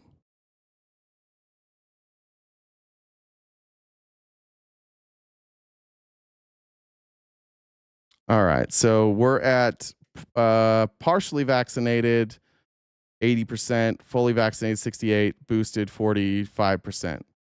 Let's go look over here. Yeah, look at Europe. Look at all these countries that did better. Let's go to Spain, 85% fully vaccinated versus 68% here. Let's go to Portugal, 86% fully vaccinated. UK, 75% fully vaccinated. Ireland, 62. Sweden, 72. Norway, 75. Finland, 72. Canada, 82. China, 90%. Australia, 83%. Brazil, 80%. Argentina, 90 or 83%. Chile, 91%.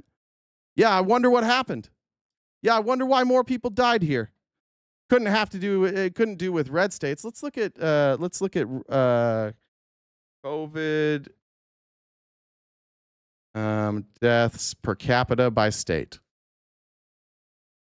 I haven't even looked this up. This is from 2023.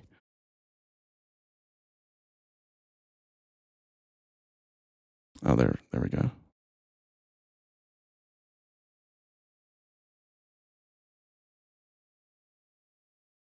All right, let's look at total rate of COVID cases in the United States by state. Rhode Island, 1.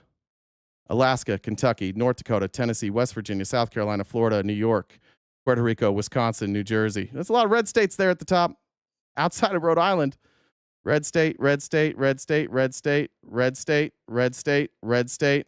And New York, which New York would make a ton of sense. Most of their population lives in a densely populated area where you're breathing in each other's faces. Go to Puerto Rico. Look down at the bottom: Maryland, Oregon, Maine, Vermont, D.C., Washington, Virginia, Hawaii, Connecticut, Pennsylvania. When's the first red state at the bottom here? Iowa, which is purple. Then finally you get to Georgia. I mean, look at all the best states. Why are all the best states blue and more heavily vaccinated? Let's see vaccination status by state. Let's look at that. See if we can find any correlation here. Oh, that's not by state.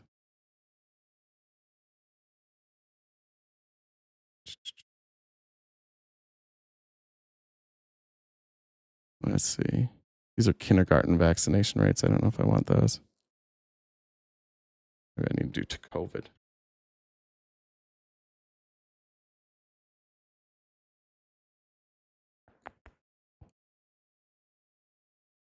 All right. Here's from the NIH here. See what this has to say.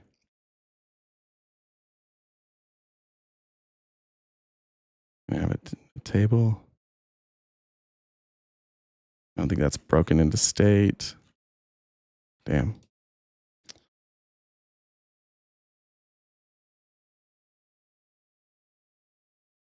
What's this?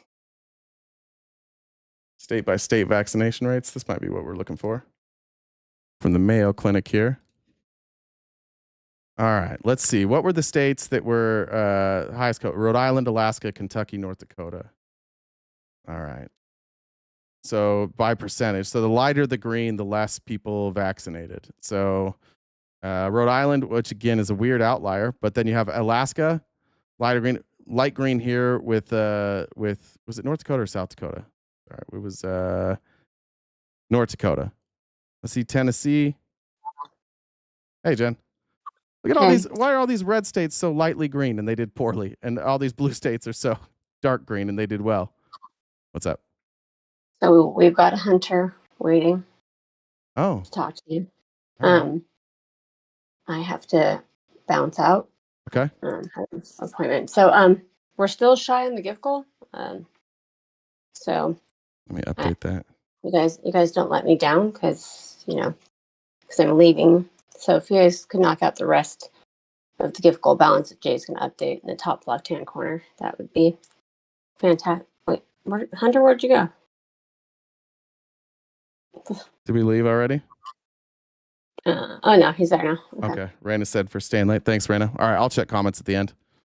All right, so you guys could knock out that rest of the gift goal balance and so that, and I guess enjoy Hunter. So.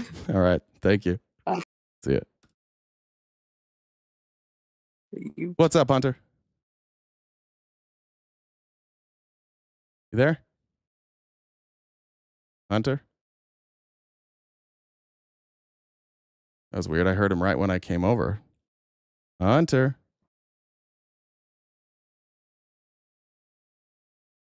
Hunter? I don't see that you're muted. You may have muted yourself on your phone. I can't analyze data. You just look for a preconceived correlation. What do you mean preconceived? Maybe you're not talking to me. Maybe you're talking to somebody else. Hunter, are you here? Hunter. Oh, that's not surprising. Oh, here there we we go. There we go. What's up, Hunter? Go. You're real quick. You're gonna want to turn off the stream because there's gonna be a delay, and just make sure that you're just talking through Discord. Oh, lit. All right. Who, me? Yes, Hunter. You're on the air. Yeah. What's Alright, up? dope. So, you're calling gender a social construct or whatever, right? And it's just made up by humans. Isn't every single word that comes out of your mouth and my mouth made up by humans? Yep. So, what's your fucking? Why do you think men can be fucking females and shit? Like, how What does that work? wait, what does that have to do with my position that gender is a social construct? What do you mean? What do you identify by a social construct? We made it up, right? Somewhere along the line, we Yeah, just like the fucking excuse me. words. Calm down, dude. It's like the words we're fucking speaking. Every word out of Exactly. your mouth is also made up by fucking humans. Does that mean Exactly. fucking? So because some's made. So you're talking. So is science. But you say fucking the whole thing is fucking. Disagrees with science. Everything that Trump does disagrees with science. How does that work? I didn't say any of that. Were you following what I said? You did though. You said it's disagreeing with science. You literally said it. Fucking everything they do disagrees with science. But yet, and then you say social construct and shit. How does that make any fucking sense? Well, to make sense of this, that makes you sound like a clown, dude. Like if you're gonna be a clown, put a clown mask on. Okay. So you can show the viewers. Okay. So, No? well, what I would say is that like this MAGA movement is incredibly anti-science. Even What, making them. Excuse me. Let me finish some sentences. We've been talking about vaccines all day. It is a very anti-scientific position to take that vaccines cause autism. That's incredibly anti-scientific. There is no data to back that up. None. I don't disagree. Okay. And then when somebody said that we are anti-scientific for talking about gender, there's also a difference between gender and sex. Like gender is a social construct. Sex is different. And so we're comparing two different things. So when I said gender is a social construct, I was saying that's not a scientific argument. If you're going to talk about gender, we're by definition talking about a social construct and not scientific evidence. What do you equate gender to? Because most people equate it to sex, like normal people, you know. What do you mean, like? Yeah, I think most people. I think most people's human? gender. Yeah, most people's gender is statistically the same as the sex they were assigned at birth. That's true. But some people aren't, and so I don't just pretend that those people because I'm not that way. I don't pretend that excuse me. That's the middle of my sentence. I don't pretend that like one I understand that, nor do I think it fucking matters at all. What I would like to ask you is why the obsession? What is the damage that what is the damage of allowing trans people to exist with their preferred pronouns? What damage does that do? I would just love common sense. I asked you what damage. Excuse me. I asked you what damage that does. Does it do? It's a mental fucking illness, and it damages. It makes people fucking. How do I put this? Yeah. It makes people fucking confused, and there should be less confusion in this fucking world. So clearly. anything that's confusing, we should ban. No, I'm not saying. No, that. not that. What about religion? No. That confuses people. Christians can't even believe on the same thing. Should we ban that? I didn't say that. Oh, no, of course you didn't say that. I but it said when causes. there's- But there's- wait, but there's hold on. But common wait, sense hold on. confusion. Common sense, Excuse like me. common Excuse me. sense. All I'm Excuse me. asking for is Excuse me. common Excuse sense. me. Excuse. Well, I'm trying to get to common sense, but you and I have a different sense, right? So if in order for it to be common, it has to be shared by like a majority of the people. That's why I'm Listen, asking. the majority like, of so, and so the excuse majority of me. people don't Stop think fucking gender is a social construct like you do. Get it together. Clearly, and have you don't get have it, the common Get it sense. together. If you're gonna have a conversation, we're gonna have a conversation. What we're not gonna do Get is it like together. just get it together, dude. You've said the same thing like 50 fucking times. I get it. I understand what you're saying. But my question is like, what's the damage that it's doing? Why should you concern yourself with how people identify? Because it's fucking annoying. Can people identify? Oh, just because it's annoying. Okay, so if you think something's annoying, It that takes makes away you sound somebody's like rights. a clown. Well, I think people saying that they believe in Jesus makes them sound like a clown, but I don't say that people can't identify as Christian. Fuck, I think people shouldn't even have the right to vote. I think there should be a mandatory IQ test. Well, listen, bud, you'd be a real fucking that'd be a real fuccking problem for you. But I'm yeah, at so why 119. bullshit. Actually, let's show shut your the fuck IQ, up. and Shut the fuck up. I'll put on Discord my IQ score that I took last month. 119. It's Well- above average. It's not great. It's Okay. average. Hey, I wonder if Hey. you could push 80. I'm wondering if you could shut up for a second. Oh, I keep can. asking you the same question. So why should Christians be able to exist? Why can they identify as Christians? Anyone can fucking. What do you mean? Anyone can do whatever the fuck they want. Unless it's identify by the gender that they want But to it- but- identify, but right? the thing is- Except for that, but right? The thing is, no, the problem is anyway.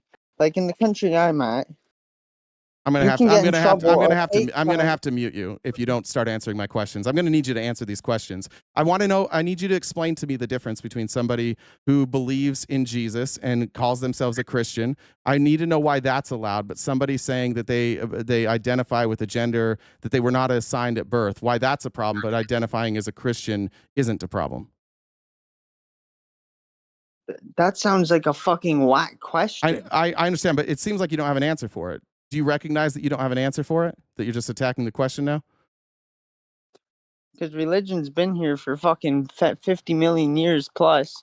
Not 50. Since born a fucking not since 50, mankind. Not 50. Well, not true. Not true. Yes, I was exaggerating. Religion came long after mankind was around. It's a very new, like relative to how long man has been on this earth. Religion's still pretty new. But you know what else has existed? You know what else has existed during that time? Trans people and more than 2 genders. There are ancient societies that had 3 and 4 genders. So those existed before those existed long before Christianity. Long before Christianity. Why didn't you follow your democratic policies? No, I'm gonna mute you. vote? All right, now you're muted. I'm not gonna let you just change the subject. You have to stay on subject, or you're getting the fuck out of here. I don't have time for bullshit. I'm gonna unmute you now, and I need you to now explain why, if transgender people existed before Christianity, then doesn't that fuck up your argument that Christians have existed for a long time? Where would you You were find muted. that? You Where were did you muted. find That you were muted Where that did whole you time. I'm muting you again. Now you're muted again, and I need you to answer this question. If transgender people existed before Christianity, shouldn't they also be allowed to exist by your logic? Nope. Nope. Why not? Nope. Why not? My logic doesn't follow that. Why not? Explain it. Why should it? Explain why it should. You want me to explain your logic? No, I want to explain why it should. Well, because you said that Why the my reason logic you should said have that. that. Well, By okay, my- I'll by my explain it. Great. hashtag- Great. I'll mute. I'll explain it. You got to stop talking over me. I explained it. You said that because people just make this up. I would make the argument that Christianity also made up, religion also made up. People can identify as Christian. So if we're going to go by that, if we're going to say that like people can't identify how they want to, and you said, well, Christians can identify that way because it's been around for a long time. Okay, so can I identify as a hold god? on, yes, you can.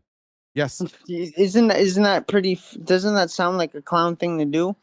Say I'm your creator. I Sure, fucking but you're made allowed you. to. Sure, but you're allowed to do Are it. you a god? And I would not set any limits on you being able to say that. Yeah, but you wouldn't think that person's a clown? Well, it doesn't matter what I think. I just don't want to take their rights away. I'm not saying that you have to think. I'm not saying that you have to think that trans people are cool or not cool, or they're your friend or not. I just think that you shouldn't. Excuse me. Stop talking during my sentences. It's a bud. violation of Stop rights talking too, I during guess. my sentence. No, nobody's who's in prison right now for being a Christian, for identifying as a Christian. What?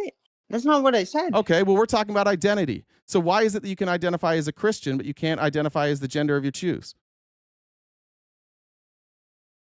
What do you fucking mean? If you choose what gender you want to identify as, why is that a problem? But it's not a problem to identify as a Christian.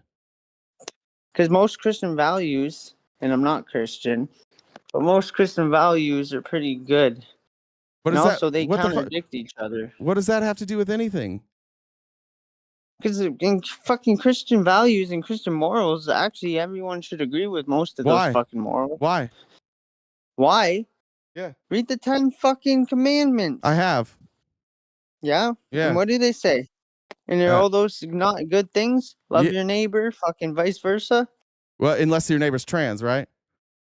Yeah, fuck them. I'm not Christian. Yeah. So yeah. I'm not Christian. So why do you think Christians say love your neighbor? Which, by the way, I don't believe is that one of the commandments? I don't think that's. It might not be. It might not be. But Christians say I'm love. not Christian. Christians. I'm not I'm just Christian, now we you got to know? talk about why do you think Christians say love your neighbor unless your neighbor is I guess trans, right? Because apparently, I think I don't know, but I would presume Christians are supposed to love everyone for some reason. All right. Do you have a job? Or another. Yep. What do you do for work? Hardwood flooring. Hardwood flooring. If you went to work tomorrow and there was if you went to work tomorrow and there was a new worker there with you and they were trans, how would that affect your life? How would that affect my life? They wouldn't be working for me. Well, you work for yourself? Yes, and okay. Let's pretend that you don't. How would that affect you? What am I doing? Whatever. You're doing hardwood. You're doing hardwood still, but you work for somebody else. How's this going to affect you? So because that person I know for a fact couldn't lay fucking hardwood floor if they can't even get their fucking head straight. Trans people can't lay hardwood floor. I don't believe you're making. I just want to make sure. I just want to make sure we're making. I just want to make sure that's your argument that trans. Excuse me. I want to make sure your argument is that trans people can't lay hardwood floor. Is that right? They can't. And you recognize that, of course, is fucking stupid, and you couldn't quantify that ever, right? Name one that can. Yeah, I'm not going to name names, but there's somebody watching this show right now who is a trans person who works in the construction industry, and they do a lot of like kitchen remodels. What do they do? And Like they do this.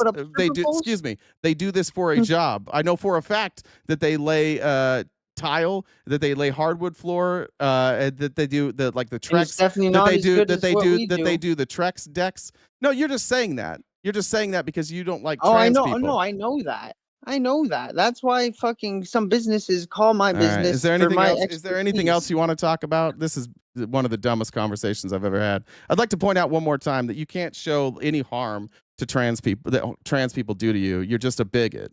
And this is mostly bigot. Yeah, you are a bigot. You are. Do you deny that? Are you not a bigot?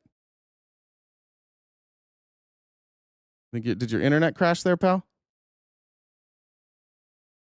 I think your internet crashed because you've been walking around. I can see your video. He doesn't know. Oh, you guys know him? Oh, it's a family company that he doesn't even own. Weird. All right, Hunter. You did really great. You did really great here today. You did great work. All right, I'll mute you. If you figure out how to work your internet, you can drop it in the chat. Anybody else is welcome to answer that question. I don't know why you're afraid of trans people. I don't know why you think the way that people identify is it such a problem for you. Rachel said choo choo. Thanks, Rachel. Let me check here. Did I read this from Guy? I don't remember. Thanks for educating us from DC Warrior. Appreciate it.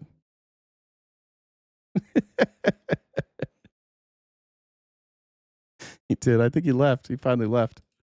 All right. Let me check. Amy Lynn said, Mercury Stardust, known online as the trans handyman, is a famous transgender home repair expert and carpenter with experience in flooring. No, they can't do flooring, Amy Lynn. F. Donald Trump said, thou shalt not covet your neighbor's slave or bars. 10 Commandments were Jewish first. That's true. Also, people lived by those commandments long before the 10 Commandments came around. I think I got that one. All right. Make sure we got everything on the vaccination stuff. Oh, are you back? Oh, that was Jen. Kicked him out. I kicked him out. too. He didn't have noise. I mean, he wasn't speaking, but I think that was his first pass to be able to say the word fuck. That's why he was outside, so mom and dad couldn't. Yeah. Well, I turned off his camera. I posted it in the general chat for everybody. I was getting seasick. Yeah. Watching. So I don't know if he knew his camera was on. He was just like walking in circles. yeah. So I posted a screenshot or screen recording of it. I think there's someone who's coast to coast wants to come in. He sent me an ad, like he messaged. Okay. But he didn't send me a message. So I I'm in the chat. Let me see where. I can't remember what time I have to pick up my daughter. It's later today. Let me look. They sent you an ad? Oh, like a friend. like he sent me like a friend request for Discord. Is what I mean. Okay. Yeah, I've got to be done at like 2:30. I don't know if that's going to be enough time. Wilbur said thanks to the laugh. Thanks, Wilbur. But, if he pulls up in just like the next couple minutes, I can add him. But other than that, anyway, it was just. Yeah, we're gonna get out of here because I only have 30 minutes till my daughter's here. I gotta get some food, and then we're going for I think we're gonna go fishing. Are we banning the rabies vaccine too? I don't know. I don't think so. Did I miss any, Jen? Let me double check. I think Benny sent a. Did you get the one from Alyssa? I did get Alyssa's, yeah.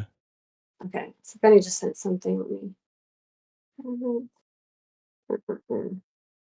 Benny sends cool Venmos that like come across like fancy stuff. He said thank you for staying late. So, Benny. He said what? Thank you for staying late. Oh, okay, gotcha.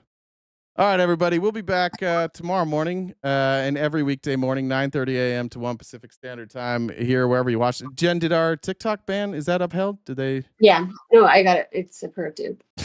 We'll be back tomorrow. Shocker. Okay.